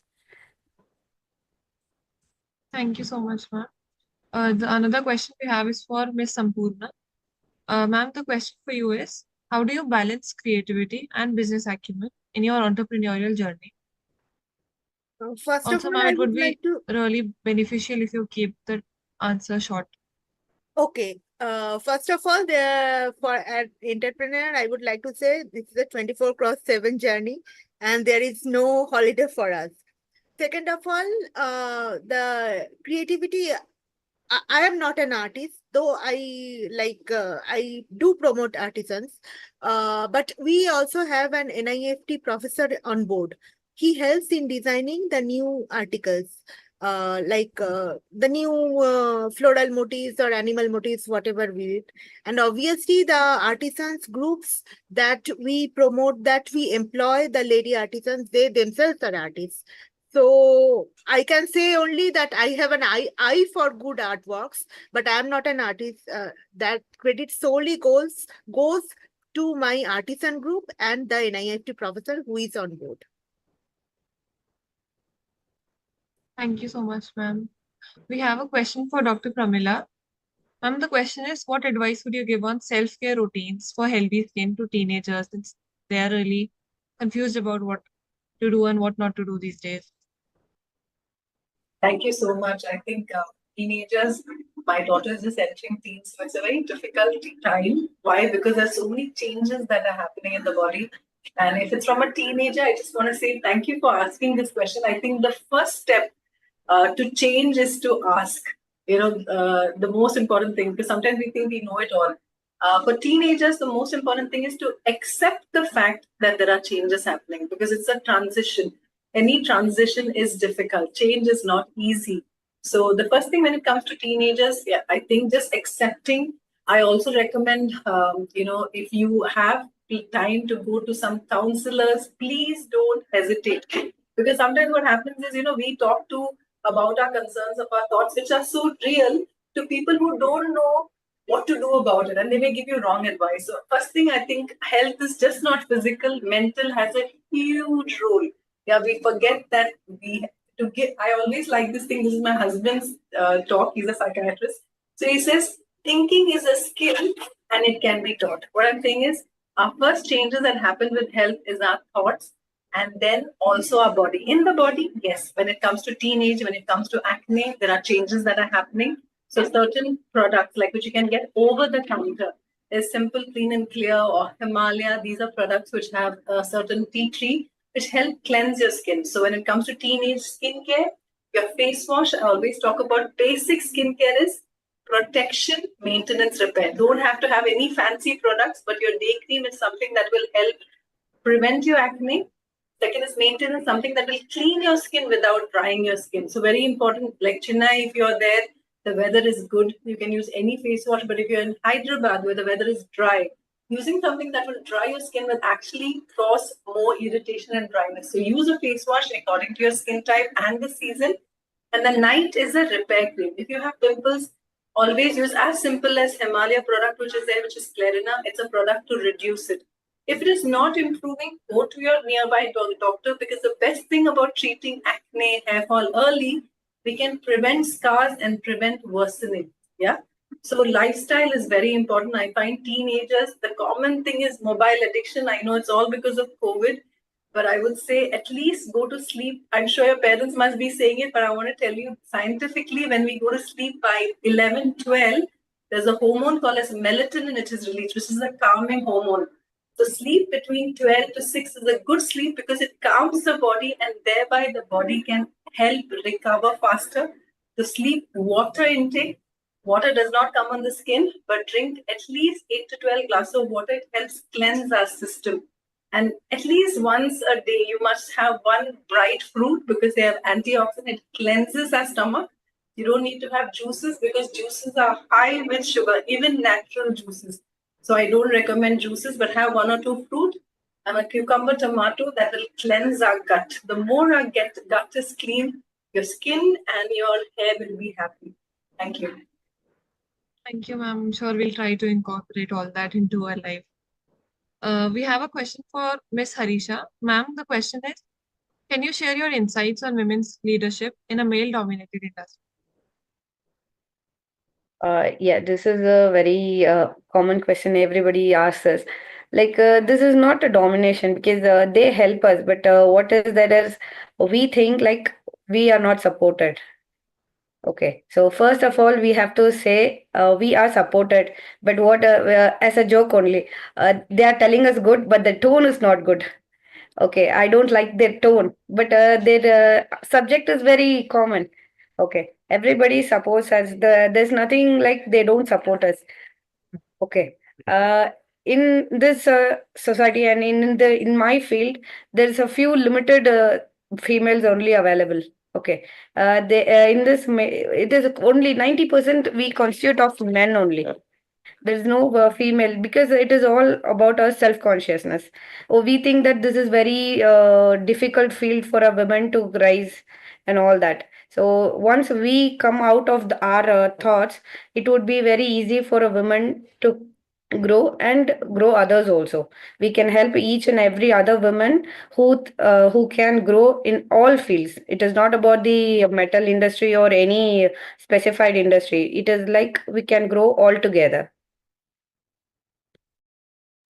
Yes, ma'am. Thank you so much. We have a question for Miss Yamini. Ma'am, the question is, How do you think you foster collaboration between different stakeholders of your company? Sorry, can you repeat? Ma'am, how do you foster collaboration between the different stakeholders of your company? There is initially we have one company, right? We have a brand and we are already doing it. We have already established the name in the market through the service and other criteria. So through this, what happens is the other brands automatically they come to us. They look for the for example on the frozen category they look who are the major distributors in Chennai. So when that list is being prepared, we would top up the list in the top 5 or somewhere.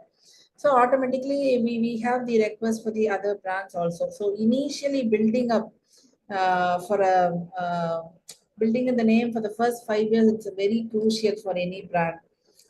So automatically what happens is anybody who wants to, who don't have a market at all who don't have a place in Chennai, automatically they go for some good distributors who can promote the brand well, who can do a marketing and who already have a very good relationship with the major supermarkets or the major vendors or customers.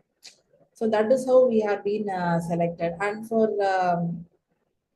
and yeah, running a distribution unit as a woman is not definitely it's not an easy thing. It's a highly difficult, and we have a lot of men who are supported us. So maybe the company person, a salesperson, many people, many men around us are supported to reach this level. And we have learned a lot through the skills that they are sharing, the way they do the sales, the way they market the product. We are learning a lot from them, definitely. That's it. Thank you so much, ma'am. It was really motivating. Now, lastly, I would like all of you in the panel, ma'am, to give one advice you have for women entrepreneurs. We can start with you, Yamin. Okay. I just have one saying like we may have several excuses, several reasons to give up any particular idea that comes to our mind. There should be one great reason to live a dream. So anybody can every regular activities everybody can do. One step beyond that, please take the first step. That's very important. uh, Things will come on your way, all the hindrances, all the issues will come, but your success lies how you overcome these obstacles and how you're going to succeed. Please take that first step. That's my request.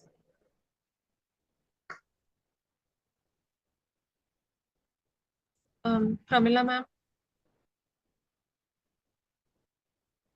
I think there are many books which are written on this, but what I like is, your environment matters. So always place yourself with the right people, because when it comes to business, I'm sure it is a difficult part.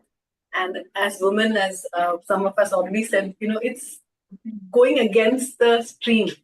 So it's important that we have right people around us. And I like stories. If I could just tell a story, it was talking about a frog who won a race, and it was very difficult, but it won a race. And when the frog reached the top and they asked, "How did you run the race?" Well, there was so much opposition. He said something was there in the ears that I couldn't hear. He was deaf, actually.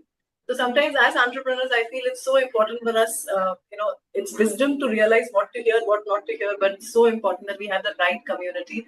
And I'm really thankful for Maha and her mother-in-law, the right community to encourage one another. As women, I feel we need support. We are not people who can do it alone, and a support system is very important in this journey. Harisha, ma'am, can we have you? Yeah, whatever happens, just smile and take the first step, as Yamini ma'am said. Just don't sit down and repent on that. Just smile and start a new journey. Then all the success will be ours. Sampurna, ma'am. Entrepreneurship is a 24/7 journey, so don't expect it to be very easy. It will take time, But trust me, when success comes, the taste of success is sweet. And always be ready to surround yourself with the right people, non-toxic people, people who are motivating you. That's it from my side. Thank you so much, ma'am. It was really, honestly, I really felt very nice talking to you all. It was really motivating and really insightful. Thank you so much. It was an honor having you. Thank you. Thank you for the wonderful opportunity to Mahalakshmi ma'am. I'm looking forward to great networking in future. Yes, same here. Yeah, thank you, ma'am. Thank you, Mahalakshmi, ma'am, and thank you all for such a. It is a great to know you all. Thank you so much. Thank you. Thank you.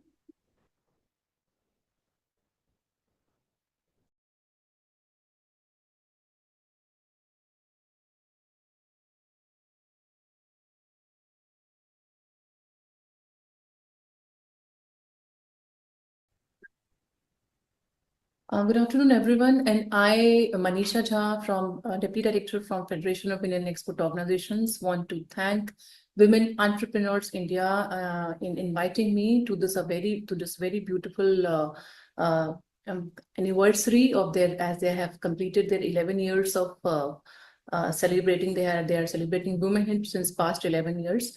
And I was just reading with regard to this, as it was founded in 2013, and with over now women entrepreneurs, India is having around 50,000 women entrepreneurs on board. So with all these words, I wish you all the very best in all your future endeavors, and continue to reach women entrepreneurs, inspire and encourage them in times to come. So moving on further to the federation, my services imparted by the Federation of Indian Export Organizations. Most of you must be aware about the FIO. FIO stands for Federation of Indian Export Organizations, and we are an apex trade promotion body which was founded in 1965, and it has been set up by Ministry of Commerce, Government of India. And since then, we are just moving on one path only, on a focused path, in order to promote exports from the country. Now, when we know that international trade is very dynamic in itself, and with all the overchanging scenarios, like we have seen the COVID-19 and another war-like situation arising, which have arisen in the recent past with regard to this Israel-Hamas conflict and the Red Sea. There is a lot of dynamics involved in international trade. So we really need to have a very focused approach when it comes to the trade point of view, the trade aspect. And when we talk about India also, with over 437 billion exports India has achieved in this fiscal year. India is also, the ranking in its global ranking. India is also improving in its global ranking with over, it was ranked some years back, it was ranked at around 20th position. Now it is at the 17th position. And with regard to the share also, it is around 1.85%. So all these figures, they are nothing but they are showing a steady path, a promising path for India in times to come, because we are becoming a global economy, and with the global economy comes with the power also. And really, I feel that women has a very pivotal role, very special role to play in that, because women are very good leaders, and we have proved it. Many of the women in our countries have also proved it. So I have a very small presentation to share with all of you. So let me just share my screen.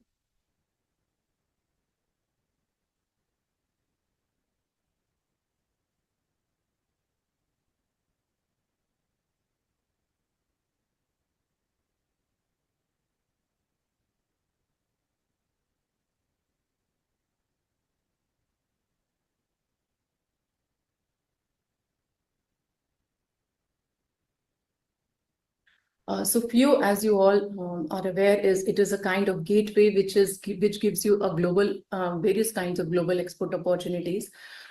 few, as I have already detailed, that our federation was founded 50 years back, and now it is we will soon be celebrating the platinum jubilee of our federation. Moving on to further showing the few of the data with regard to the India's export performance, as this I have already detailed with regard to India exporting to over 220 nations across the world, and with its global ranking currently placed at 17th position. We are on a very promising path, and we are on a very encouraging path. Now, with this 437 billion of exports in this the last fiscal year, we are moving on a very positive growth trajectory of with a CAGR of around 8.68%. If we move to the region, our direction of flow of exports region-wise, the North America and the EU countries, we have noticed a very positive trend. The growth is there in the North America, is holding a larger share of around 19.83%, and it has experienced a slight decline, but if you talk about the EU countries, it is showing a very good growth rate of about 17.3%, and the highest CAGR among all these regions, which is around 13.98%. So, and also this GCC, the West Asia, if you talk about, it has registered a remarkable growth of around 9.79%, and supported by a steady CAGR. So we have a good export, while our export basket is on a diversification mode. We are also diversifying the markets also, and this is the reason why on all these reasons with regard to EU and GCC, India is targeting, is exploring all these regions, and in order to further improve and boost the exports. Now, this is a very good comparison I have just tried to create with regard to the top 10 exporting states from India and the women-owned MSMEs registered, which are on the Udyam portal. So, as you can see in the first table, this Gujarat, Maharashtra, Tamil Nadu, these are the first table depicts about the top 10 exporting states from India. While in the second table, I have just tried to match the top 10 exporting states with all the states which are already registered on Udyam portal, and what is the share of women-owned MSMEs registered on the Udyam portal with regard to this financial year 2022-2023. So if you see that more than 50% of the share is coming from all these states which have been highlighted in green, like Maharashtra, Tamil Nadu, Uttar Pradesh, Karnataka, Gujarat, Andhra Pradesh, Telangana. So we can say how much potential the women is giving to the economy to this state, to the economy of the states, and they are also complementing to the top 10 exporting states. So these states are also complementing under this, and look at the contribution that the number of women-owned MSMEs they are giving to these states on the Udyam portal. So by this we can figure out the potential that we have with regard to the entrepreneurship led by women is concerned, and also with regard to the MSMEs, because India. If you talk about the MSMEs of India, they are India is one of the country which is having one of the highest number of MSMEs globally, and women play a very important role with regard to this MSMEs and SME sector is concerned. So more than 50 to 55% of these states, they have women is contributing to the MSMEs of more than 50% to all these states which have been highlighted in green. So this is a very beautiful correlation, and the graph of this contains the contribution of women-owned MSMEs and informal micro enterprises. So you can this is a very beautiful data with regard to the women MSMEs and the total number of MSMEs and what kind of contribution, the percentage the women-owned MSMEs they are contributing. So as in the first graph, it is women, the number of women, the percentage of women-owned MSMEs, they are contributing to around 18.7% towards the employment, and with regard to the investment is concerned, it is around 11.2%. So overall, the percentage is around 20.5%. The women-owned MSMEs, they are contributing to the total MSMEs. Now, there is something called informal micro enterprises. So there are informal micro enterprises in totality also, and the contribution of women-owned informal micro enterprises also, in which to see the robust figure which is coming, it is around 70.5%. It is contributed by women. On a single scale, and if you talk about the employment also, it is matching. So the number of number of persons women are employing, it is around 17.8%. They are contributing to the employment of the overall informal micro enterprises. So this is, so just see the robust, the potential, and these very strong and encouraging figures that are coming with regard to the women entrepreneur. If we talk about the women entrepreneurs and women entrepreneurship is concerned. So what is the role of women in international trade? This is a very important slide if I talk about women entrepreneurship. So international trade, as I've told in my beginning address also, that we are dealing in the world of dynamics.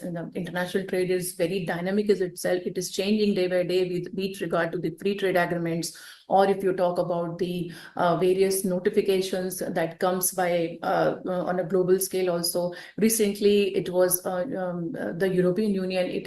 There are so much of laws also. If you talk about then a very upcoming law is coming, EUDR, in which the exporters from India, if they are exporting to EU, so the products that they're exporting to EU, they all must be free from the deforestation. So with all these changing laws and changing scenarios, that the international trade is changing day by day, and herein the role of women is very, very important. So that is how the women is driving the economic empowerment. That these are some of the interesting facts that I have thought that I should put on the slide in order to encourage many women entrepreneurs here, here on the board through this forum. I wanted to encourage them because there is a study which shows that around 20% of the exporting firms in developing countries are led by women entrepreneurs.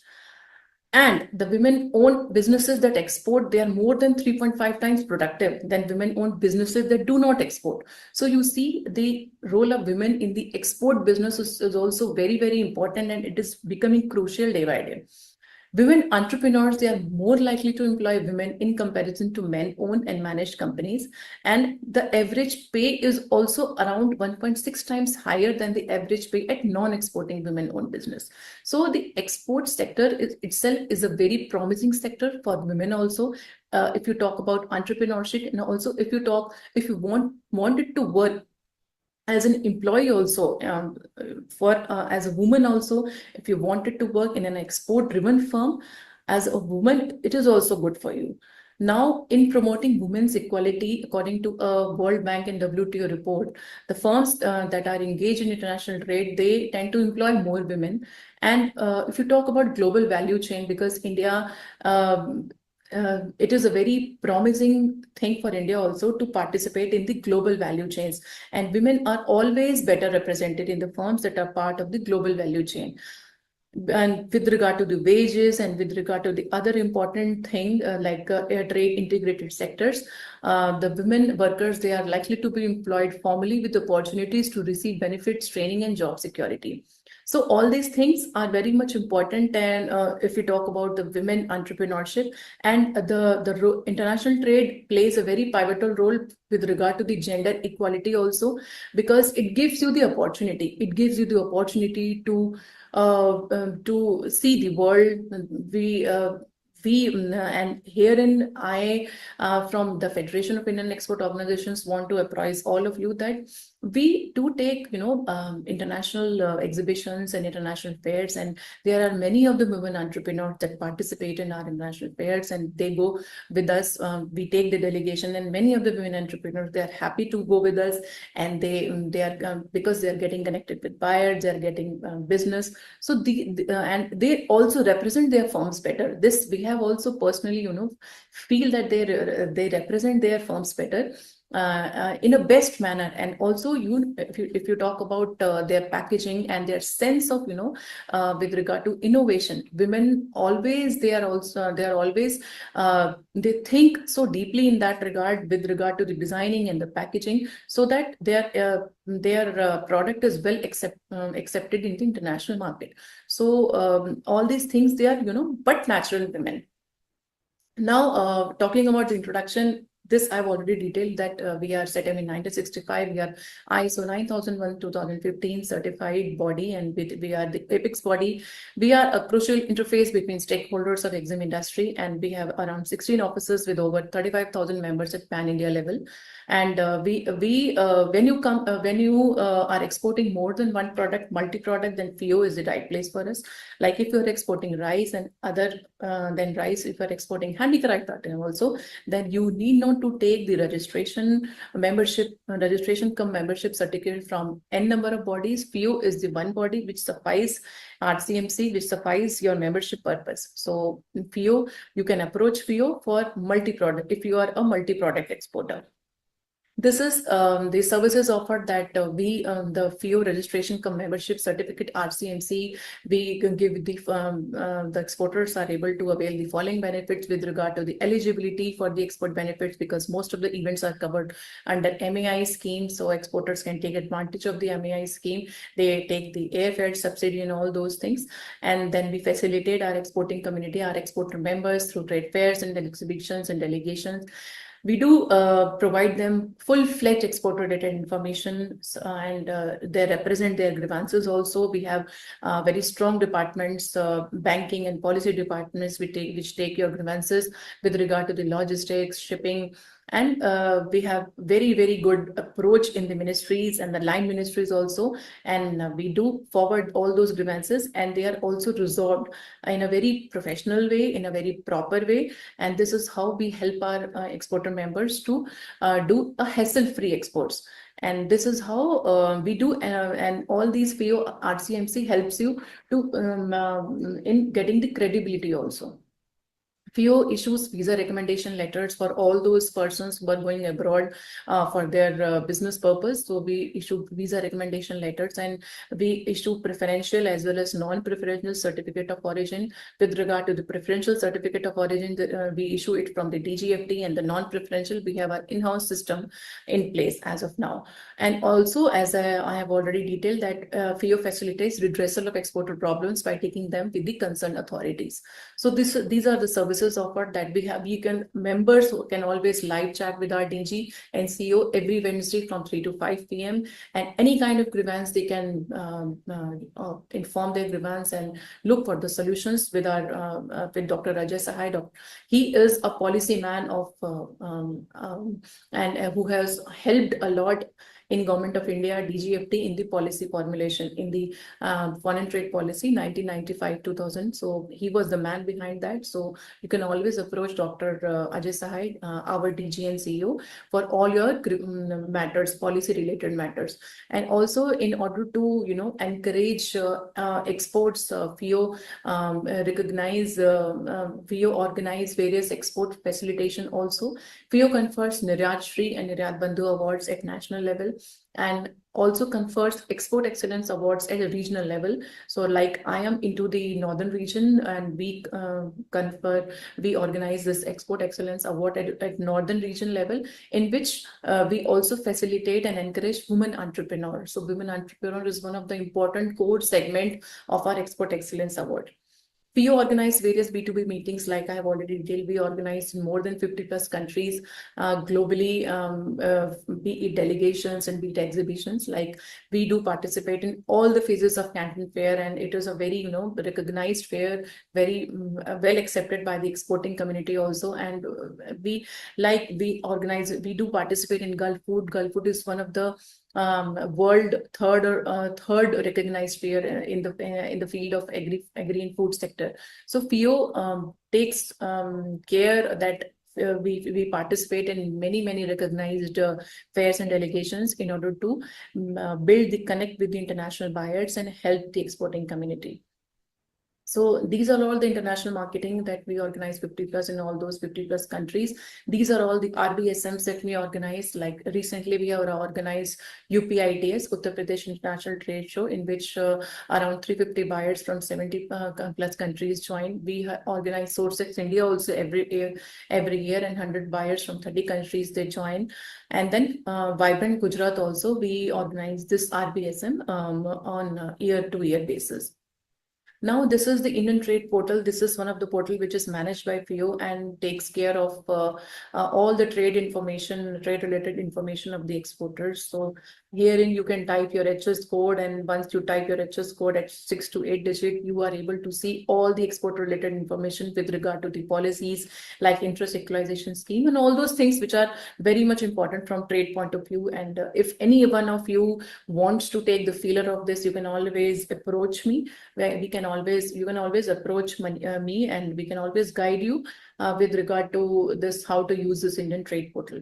Now coming on to the very important segment, considering the today's topic with regard to the women entrepreneurship, is the Global Linker Store. FIO has tied up with the Global Linker Store. This store is not only targeting for exports, but it is targeting for the domestic business also. So this is how FIO has tied up with the Global Linker Store, and through this you are able to create your store online, and all these stores are ONDC compliant also.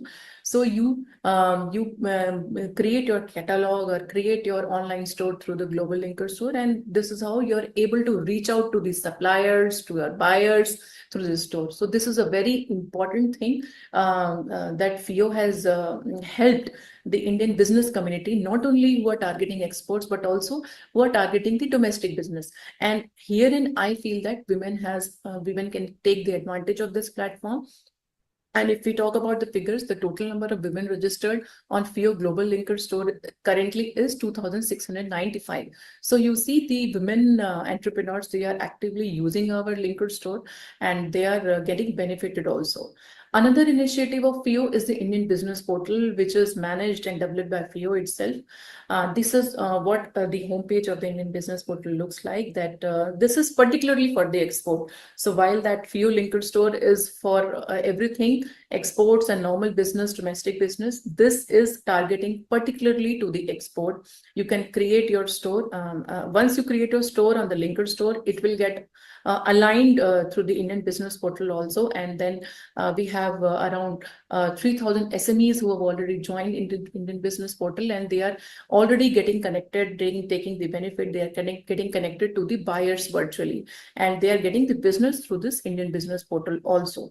So this is how we are managing the portal itself. So these the benefits of the objectives of the Indian Business Portal is that we are enabling the online presence of every exporter and making the exportable products and services discoverable, and helping the exporter grow their business. And the features include that it is international trade hub, that like I've already detailed, that international trade hub for Indian exporters and foreign buyers, and it is a kind of B2B marketplace.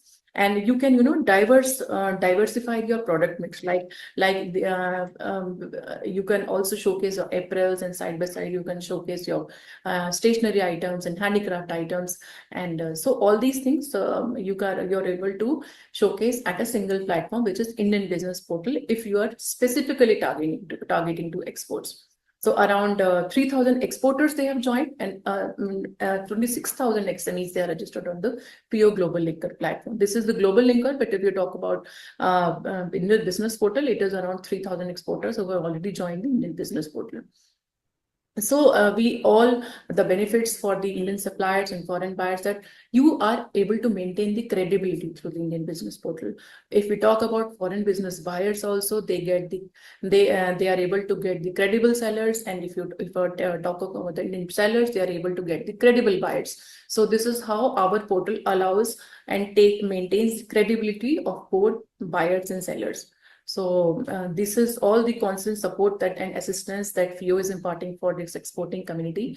And with regard to all the technical support and assistance and everything, FIO is there. FIO is the one-stop platform for everything. So last, I just wanted to showcase this slide that while we are noticing women on the top level, the top-notch women, we are also recognizing the efforts of the women who are working at the farm level.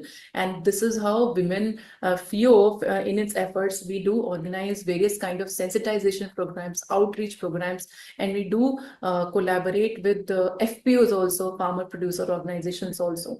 So this is all FIO is all about with regard to its services, and also we are very much into the women, encouraging the women entrepreneurs from all over the country through our services, through the Indian Business Portal, Indian Trade Portal, and the delegations, and all those things that we are doing for the exporting community. And women is the most important part of that. So in the last, with the encouraging note, I just wanted to end my slide that it says that हर दिन महिला का दिन है, हर दिन शक्ति का पर्व है, हर दिन उत्सव है मानवता का, जिसकी केंद्र बिंदु महिला है.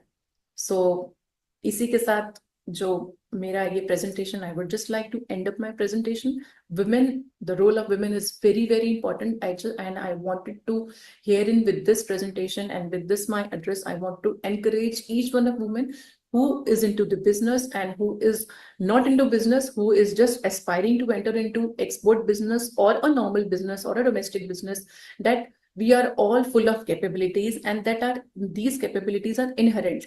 We can बस उसको क्या बोलते हैं, जरूरत है कि उसको अब निखारने की जरूरत है. We need to all अंदर से उसको लाने की जरूरत है. हमारे अंदर बहुत पोटेंशियल है. We are multifaceted in our approach. We were always multifaceted. Now it's the time to explore all our capabilities and potential. So thank you very much.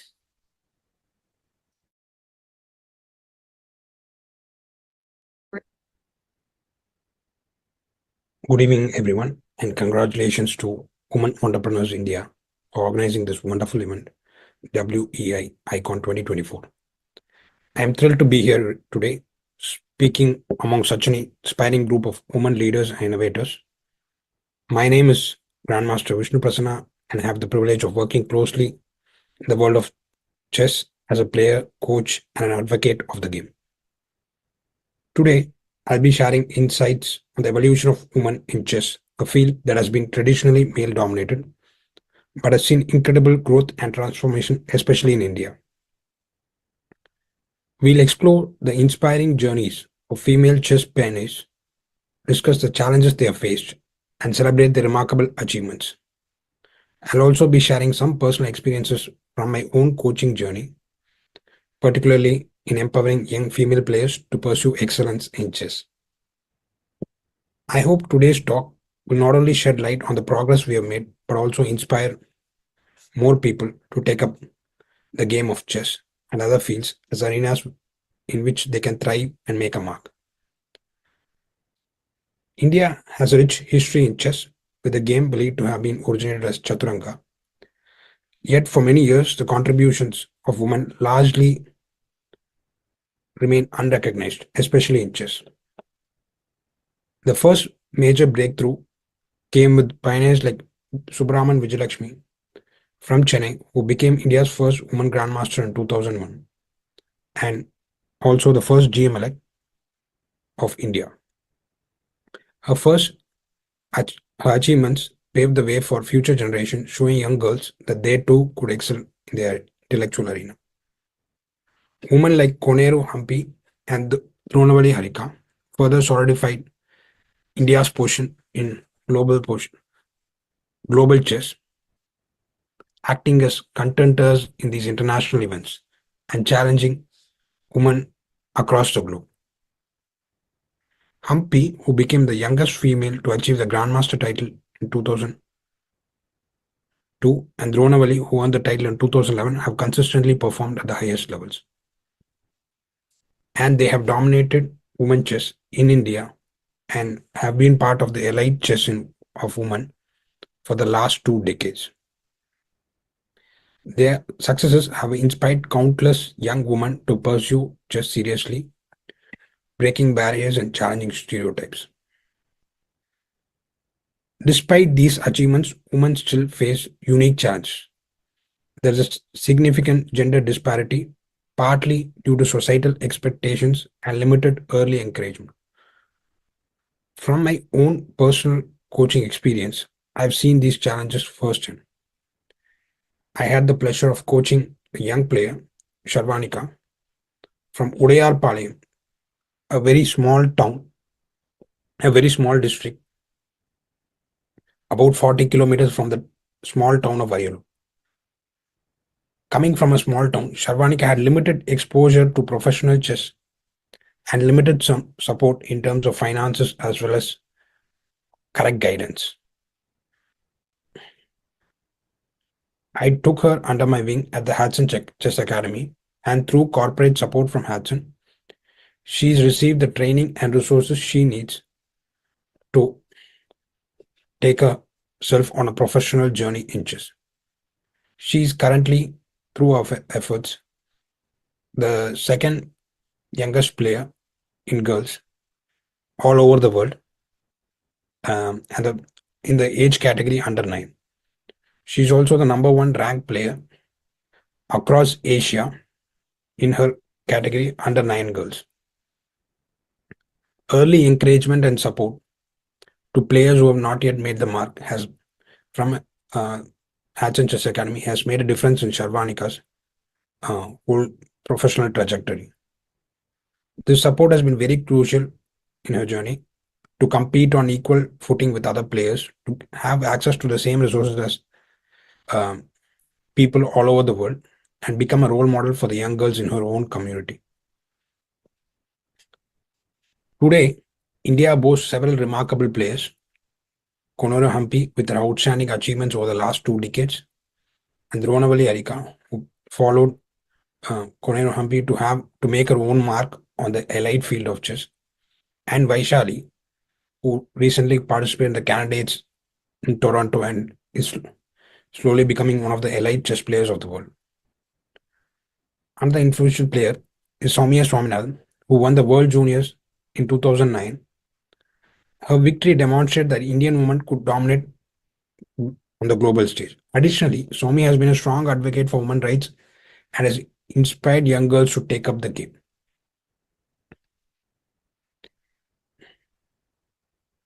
India's recent success at the Chess Olympiad, where our team clinched gold medal for the first time in the history of the game. I see this as a remarkable achievement, and it has added a significant boost to the popularity of chess across the country and has inspired women as well. The victory has not only put Indian chess on the global map, but also fueled interest and excitement in the game at all levels. The triumph is a proud moment for us and has inspired countless young players, including many young girls, to take up chess with renewed enthusiasm. They have shown the way that women in India can reach the highest levels of the sport. The Olympiad victory has also helped challenge stereotypes and broaden perceptions of chess, especially for women. More girls will see chess as an accessible and prestigious pursuit, and the visibility is crucial in encouraging them to believe in their potential.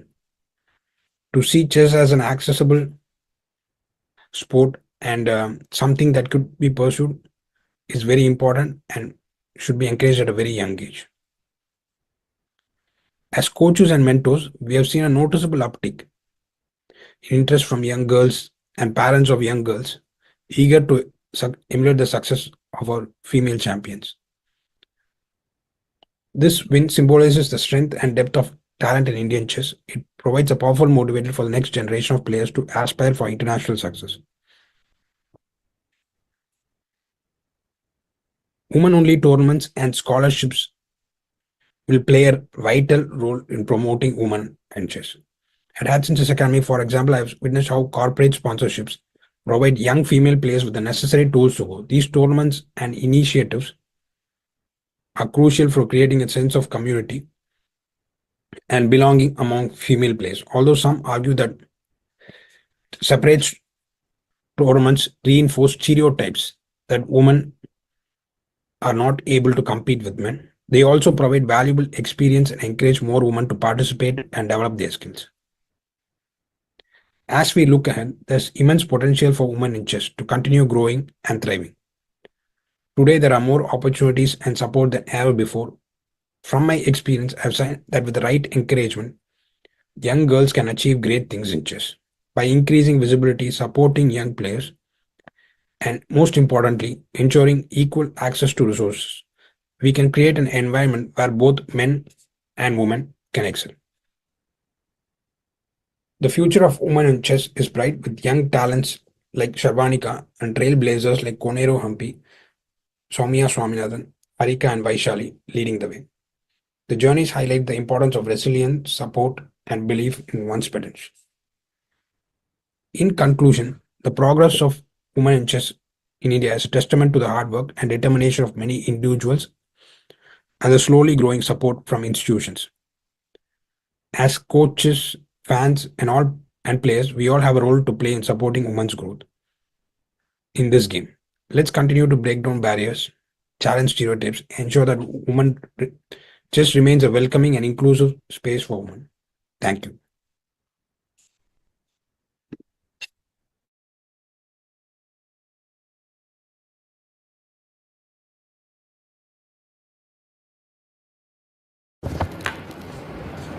Very good evening to all the participants in this virtual event. I am Dr. Mary Angelin, Principal of Nazareth College of Arts and Science, and I'm really thrilled to be invited as a speaker at the international event. This virtual event has been conceived to celebrate and empower women in business.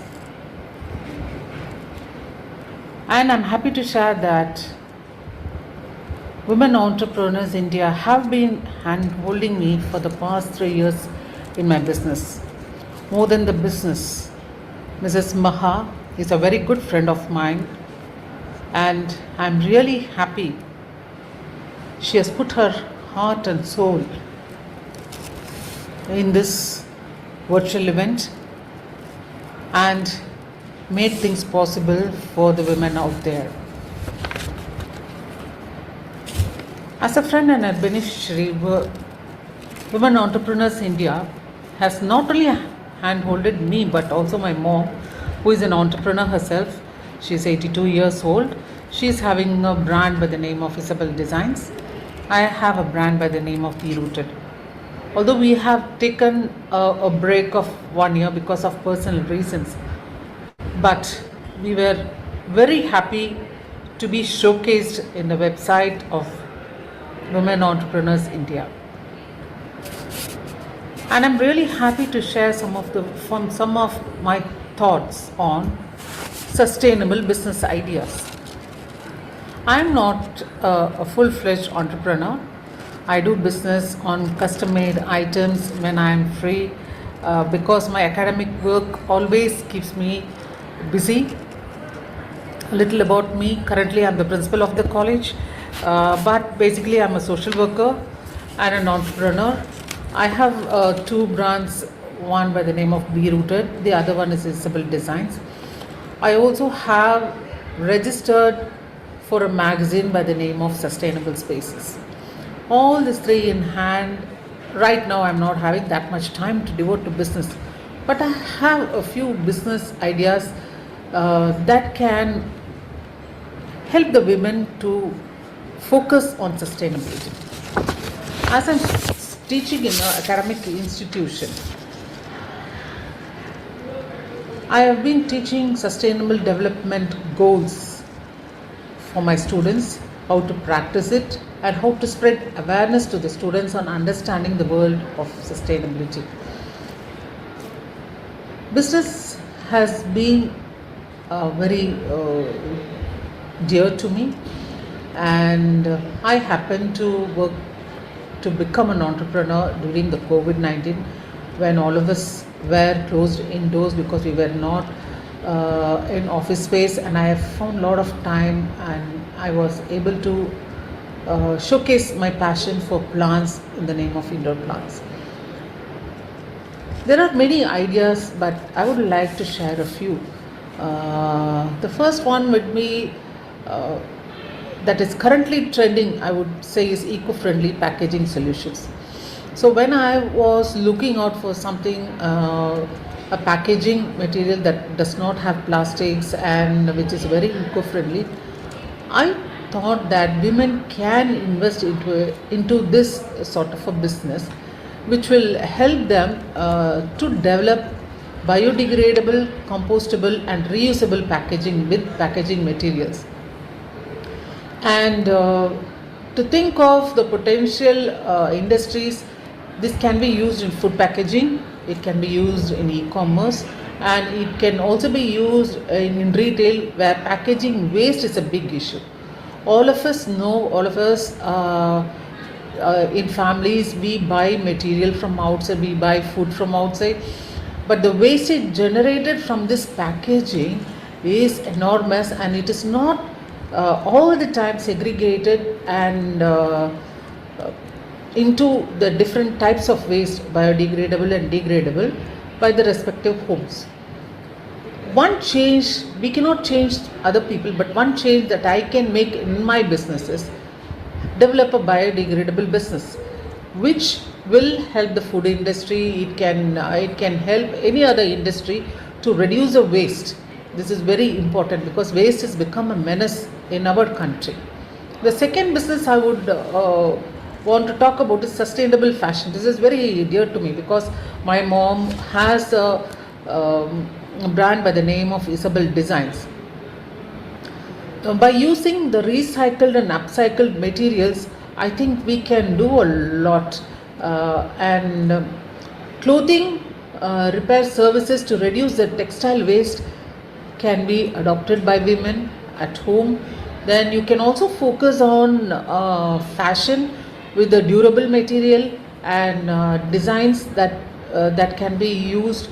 It can be recycled. Whatever material you have at home can be recycled into new garments instead of buying new dresses every week or every month. Developing or following sustainable fashion, making that as a business is a very good idea in the current days. Next, I would talk about ecotourism. Ecotourism is not much thought about in our country and in Chennai, and I think ecotourism is a boom now because people love to travel. People are working in IT, they are earning.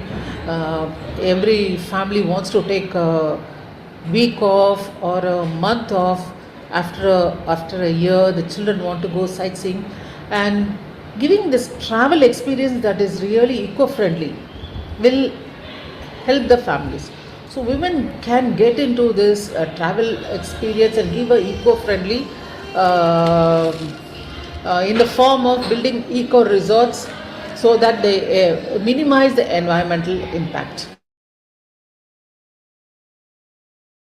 Business ideas would be sustainable event planning, and actually for women I think this is the best way of earning small amount of money sitting from home. You can plan and organize eco-friendly events by reducing the waste, having a sustainable catering and zero single use of plastics. See, this anybody can do on a very small scale. It not be a large scale, but if you succeed in having a good group of clients who approach you, I think then you can take it to a larger scale. Apart from this, I see also my students are very much interested now into this cosmetic, making their own cosmetic, because of the various allergies. Some of the products, the skin is having allergies. They have started making, they make creams for the hands, and they come and say, ma'am, why don't you use this?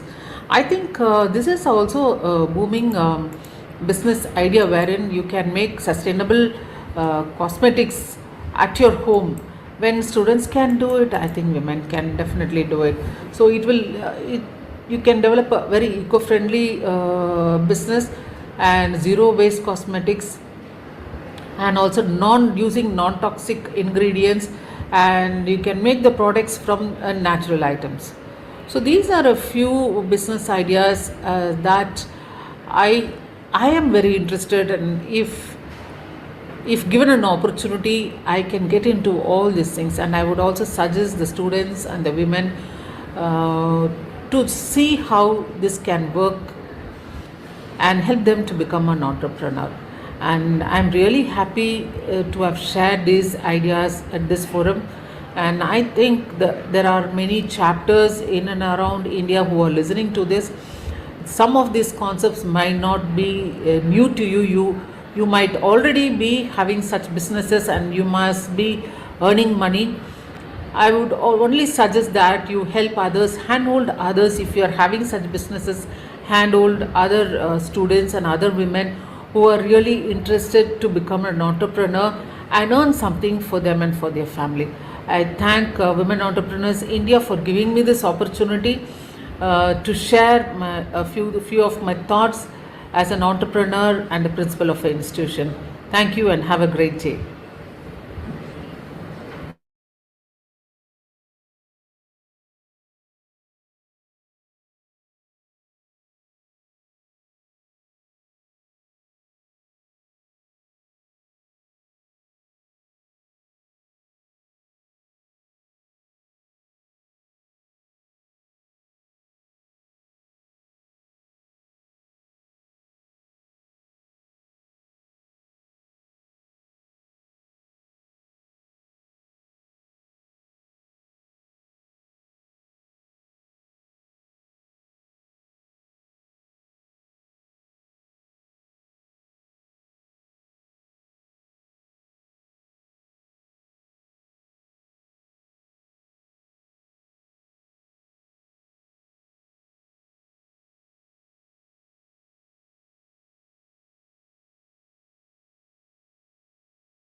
Hello, ma'am. Good evening.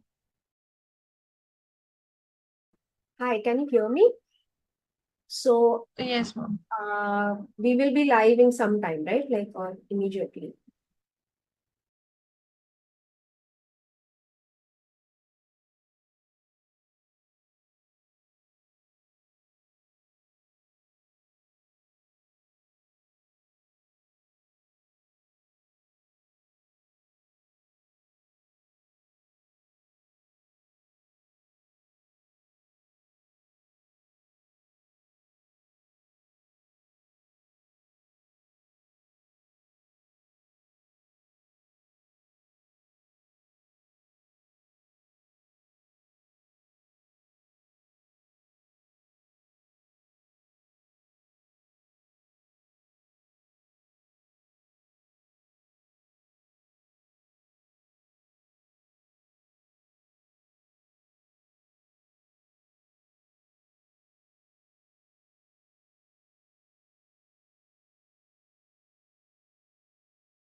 Yes, ma'am, you can start.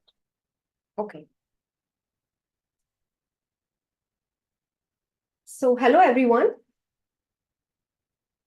Before I begin my talk, I would like to ask you all a question. What do you think is the main quality that it takes to be a sports person in India? A few years ago, I was attending a sports conference being attended by a lot of international sports persons from different fields, different sports. There were hockey players, footballers, cricketers, badminton players attending. And the host stumped us with this question. On the spot, everyone gave varied answers. Some said self-belief, some said talent, debatable. Some said hard work, necessary. Some said family support. A few emphasized on resources.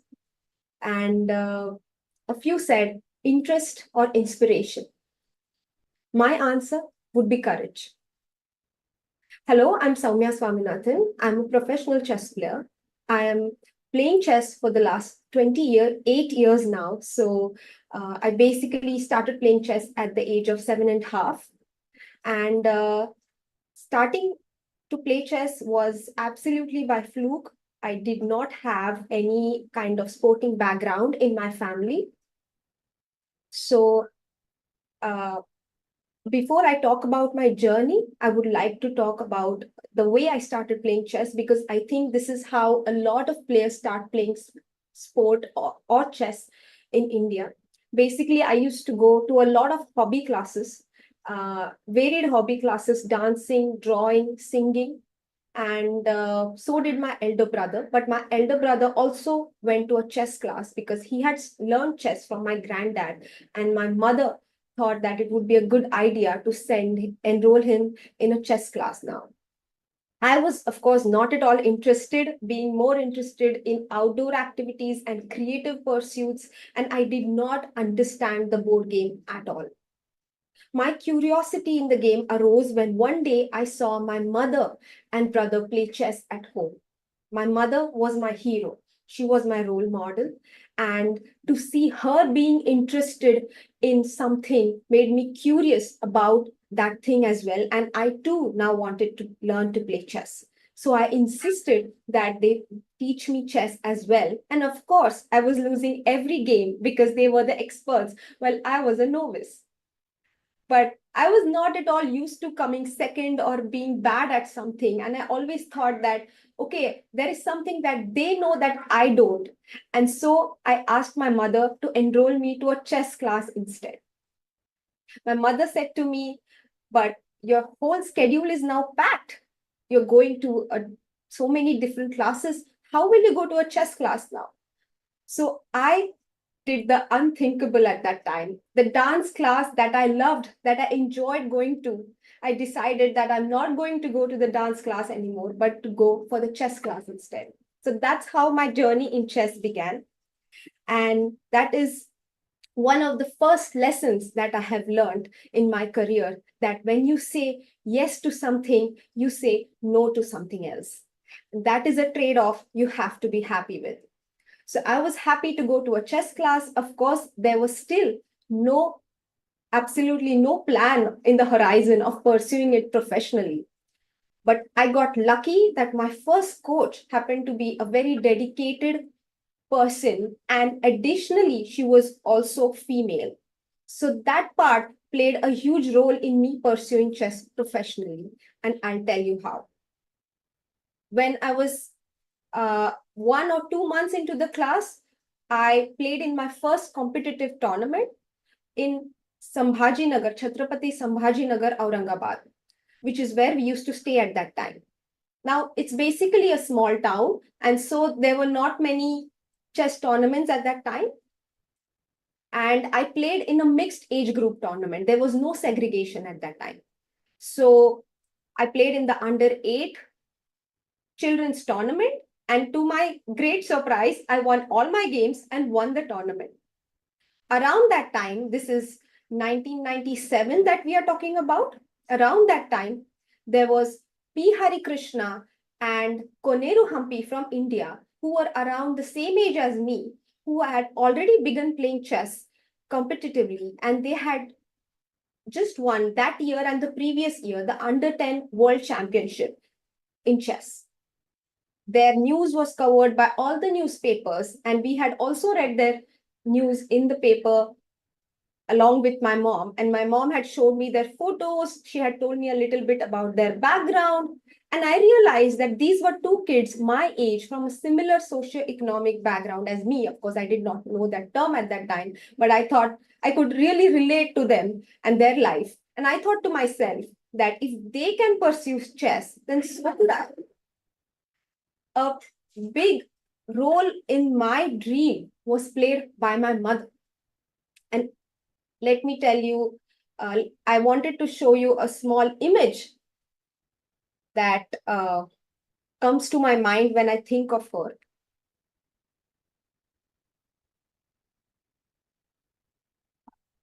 Allow me to present.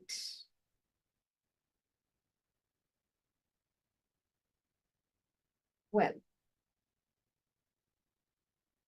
yeah. So this is basically an image that I think of my mom when I go back to my childhood. When I was about 7 years old, before I had started playing chess, I wanted to participate in a fancy dress competition in our society.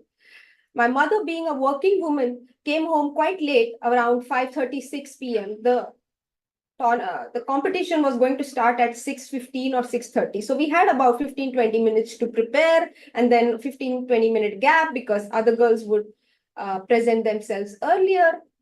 And so my mother, being the creative person that she was, she made a dress out of chart paper for me, on which basically there was 2 sheets of chart paper covering me, and in the center of the chart paper was the word me written with a circle around it. And around the circle were the words wife, grandchild, daughter, aunt, friend, mother, sister, and niece. The various roles that a woman plays in her life. And around that were various words written, which were basically professions, and they were written in consultation with me. So I had sneaked in a word grandmaster and world champion. There was also astronaut, president, prime minister, anything that I dreamt of as a child, that all of that was written. And the whole act was about giving me the confidence, and all the girls watching, the confidence that we can be anything that we want to be, along with pursuing our different roles in life and along with retaining our individuality. So this image always helps me to remember that my dreams are stronger than the challenges in front of me. And this image really helped me instill the kind of self-confidence that is required to pursue a difficult profession. Now, moving forward, because I won the tournament, we started to play chess more competitively. One of the challenges that women chess players often face when they are younger, basically a challenge faced by the players, is that there is no one to accompany them for tournaments. Playing a sport requires you to travel from one tournament to another, and it is definitely an economically tough challenge, also logistically tough. My parents, both of them being working, could not really accompany me for tournaments often. So initially, I benefited from having a female coach who agreed to take me along for tournaments along with her. This was the system between the age of 10, where some of the tournaments I played along with my mom and some with my coach. At the age of 10, a real tragedy struck my family. My mother passed away. She was, of course, my hero, and I did not want to pursue chess anymore. I did not want to even get up from bed anymore. But my father, he realized that chess could act as an anchor for me at that point, and he encouraged me to still attend chess classes, to still go for tournaments. But how was it to happen? I could go for the chess classes with the help of basically solutions were found. The auto that I took to my school was arranged for my chess class as well. My father made the courageous decision of sending a 10-year-old child alone to chess class on a cycle, which is not something many parents would do, especially if the class is quite far. But we did not have a choice. So necessity is the mother of invention. And then we also received a lot of kindness from friends, parents. My friend Amrita Mokal and her mom, who used to regularly play chess tournaments, offered to take me along with them for tournaments. So for the next 2 years, I used to accompany Amrita and her mom for tournaments, and that's how I got to play chess. And at the age of 12, I decided to continue going for tournaments along with my friends who are also my age or 2-3 years older. Now, it is difficult for a parent to imagine a girl child traveling on her own at the age of 12, 13, 14, 15. But this is another aspect of a career, of a difficult career, that courage often plays a huge role. And my father showed a lot of courage in trusting me. And the fact that I was brought up to be very independent by myself, even when I was younger, we would, be alone, be by ourselves at home, me and my brother, and would go for classes on our own. So that aspect played a huge role in my perspective. I did not feel lonely at tournaments, but saw it as a chance to be by myself, take my decisions by myself, and be more independent. So for me, it was definitely an opportunity, and for my father, definitely a courageous decision. Now, I would like to present a few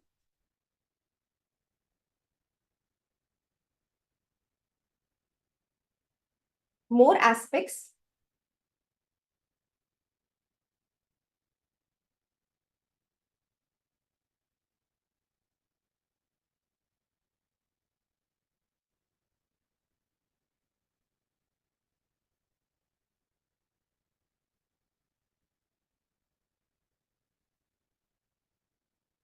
Give me a moment, please.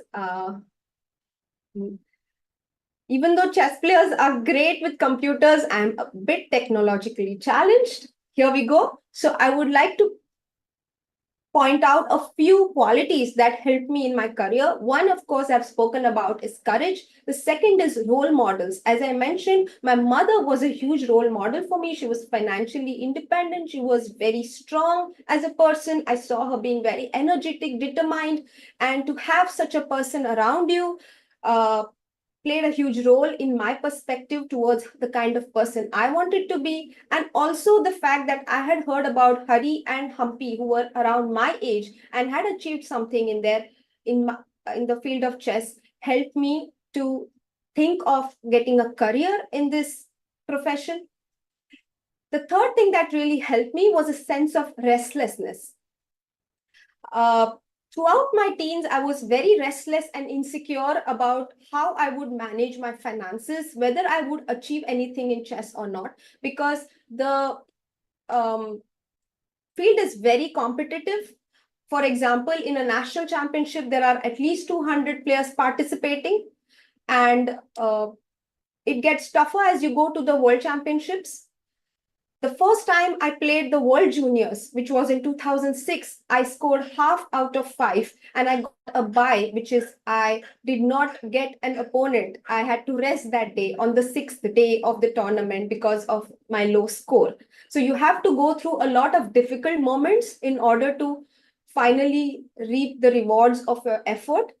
And that leads to a huge sense of restlessness. But the restlessness, in fact, helped me because I made the decision that I would do everything in my capacity to outwork others. That was the perspective I had, that, okay, if I don't have the resources or if I don't have the opportunities required, what I can do is utilize what I have. And that really helped me. My hard work and the sense of restlessness, in fact, helped me throughout till I was in my 20s. Later, of course, as I mentioned, learning to overcome losses. This aspect also helped me because, for example, I mentioned the World Junior Championship in 2006. I was half out of 5. And in 2009, in my 5th attempt to the World Juniors, I won the tournament and I was the 6th Indian to win the World Junior Championship ever. So it was a long journey from 1997 to 2009. And definitely the 5th one is a long-term aim. When you keep a long-term aim for yourself, you're able to overcome the short-term losses. And that is what helped me to keep keep at it, to not give up on my chess career, even when there were reasons to do so.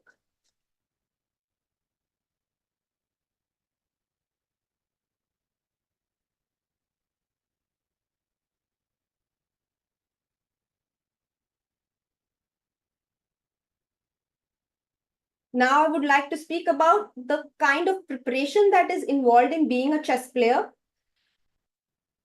I have put it on the 4th position, but the main thing that you need to do as a chess player is self-study. A lot of improvement in a field like chess or maybe even science is you spend long hours by yourself, pouring into your sport, thinking about your sport, looking at different ways to improve. It's a lot about trial and error, and that you can do with the help of books, computer software, and with online material that is available today. It was not available earlier for me, but it is available today and we utilize it extensively.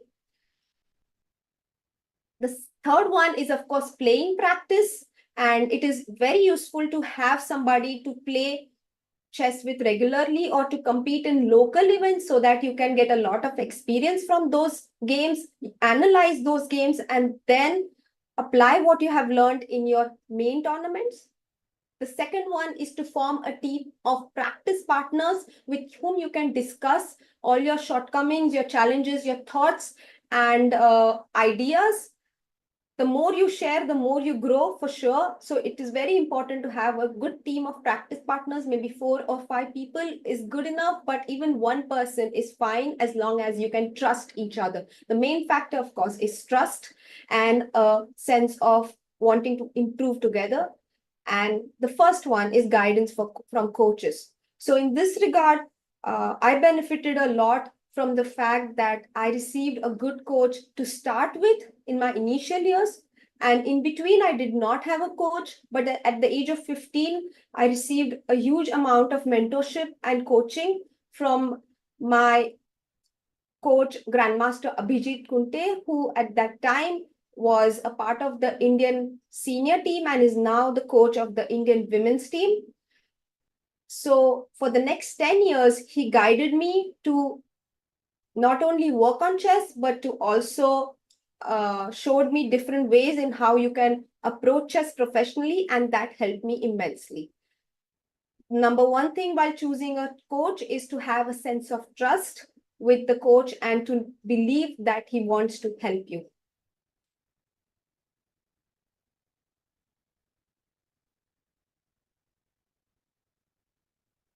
So I suppose my time is up. So I would say that my journey in chess has been extremely fulfilling. As I mentioned, I've been playing chess for 28 years now. There have been ups and downs, and there are going to be roadblocks in the journey, but it is definitely enriching. And if you can show courage and support your kid or yourself, irrespective of which point of view you're watching this video from, I think it will surely benefit you. Thank you so much for listening to me. Thank you, ma'am. We have a few questions for you, ma'am. Yes, definitely. First of all, ma'am, it was really insightful and I could really relate to you since I also used to play chess at a very early age. Okay. And it really felt like, yeah, this happened. Okay, So that's the first question that we have, ma'am, is how did you feel when you won the World Junior Girls Chess Championship 2009? I was extremely relieved. That is the right word. Because when I was a kid, I had two dreams in chess. One was to become a chess player, play chess professionally, and the second was to become world champion. And I remember a month before my mother passed away, I had actually made a promise to her. Like, all children, they just say random things, right? So I had actually told to her, you just wait and watch. I'm going to become world champion one day. And then she passed away. And then I had this whole 10 years in between, and I was struggling to even win a national championship. And I realized I had made such a big promise, and it is so difficult to keep. But I truly believed in myself. And what had happened was in 2008, I had missed the bronze by a whisker. So that sort of really challenged me to give my best in my last year for the World Juniors, which was 2009. And the whole year after that, from 2008 October till 2009 October, which was the month I won the tournament. The whole year, my aim was to win this tournament. So I felt completely relieved that I had achieved my dream, and I would really like to thank so many people who helped me. In fact, even Vishnu Prasanna, Grandmaster Vishnu Prasanna, who spoke before me, he was one of the people in the Indian team. And I remember on the night before the last round, he helped me prepare for my opponent along with my other friends. So I'm so grateful for that memory. Ma'am, how do you handle the stress while playing? Because it's really stressful about the opponent's moves. And finally, in the last few minutes, it gets really stressed. How do you handle that? Yes, I think a lot of people don't realize that being a chess player also involves physical fitness and mental training. It is not only about working on your chess skill. So, for example, a chess game lasts for 5 or 6 hours, and you need a lot of stamina to be focused for those 6 hours. Otherwise, it is easy to lose concentration. Mistakes happen because you're tired, not because you play bad chess. Physical fitness is a huge component, and the nerves are actually controlled by training on your mental fitness. So we do a lot of breathing exercises. What I follow is an exercise called centering, which is basically a breathing exercise that helps me regulate my nerves. And another method that has also helped me is an exercise called PMR. It is an exercise which is used by many athletes, not just chess players, to regulate your nervous system. And another tip I would like to give is during the end moments of the game, when you are in time pressure, it is important to train your brain to think about only the moves and not about the result or the clock ticking, or because your emotions tend to take over your thought process. So it is important to train yourself to only think about your next move, and that will help you control your stress. Ma'am, do you feel if a 40-plus-year-old woman starts to play chess at that age, is there a possibility that she can also become a women grandmaster? I actually do believe it, but society always tends to think in terms of statistics and proof rather than in terms of what is possible. But I do believe that human potential is infinite, and the reason why we don't achieve certain things is because we limit ourselves. So I do believe that if a 40-year-old female has the resources, the problem becomes that she is not able to devote as much time to chess as a kid can. That is the problem. So if a 40-year-old woman decides to prioritize chess over her other responsibilities, or if she has family support to help her prioritize chess, then she can become a woman grandmaster. And I have, in fact, personally encouraged someone I know to pursue chess. After the age of 50, she was 50 plus when she started pursuing chess. I have encouraged her to play chess professionally, but unfortunately, she was not able to do it because of family responsibilities. But if you can figure out a way to handle that, then it is possible. Ma'am, another question we have is, how has your chess background influenced your approach in business and management and the corporate world? I actually am not a part of the corporate world. I do work in Indian Oil, but I work as a sports person. And my job is to represent them in chess. So I don't have much experience. I do have some commitments time to time with my company, but my company basically supports me to play chess for them. And so I'm not the right person to answer this question. Okay, ma'am. Ma'am, another thing we have is the question that are you satisfied with what you have achieved in the chess world, or do you have some other goals that are further you have to achieve them? It's a great question. I have thought about this, and I was wondering whether I should fit this in my presentation, but then I thought it would be too long. So I am satisfied. Yes, I'm very content with what I have achieved, but I do feel that I need to achieve more, and these two things can coexist. So, as I mentioned, what earlier helped me was my sense of restlessness because I was not satisfied with what I was achieving and what I had. And that helped me to improve. And now, what I feel will help me to improve now that I'm in a content place in life is a sense of discipline and commitment and consistency. So, these factors really help you improve in achieving your goal when you are in a very content place in your life and you don't have that insecurity pushing you. So I hope to keep playing chess, and I hope that my sense of discipline will keep improving so that I can show good results in the future as well. Ma'am, how would you like to be remembered in the chess world later on in the future? I don't really believe in doing something so that I can be remembered. I feel I should give my best in what I'm doing for my sake, because I believe it's important for me rather than so that other people can think good about me or something of that sort. That's not really motivation for me. I think people don't tend to remember you too much anyway. And you should try and live a more sincere life. That's my philosophy. So I try to be sincere to my own goals. And yeah, that's my answer.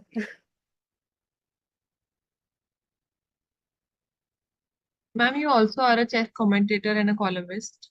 So what inspired you to do this as well? Actually, the commentary part happened during the lockdown. So I was at home, not traveling too much for events, and that's why I took this up, and I really enjoyed it. I think chess can be a great, can have an even better viewership than what is happening right now. And the way to take it forward would be to make it audience centric um, game, and that's why commentators play a huge role in that aspect. So that sort of motivated me, because I felt that I do have certain skills, and I also felt that the skills required for commentary I could learn on the job. So that sort of encouraged me to take up commentary. And columnist, I always wanted to see chess in the newspaper. When I was a kid, Grandmaster Praveen Tipse from Mumbai used to write a column for Times of India, which I used to wait for. It used to come in the newspaper every Sunday. And that is a column I remember. He wrote it for 22 years. So when I recently, a year ago, I got an offer from the Free Press Journal to write a column. And I thought that this is something that must happen. So I decided to take it up. I just feel like it reaches a newer audience and takes the game to a newer audience. That's my main motivation. Chess as a sport is, as far as I remember, it was originated in India itself. Yes. But then it does not have the same hype like cricket maybe has or certain other games have. What makes you think that that hype is not achieved? Actually, the viewership for chess has improved drastically since the lockdown. But yes, the cricket has a very, very wide, or football, because they're action oriented sports, and you can see what is happening without the commentary as well. Even if I don't have a commentator speaking, I can understand what is happening by looking at the scoreboard. In chess, the problem is it is difficult to follow the scoreboard because one move can change everything. So this makes a huge difference. Also, probably chess has not been marketed as much. It has not been taken to so many different types of people. For example, that's what I aim to do with this newspaper column, that I hope it reaches corners where it hasn't reached before. Then commentary, also that was the aim. Or streaming, I did some streaming during the lockdown. That was the aim, that newer audience can watch chess. So probably people are not even introduced to chess or how exciting it is. And that sort of stops it from being an audience sport. But we are looking to change that. I feel if we can make it more accessible by it being on TV and newspapers or radios, it will, YouTube, of course, then it will be in a better position. Ma'am, do you feel as a player traveling to certain events and championships, do you feel it puts a strain and you're not able to manage your time efficiently with your family, other career, and chess playing? Yeah, so definitely, I think chess is not something that can be pursued as a side hobby. It requires a lot of dedication of time. It has to be your number one priority. So definitely, it takes away from other things. And right now, how I'm managing it is by keeping only two priorities in my life at the foreground, and everything else is at the background. So right now, my main priorities are my uh, got married a few years ago. So my main priorities are my home and chess career, and both of them are like on joint first position, and everything else comes later. I just realized that you cannot do everything. You cannot say that I'm going to be good at everything. So let me prioritize what I want to be good at, and everything else I'm okay with being average at. So that was my take on it. so much for your time, ma'am. It was really wonderful talking to you. Thank you. Thank you. I enjoyed this session and I hope it will be useful to everyone watching. Thank you so much. Thank you.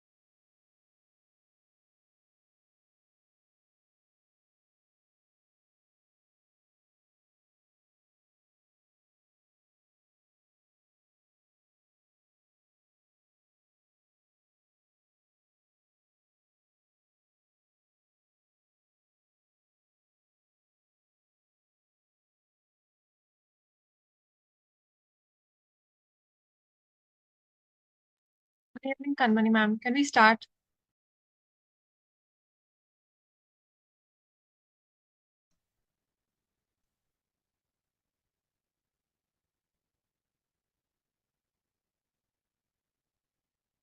Can you hear me? Yes, ma'am. Yes. Good evening, everybody. This is Kanmani Dhanashekhar, and I'm joining from Canada. It is 7:30 in the morning here, and I'm so excited and very pompous and proud to be part of this Women Entrepreneurs India WEI, and my special thanks to Mrs. Mahalakshmi for putting together this wonderful event, and also for the entire team. And I know it is humongous, work to bring all the speakers across the globe, and also to hear few things, few success stories about women entrepreneurs across. Thank you very much for this. And today I'm just going to, is everything okay from my end, or do I have to speak a little loud, or everything is fine? It's fine, ma'am. You can continue. Okay, all right. So I always believe success is never a random stroke of individual brilliance. It's always a sum total of influences we have had in our life. And one such great influence, I would say, is this event put together by Mrs. Mahalakshmi. And today's topic I'm going to speak is about how you can start your business in Canada from sitting from outside of Canada or sitting from your home is the main few things which I wanted to speak today. Canada, you all know, is the second largest country in the world with a GDP almost equal to US dollars of 2.117 trillion. And the population of Canada is just half the population of Tamil Nadu, which is, I would say, is almost like 4 crores. And Canada has been ranked as the fourth best country in the world in terms of quality of life, in terms of easiness to do business. There is no red tapeism.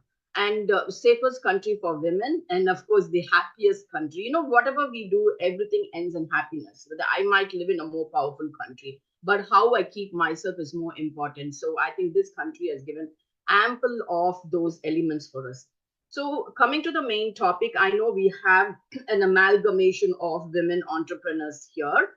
And the easiest thing which I told you is you don't have to visit Canada or be in Canada initially to start a business.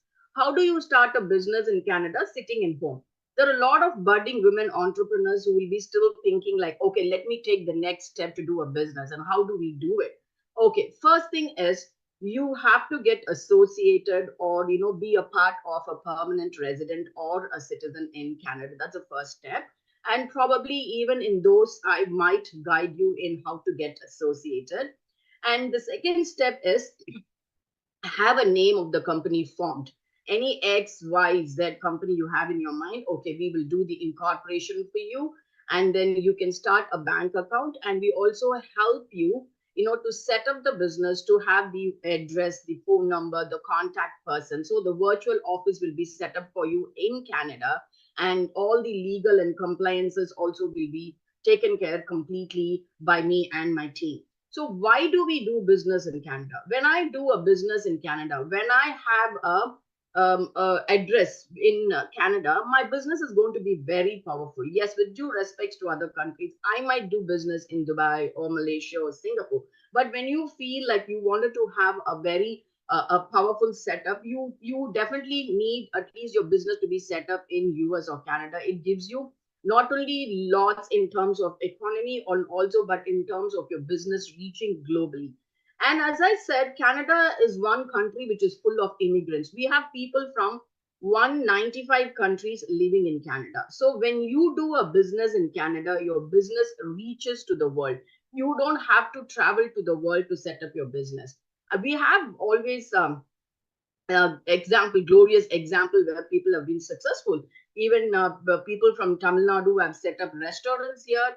And then there is not these restaurants or any businesses, I would say, not only cater to Asians or South Asians, but there's a lot of other white community as well, and Hispanic community, and a lot of other communities who are moving towards vegan or moving towards the Asian dishes. So once we set up a business here, there is an opportunity that your business reaches to the globe, and you don't even have to travel. Yes, I mean it. You don't even have to travel across the globe to set up your business.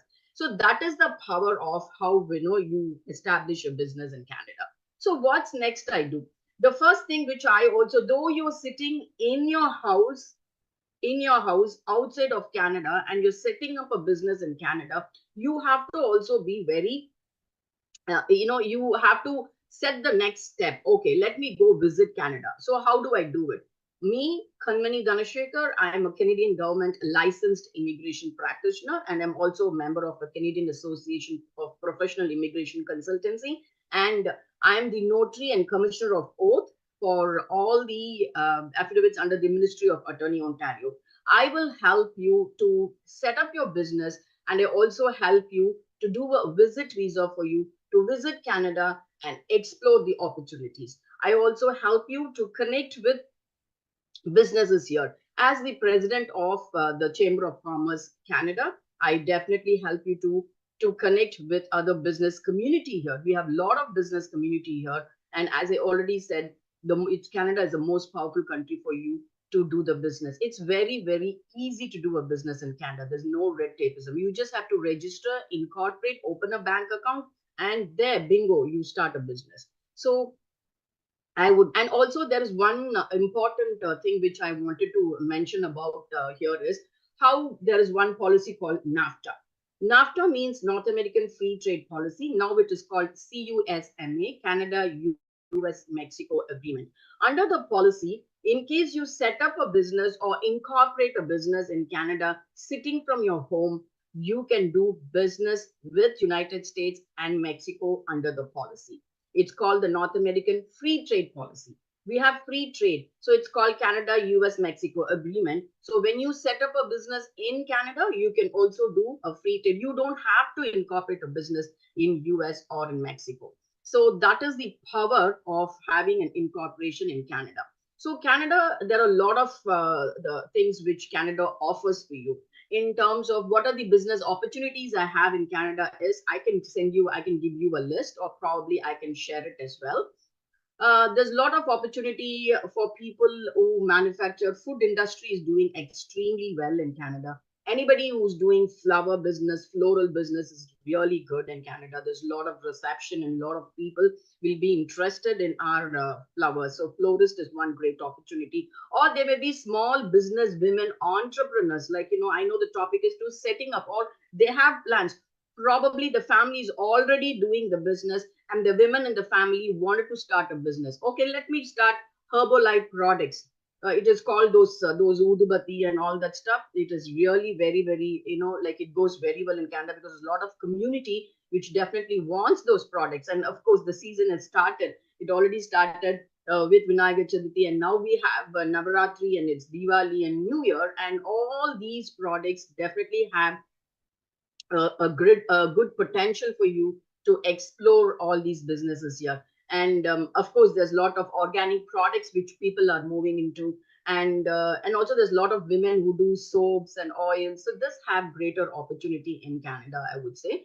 And also, like a lot of like in case people have digital marketing, they want to help somebody in Canada, some Canadian companies to help in the digital marketing. There is a great opportunity. So there are a lot of opportunities in Canada for women to explore. And one thing which I wanted to tell all the women budding entrepreneurs is, do not have any self betrayal. Do not feel like, okay, can I do it? Of course, all power exists in me.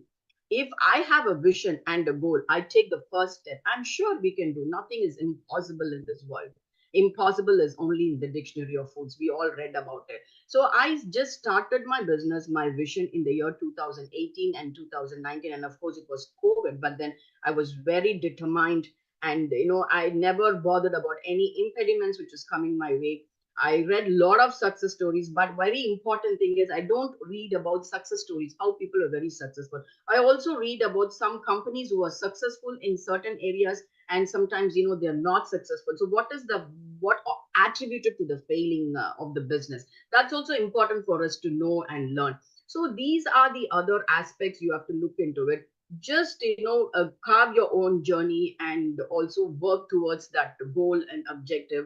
And that's very, very important, I think, for a woman. I know we do multiple roles as a mother or as a wife or a daughter, but regardless, I need to have a self identity.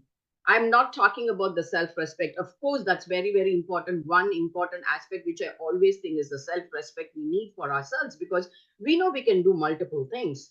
We definitely have the ability to do multiple tasks, and we can transfer the ability, because we have a lot of things which are great people had said, whether it is Bharatiya or whoever it is.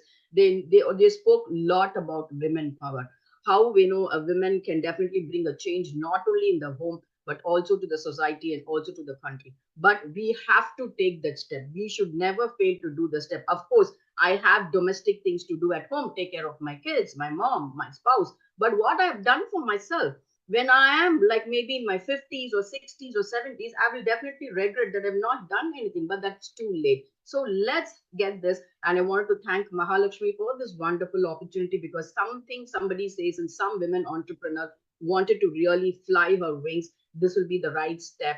And I'm here for everybody here in this platform to set up your business in Canada, sitting in your home. You can set up your business in Canada. Your business will become very, very powerful.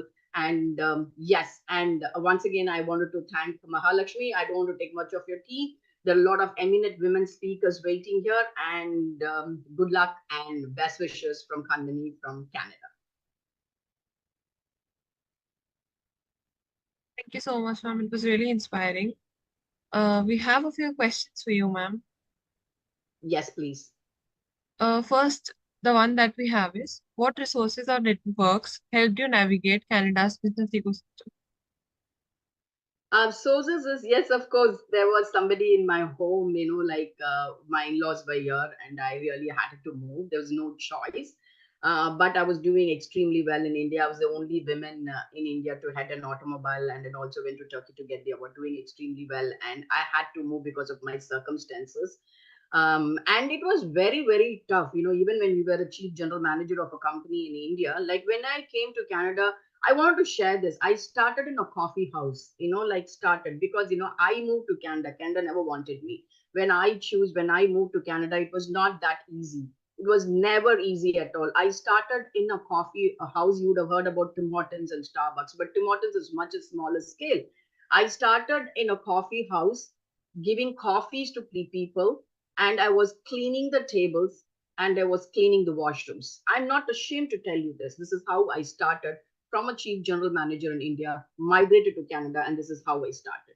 And from there, I never left. No turning back. I learned all the dialects when different type of mixed of people come to the coffee shop, right? We have to learn, because in India, when we work, we only know, okay, maybe a South Indian from a Telugu or a Hindi community or from Canada or Kerala will be there. But imagine in Canada, you are dealing with people from 195 countries with 225 dialogues. You need to understand that, right? That's very important. So I started from there, and then I built up my business, and there was no looking back. It is my perseverance. And I always said, right, we have all the power within ourselves. Observe people, and I carve my own journey. Ma- Ma'am, how do you feel that Canada's policy changes impact the immigration consulting, and how do you adopt them? Yes, that's a very vital question because there's a lot of things which is going on in India. In fact, I spoke in a couple of channels to say that there's nothing very alarming between the immigration policy between India and Canada. So there's few things which Canada wants to do is after COVID, Canada was very lenient to let people in. Correct, like a lot of students had come, a lot of people have come on a temporary visits, a lot of people have migrated to Canada to come as a permanent resident, and so many things were going on. So we Canada, as I said, has a population of only 4 crores, but the influx of students, the influx of a lot of people, a lot of temporary people who stayed in Canada where couldn't afford a house. The housing was a crisis. Yes, there was a crisis, and there was a lot of things going on between the student community, and also how their transition to get a work and their transition to get a PR was very challenging. And that's why this government, led by the Liberal government, by our Prime Minister, Mr. Trudeau, took some steps to cut down certain pathways of immigration. But that is a temporary pause because they wanted to stabilize everything, correct? Because the students also should feel comfortable here. So I would rather say this is only a temporary a temporary pause, a temporary phase for everybody for immigration, but does nothing alarming. It is it's business sometimes as usual. Ma'am, what unique advantages do you feel that women bring to entrepreneurship? My favorite subject. What does women bring? Like what can I say? I'm not sure. There is a few things which I can always say, like Anandam, Arpudam, Atagasam, and Aishwaryam. So many things, right? When a woman comes, like I'm not very. I'm definitely. I'm very proud to be like to say I'm a homemaker, correct? But at what cost? Because things are moving very fast nowadays, right? Women, there is a necessity for women. It's not that in a household what we speak about what the women brings on the table, correct, but what is our capacity and capability, as I rightly said. Women should be an entrepreneur. Not only, like, I would definitely, even when I speak to my daughters, I speak about being self-reliant, self-independent, and financial independence is very, very important for a woman. So that's one attribute is which every woman should look into: financial independence, of course, your self-respect, right? And you can do what you want. You don't have to, for example, you have the full freedom to decide what you want to do. You don't have to expect anybody, correct? You don't have to expect your spouse or expect from anything from your parents. But when you have a goal, a lot of women keep it within themselves. They don't want it to put it in a paper and take it apart. But that financial freedom which you get when you being a women entrepreneur, and the self-respect which you get is very, very important in a woman's life. And I would definitely stress on the financial independence. Ma'am, did you face any criticism or any obstacles as a woman entrepreneur in a male society? And how did you overcome that self-doubt or criticism? That's another one of my favorite topic as well. I will call myself a feminist. I'm sure I'm a feminist. I'm not against male chauvinism, but of course, I did experience it when I was a chief general manager operations, right? Oh, yeah, how can a woman be a head of company, or the women doesn't know anything? I don't care about those men. I'm sorry to use these words. I don't care. I just, brush them aside, and I do myself what I'm expected to do, what I'm expected to do as my role. I do it, and my work, my determination, perseverance, and I will never allow any men to come in between.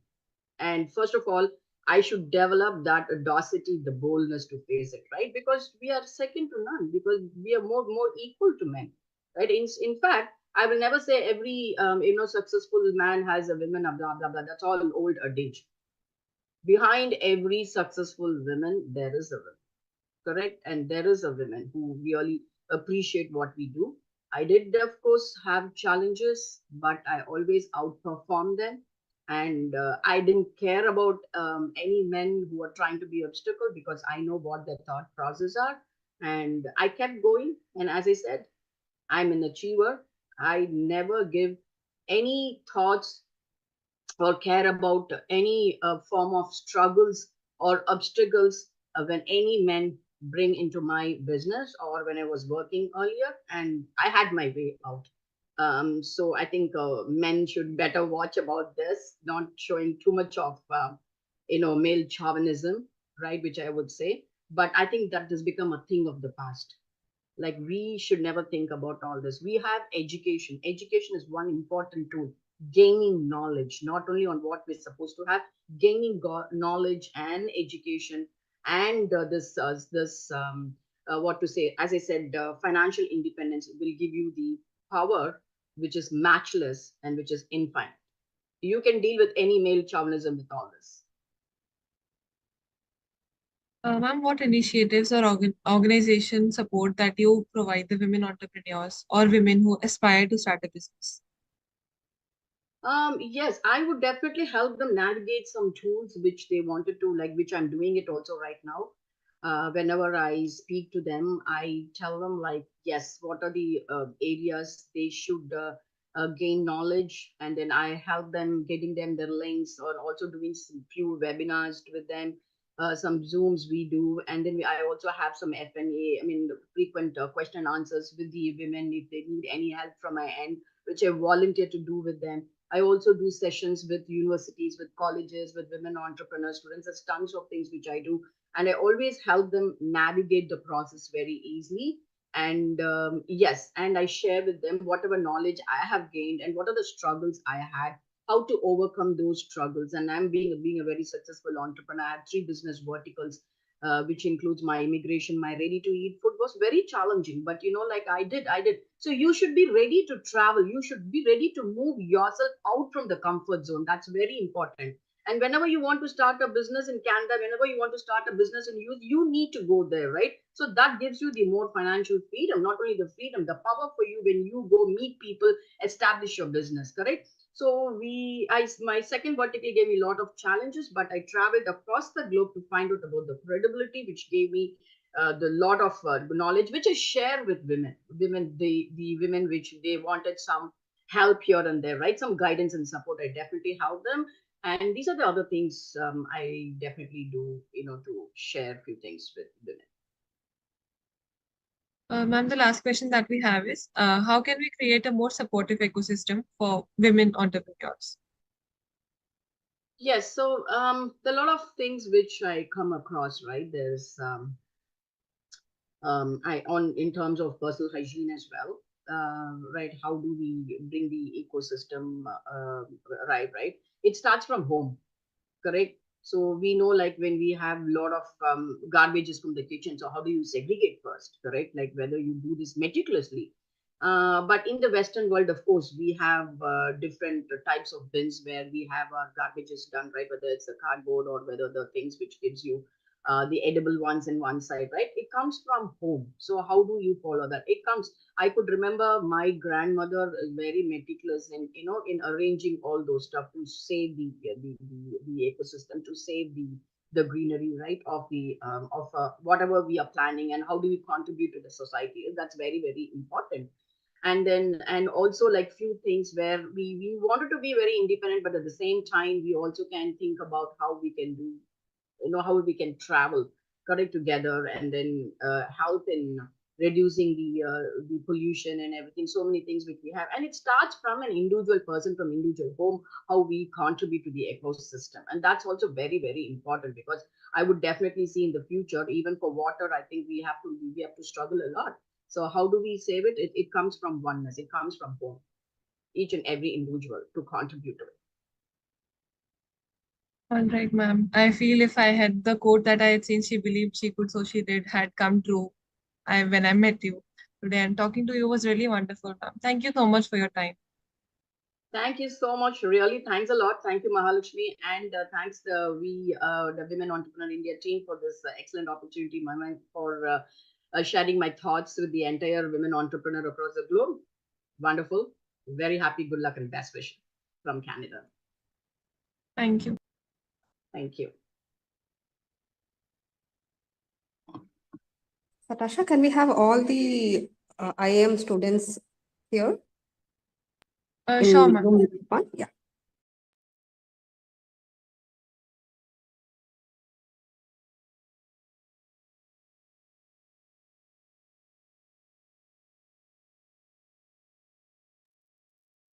You can make an announcement and you can ask people to join now, and you can start sharing your experience.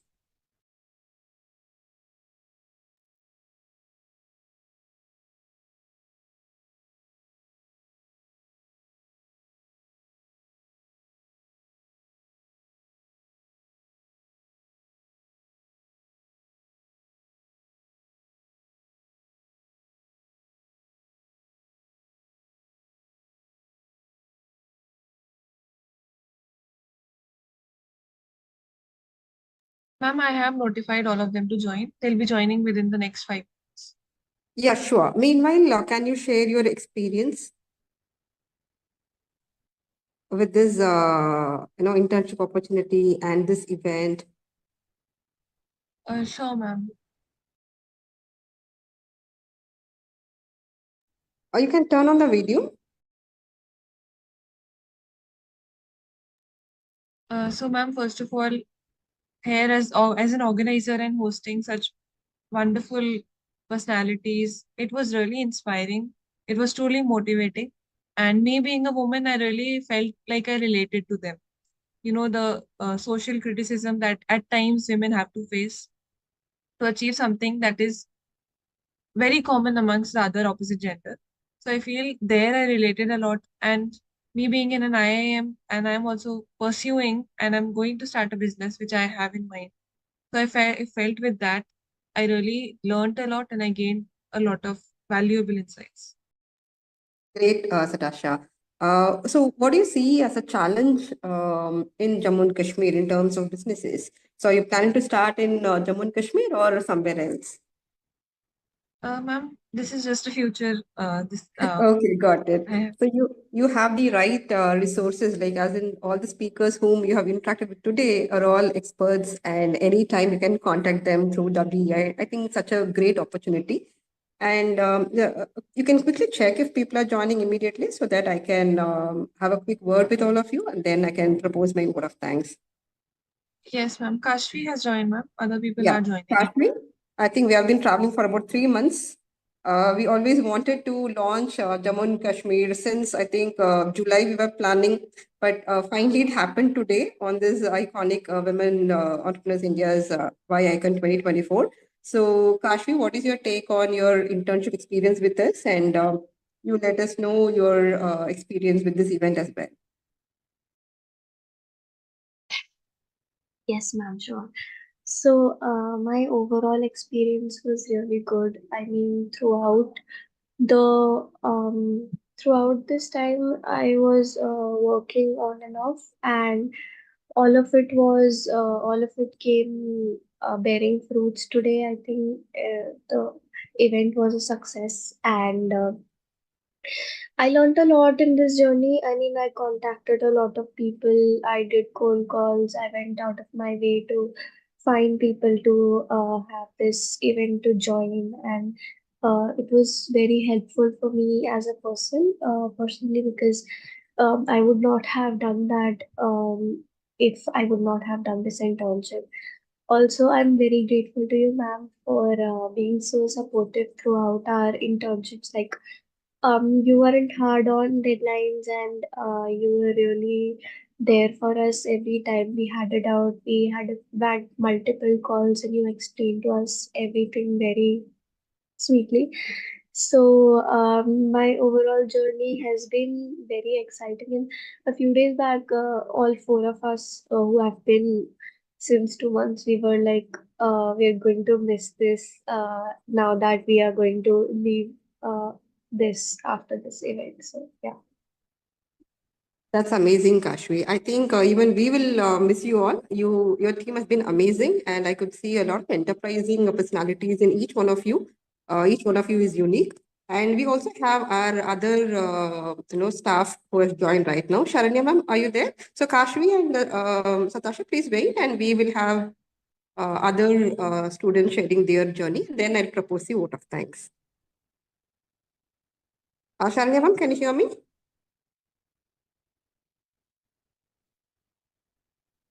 Sridhya ma'am?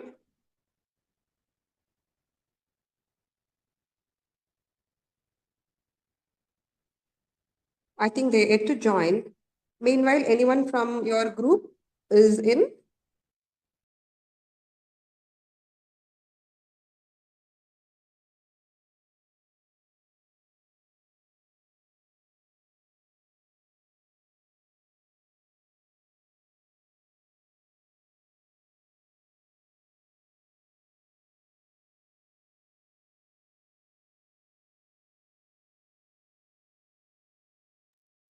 I think my team is yet to join. Meanwhile, let me quickly share my journey. Sharanya ma'am, are you there? Can you hear me?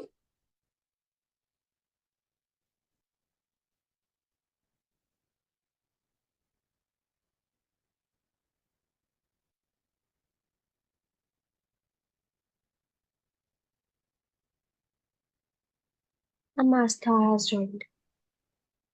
Okay. Asta, yeah, your experience, please.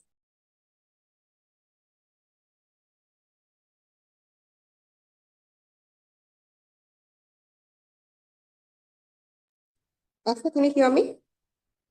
Yes, ma'am, a minute. Yeah, so please share your experience, this internship one and also this event.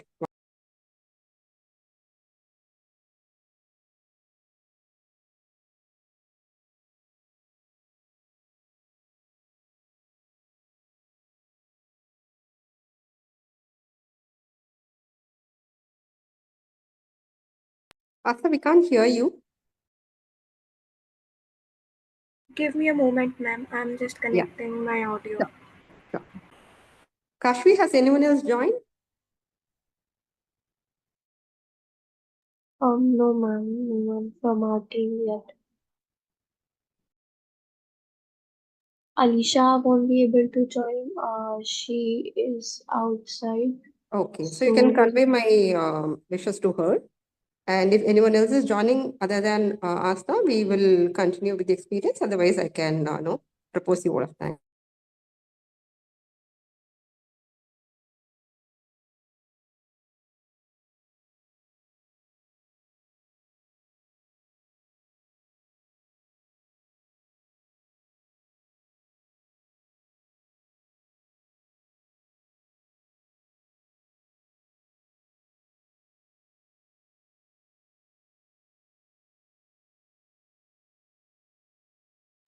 Ma'am, Raghav has joined.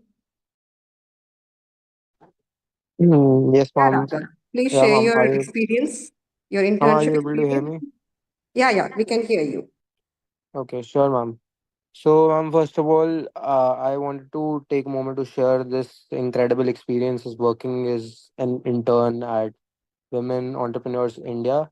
So, this internship, first of all, it provided me with a lot of invaluable opportunities to contribute to the meaningful initiatives that we take towards helping women, empowering women in entrepreneurship and business.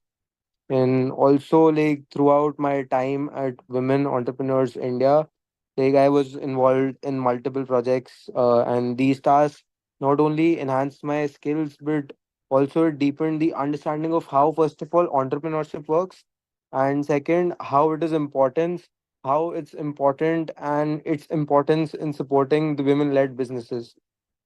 And also, like I was inspired by the passion and the vision of the team itself.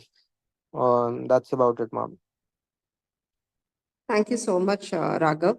Uh, Thank you.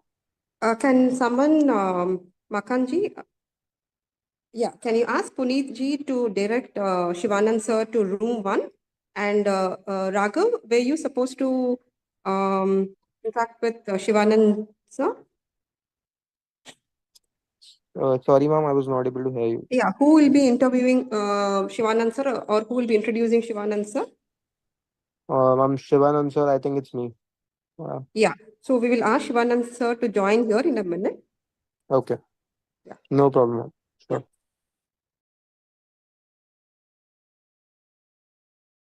Till then, can I share my journey, ma'am? Yeah, please go ahead. Just mention your name and share. So, this is Asta Tripathi, ma'am. So, the internship experience here has been a transformative journey and it was filled with a number of lessons. One of the most significant takeaways has been the opportunity to connect with a diverse group of entrepreneurs, including many inspiring women. Today's session, in fact, like international speakers, was also included in that, so it was quite good. From seasoned veterans to budding innovators, I've had the privilege of learning from their experiences, their failures, and their successes. Speakers like Admaishwari and Miss Priya, they have been inspiring me throughout these sessions, and throughout the journey I learned a number of things like interacting with a number of entrepreneurs as well as MSME departments. And in fact, the faculty over here at IIM Jammu, he was also quite good in having and fostering this thing with WEI. So the whole journey has been pretty smooth. So I have learned a number of things in the way. Thank you, Asta. I think we have our last guest waiting, Mr. Shivanand Ji. I can't see Shivanand Ji in room one. Can Makan Singh ask Puneet Ji to direct Shivanand Ji here? Room three, room three. He's not even okay. Okay. He says that just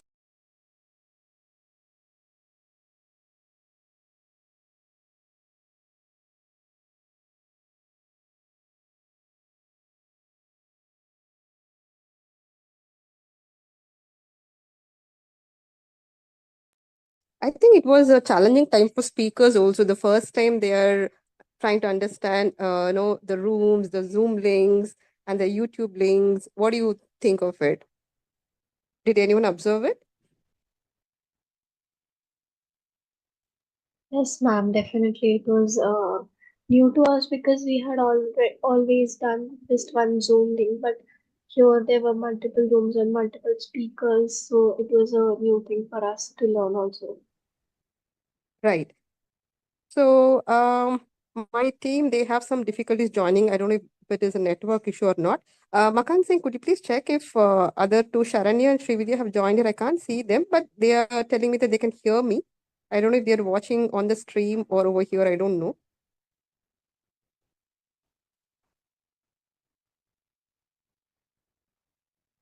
So anyway, we'll have another 10 to 15 minutes of Shivanand Ji's session, and then we will finally wrap it up. So I request Kashvi, Asta, Raghav, and Satasha to please wait for a few more minutes. You have been working hard the whole day. And also the Eventos team, we request you to be available for a few more minutes, and then we will wrap it up. I'm just prompting Sir and finding out if he has joined or not.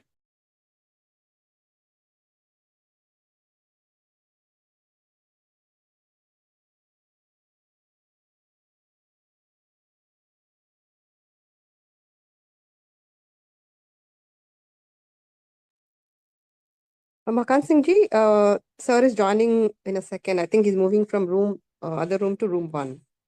Raghav, please be ready with your introduction. Sure, ma'am. Yeah, thank you.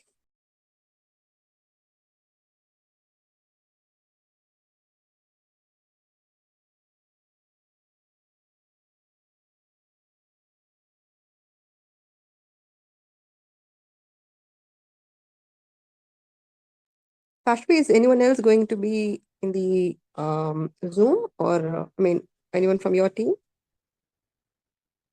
I'll check with everyone. Yeah, not a problem. So before Shivanand Sir's, after Shivanand Sir's, if someone is joining, then we can have theirs, and then finally I can do the vote of thanks. Great. So Raghav, could you please start? Sure, ma'am. So, Mr. Shivanand Rudrakshi started his journey into investment world at the early age of 14 as his uncle was a stockbroker. He has more than 20 years of experience in trading stocks, options, futures. He is a well respected for his command over the Ishimoku indicator. He lived in America for 9 years and traded the US stock market. He does one on one online and offline mentoring to high net worth individuals. He teaches technical analysis, risk management, preparing a trading plan, and augmented intelligence trading. Thank you, sir, for joining and with us today. You may please continue.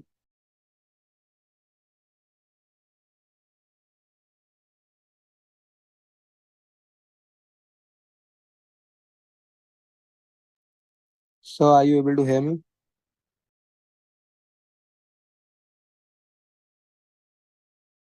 Sir, actually, Yes, sir. you are not Yeah. audible. Okay, am I audible now? Yes, sir, you are audible. I'm audible. Okay, fine. My screen is visible to everyone? Yes, sir. Okay, uh, fine. Today we are starting with swing trading. Okay, once again, I'm audible. Yes, sir, you are Hello, audible. I'm audible. And my screen is visible? Yes, sir, that too visible. Yeah, can you read a few lines for me? Swing trading, why swing trading is the best option for entrepreneurs and job holders. Okay, wonderful. Fine. Good evening to everybody. This is Shivanand Rudrakshi. Today I will be speaking on swing trading. Okay. Uh, Next 15 minutes, we are going to spend a wonderful time with you. Okay. You will have very good knowledge. Okay. About swing trading. Fine. You can ask me questions in between. Okay. I will try to finish this presentation within 15 minutes.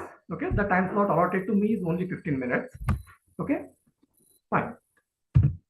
What is swing trading? Okay.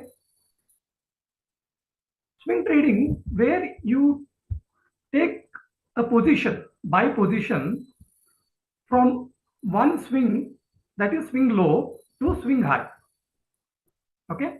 Again, you wait for swing low, again you buy and you hold it till swing high, and then you exit. Okay. The normal time period is less than, we can say, 6 months. Normal time period. Okay. Uh, we can say some traders close the position within 15 days, within 1 month, or 3 months, or 6 months. Normally, it's a 6 month is the period for a swing trading. Maximum people hold it for 1 year. If it is beyond 1 year, that is called as an investment. It is not called as a swing trading. Okay, next, one of our strategy. Okay, this is one of our strategy. Okay, we use moving average. Okay, we enter here. You can see my cursor. Yes, sir. Okay, you can see my cursor. This is where we enter. Okay, and we exit normally with a target. We will have a target in advance. Okay, in advance we will have a target where to exit. That is part of a training where we understand where is our entry, where is our exit. Okay, this is our entry. In swing trading, entry is very clear with a particular strategy. Exit is also clearly mentioned, but with exit we can have some flexibility because of some economic changes or any war situation. We can have an exit early, or we can hold on to the position. Okay, fine. Next, why swing trading is the best option for entrepreneurs and job holders? It consumes less time.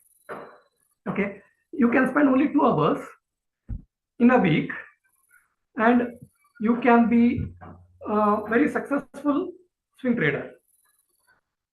Okay, it doesn't take much time.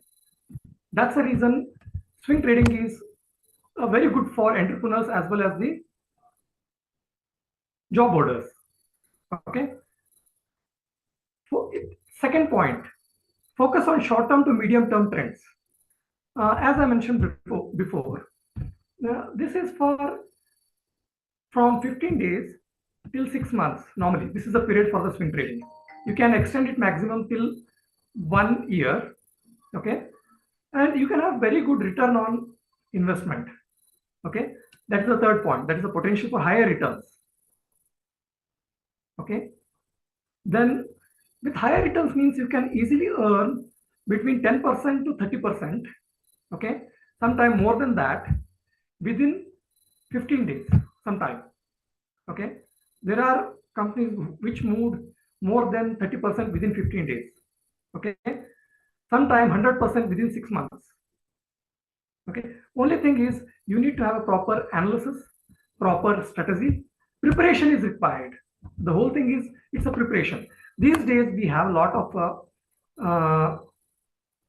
screeners. They are called screeners, where uh, those screeners will help us to find out the stocks which are good for this swing trading, which will consume less time and which will reduce our risk level. We will tell about risk level because we will have a stop losses. Okay. If we go back to the previous page, we can see here, we can have a stop losses. We can have a stop loss here where we have entered. If the price comes reverse, price is reverses, that time we can exit. That's a part of the risk management. Okay. There is something called stop loss. I'm telling this one for the people who are new to the stock market. Okay, everybody knows normally what is stop loss, but somebody who don't know, who is new to the stock market, I'm mentioning to them that there is something called stop loss. If, for example, you have purchased a stock for 100 rupees and you want to close the position if it comes below 95, okay, so your risk is 5%. You have taken a risk of 5%, okay, but your target is 140 rupees. The stop loss is for 5 rupees, profit is for 40 rupees. So you have a very minimal risk. You can reduce your risk with different strategies. You can have a less than 2.5% stop loss. Okay. Then you have a larger target. So we manage the risk with a stop loss. Okay. That is the one more point. That is risk management and predictability with a stop loss. And lower transaction cost. You will have a less brokerage compared to real estate. If you invest in real estate, you need a large capital. Your capital is blocked, and you can say that investment is high compared to swing trading. Swing trading requires hardly, you can start with 5,000 also. Okay, and I will explain about the MTF provided by the brokerage. That means the brokerage will provide you 80% of the capital. We will come to that point later part. MTF is very useful for the swing traders. Okay, first we will cover the lower transaction cost. See, you pay 2%, approximately 2% for the real estate investments, but here you pay in some brokers offers zero brokerage for purchasing of the stocks, but while selling there is a small brokerage they charge. Okay, then you have a better work-life balance. See, as it takes only 2 hours in a week, okay, so you can, like, spend time for your work. You may be an entrepreneur or you may be a job holder. Okay, you can focus on your major work. Okay, this is a minor work. See, there is something called trading in a zone. Okay, so when you are trading in a zone, you will be more successful. Okay, and it requires very less time for swing trading. If you are an intraday trader, it requires a lot of time and focus because you buy a stock and you sell a stock, or you buy futures on the same day and same day you sell. That is called intraday trading or a day trading.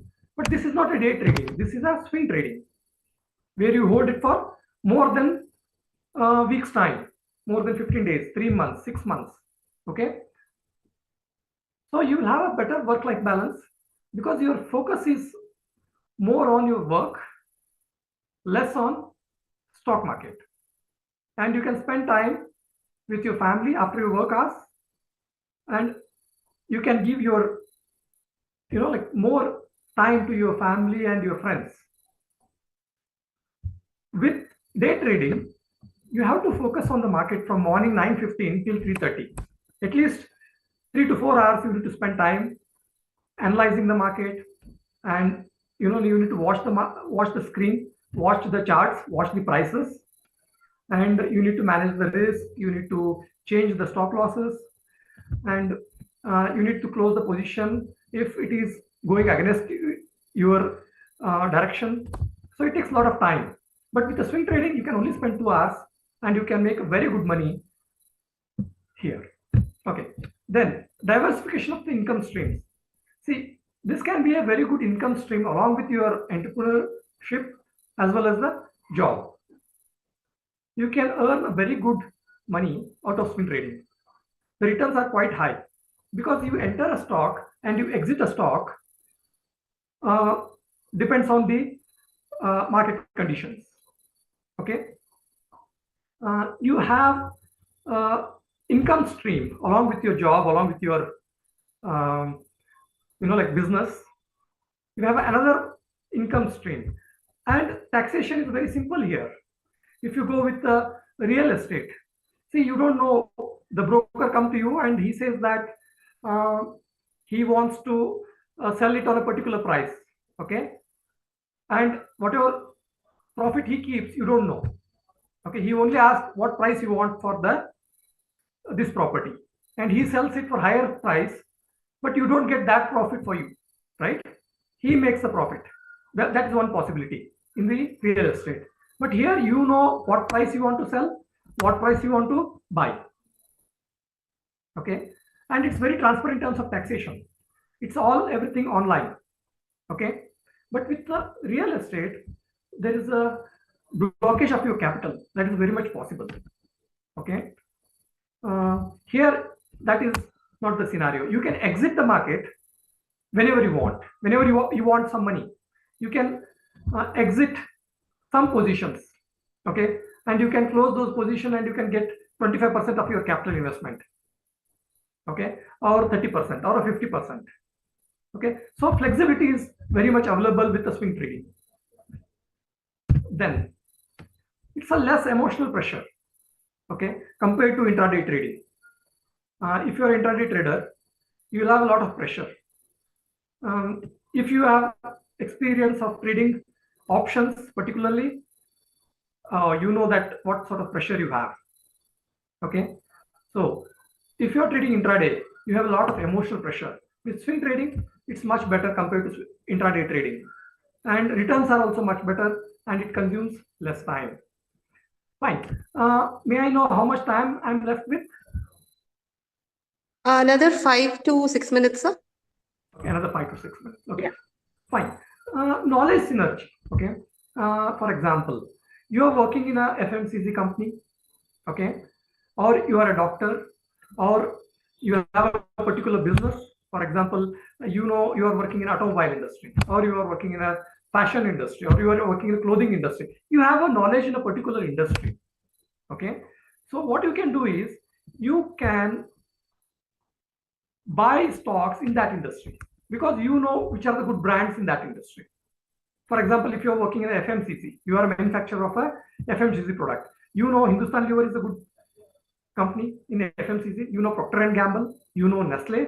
These all companies are listed in the stock market. You can analyze those stocks which you have a knowledge about, right? You have a knowledge about FMCG or automobiles or fashion industry or air conditioning industry. Okay. Or EVs. You know about EVs, electrical vehicles. You are a doctor or you are an engineer. So you know like a particular industry that will help you in investments, particularly in swing trading. Okay, fine. Then comes the liquidity. Stocks can be bought and sold quickly, allowing for easier access to cash. I already mentioned about this. You can exit and you can encash your capital. Okay. You can make a gain out of your capital and you can exit and you can invest in some other stock. Again, swing trading. Again, you are taking a position. Okay, you exit a particular stock because this has reached its peak in a short term. So you are searching for another stock which is going to go up now. Okay, fine.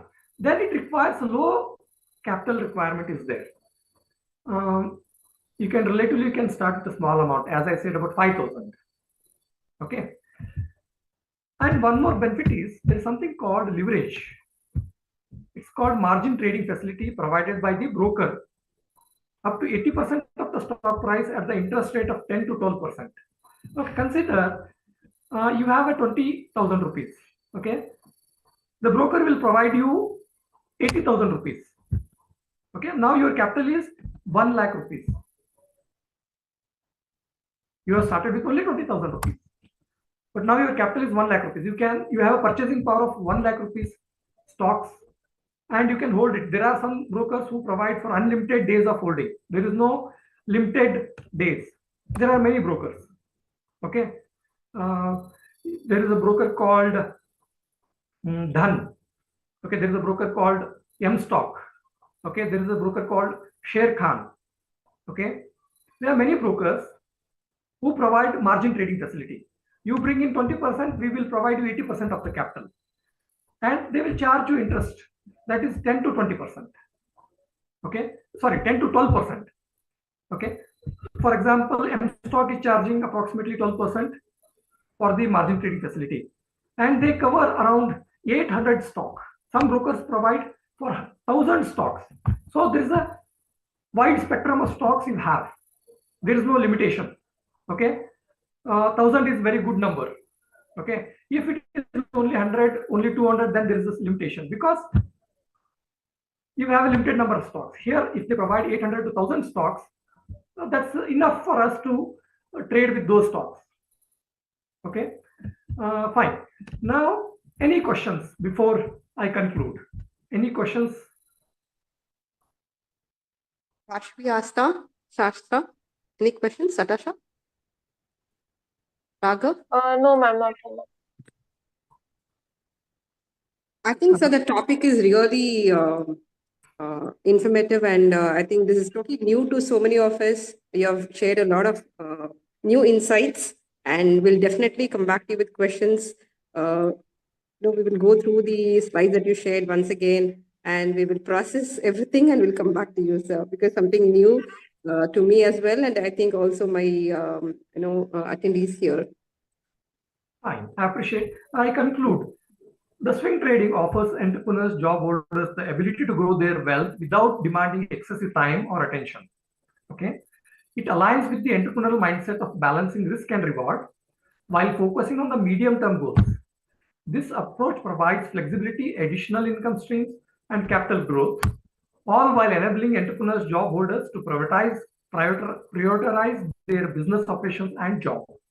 Okay, fine. I think I covered majority of the points. Okay, you can also reach me if you have any questions. You have my number here mentioned. Okay, I'm available on WhatsApp. You can text me. I'll reply back if I'm making some trades or I am in between trades. After that, I will reply you back. Okay, I appreciate your time. Okay, thank you. Thank you so much, sir. I think 15 minutes is not enough for such a big topic, right? So trading stock markets are something quite interesting, and only a select few are in it. Not many are aware the potential of investing in stocks and trades, right? So I think we have to have a dedicated session so that many can ask questions relevant to swing trading or in general about trading. See, so many women actually ask us to host sessions on trading and stock markets. We have to create an awareness, and when it comes to women, I think a lot of awareness is required. Maybe in the next few years, maybe 5 to 10 years, you can see so many women venturing into trading. But right now, I think even now it is too only a handful of women, especially who are really interested in trading and finance, are into trading. Like those who are not good at finance, they are majorly into different services, right, sir? Yes. Many of the women are venturing into swing trading. Okay, they find it very lucrative. Okay, because it consumes less time and less time. Fine. I appreciate your time. Yeah. Thank you so much for an insightful session, and I hope we will have a dedicated session very soon in future where you can share a lot on swing trading and stock markets and related topics. Thank you so much for being with us and being a part of WEI-ICON 2024. Fine. I appreciate it. Thank you so much, sir. So now almost all our speakers have shared their insights. We have our staff who would like to share their experience. Srividya ma'am and Sharanya ma'am, if you're comfortable in English, you can do it in English, or in Tamil, you can do it in Tamil also. Yeah, okay, ma'am. Ma'am, first, we must thank you very much for this opportunity, ma'am. It was very great, and we are one part of it. It's very informative and growing session for us, ma'am. And thank you for us for giving this very good opportunity, ma'am, once again. Thank you so much, ma'am. Srividya ma'am. We are very grateful to be with you, ma'am. Thank you very so much, Anya. Hello? Fine. Thank you to everyone. We can hear you. Thank you, sir. Yes, Srividya You're ma'am. welcome. Ma'am, actually, it's very, very useful for us, ma'am. It's really very, very, it's great opportunity for us, ma'am, to join this session. Thank you, sir. You're welcome. Thank you so much, sir. Thank you, Srividya ma'am. Thank you, ma'am. Punitji, Makanji, would like to share anything with Dushi? Because I'm going to share my word of thanks and we'll be wrapping it up quickly. Would you like to share or can I go ahead?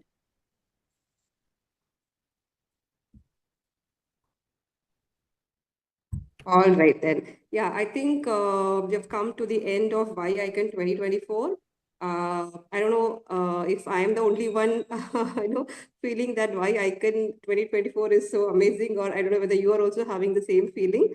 I think our heartfelt thanks to all the WEI-ICON 2024 heroes today. Firstly, let me thank our incredible chief guest, Ilagovan sir, who has rendered a talk on space tech. And we had speakers from various domains. As you know, from legal, we had Dr. Vinod Surana sir, and then we had people from packaging who spoke about a lot about packaging, Dr. Baburao Buduri sir, and then Leenata madam, she spoke about retail industry trends, and Devasundari madam, Dr. Devasundari, she spoke about empowering girl students, and I can go on and on. Like, it's a huge list. It's like 47 plus speakers. Let me just quickly mention their names to thank them. So Dr. Ilangovan Rajagopalan sir was the chief guest. Dr. Vinod Surana sir, Dr. Isa Dr. Baburao Guduri, Miss Leenata Pandit, Dr. Devasundari, Dr. Kamaluddin KS, Miss Harisha Prabhakaran, Dr. Pramila Kachan Aswani, Miss Yamni Chandrasekharan, Miss Sampurna Ganguly, GM Vishnu Prasanna, WGM Women Grand Master, Soumya, and then we had Soumya Swaminathan, Ms. Kanmani Dhanashekhar, Mr. G. Velladurai, Mr. Ram Swarup Bhaskar, Ms. Rubina Sushil, Ms. Patricia Arora, Ms. Soumya, Mr. M. Parvez Alam, Cavalier Dr. M. S. Madhivanan sir, Ms. Satyabama Nachyar, Engineer R. Maheshwari, Mr. Shivakumar Bellan, Ms. Vaidehi Kalzunka, Ms. Meghna Nathania Emmanuel, Ms. Priya Karthik, Dr. Susan Varghese, Ms. Satya Subramanian, Dr. Seema A. Kulkarni, Dr. Bhushan D. Sudhakar, Ms. Rama Venugopal, Ms. Subhashri Nadrajan, Ms. Renuka Kamireddy, Mr. Venkatesh Tripati, Dr. B. Vaikunta Selvan, Ms. Manisha Jha, Advocate Zube, Ms. Soumya V. Once again I read it, Ms. Olga Kulikova, Mr. Pradeep Aradia, Ms. Jasbinder Bhatia, Dr. Mary Angelin Santosam, Mr. Shivanand Rudraksi, and my mother-in-law Kavidayani Mani Arjunan. I think it's been amazing event. When we planned in August 2024, we never thought it would be this amazing, but I could see that all of us have put in our hard works, be it the founders or the organizing team or the tech team or the interns or ecosystem partners. Everyone has contributed to this. And I think we are taking away a huge knowledge from these sessions. Let me give a huge shout out to all those stakeholders involved in this particular event. My special thanks to Jasbinder for giving us good support. And Jasbinder, your team is amazing. Puniji, Vidushi, and then Makhan, and then Pankaj. I think there are so many people in your team. Your team is amazing, and I thank you for that. And everything was happening seamlessly, and I couldn't see any issue here. So thanks to your team, Jaspinder, and thanks to our internal team, Sharanya ma'am and Srividya ma'am. Thanks to all the interns, Kashvi, Rishav, and then Raghav, Asta, Satasha. I'm missing a few because there are too many names. Kashvi, can you help me with a few more? Ma'am, we had Yash, Yash, yeah. Omisha, and Alisha. Anisha, all right. I think the IAM students were traveling with us for the past 2 months, and they were super productive, super enterprising. They were available all the time, and they did the best. I think without IAM's support, the intern support, we couldn't have come this far. They handled every room impeccably, and they introduced well. They did a good job. Kudos to you guys. You did a really fantastic job. And kudos to the technology team. Kudos to Sharanya ma'am and Srividya ma'am. And kudos to the audience because it's such a lengthy event, from morning 11 o'clock to 6 o'clock, accommodating 45 plus speakers and listening to varied subjects from exports to technology to funding to AI to packaging to whatnot, corporate, all this stuff are really amazing. I hope WEI-ICON 2025 will be much bigger and better. Of course, it's a learning opportunity for us to understand how we can fix certain things in the 2025 WEI-ICON 2024. I thank you from my bottom of my heart. Thank you for being a part of this journey. We couldn't have done it without you. To everyone who attended, thank you so much. Together we celebrated, learned, and of course we grew. And here's to many more empowering moments ahead. Cheers to WEI-ICON 2024. Until next time, stay inspired and keep shining. Thank you all. Thank you, ma'am. Thank you very much. Thank you, ma'am. Thank you, ma'am. Thank you, ma'am. Thank you. Thank you so much.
Recording stopped.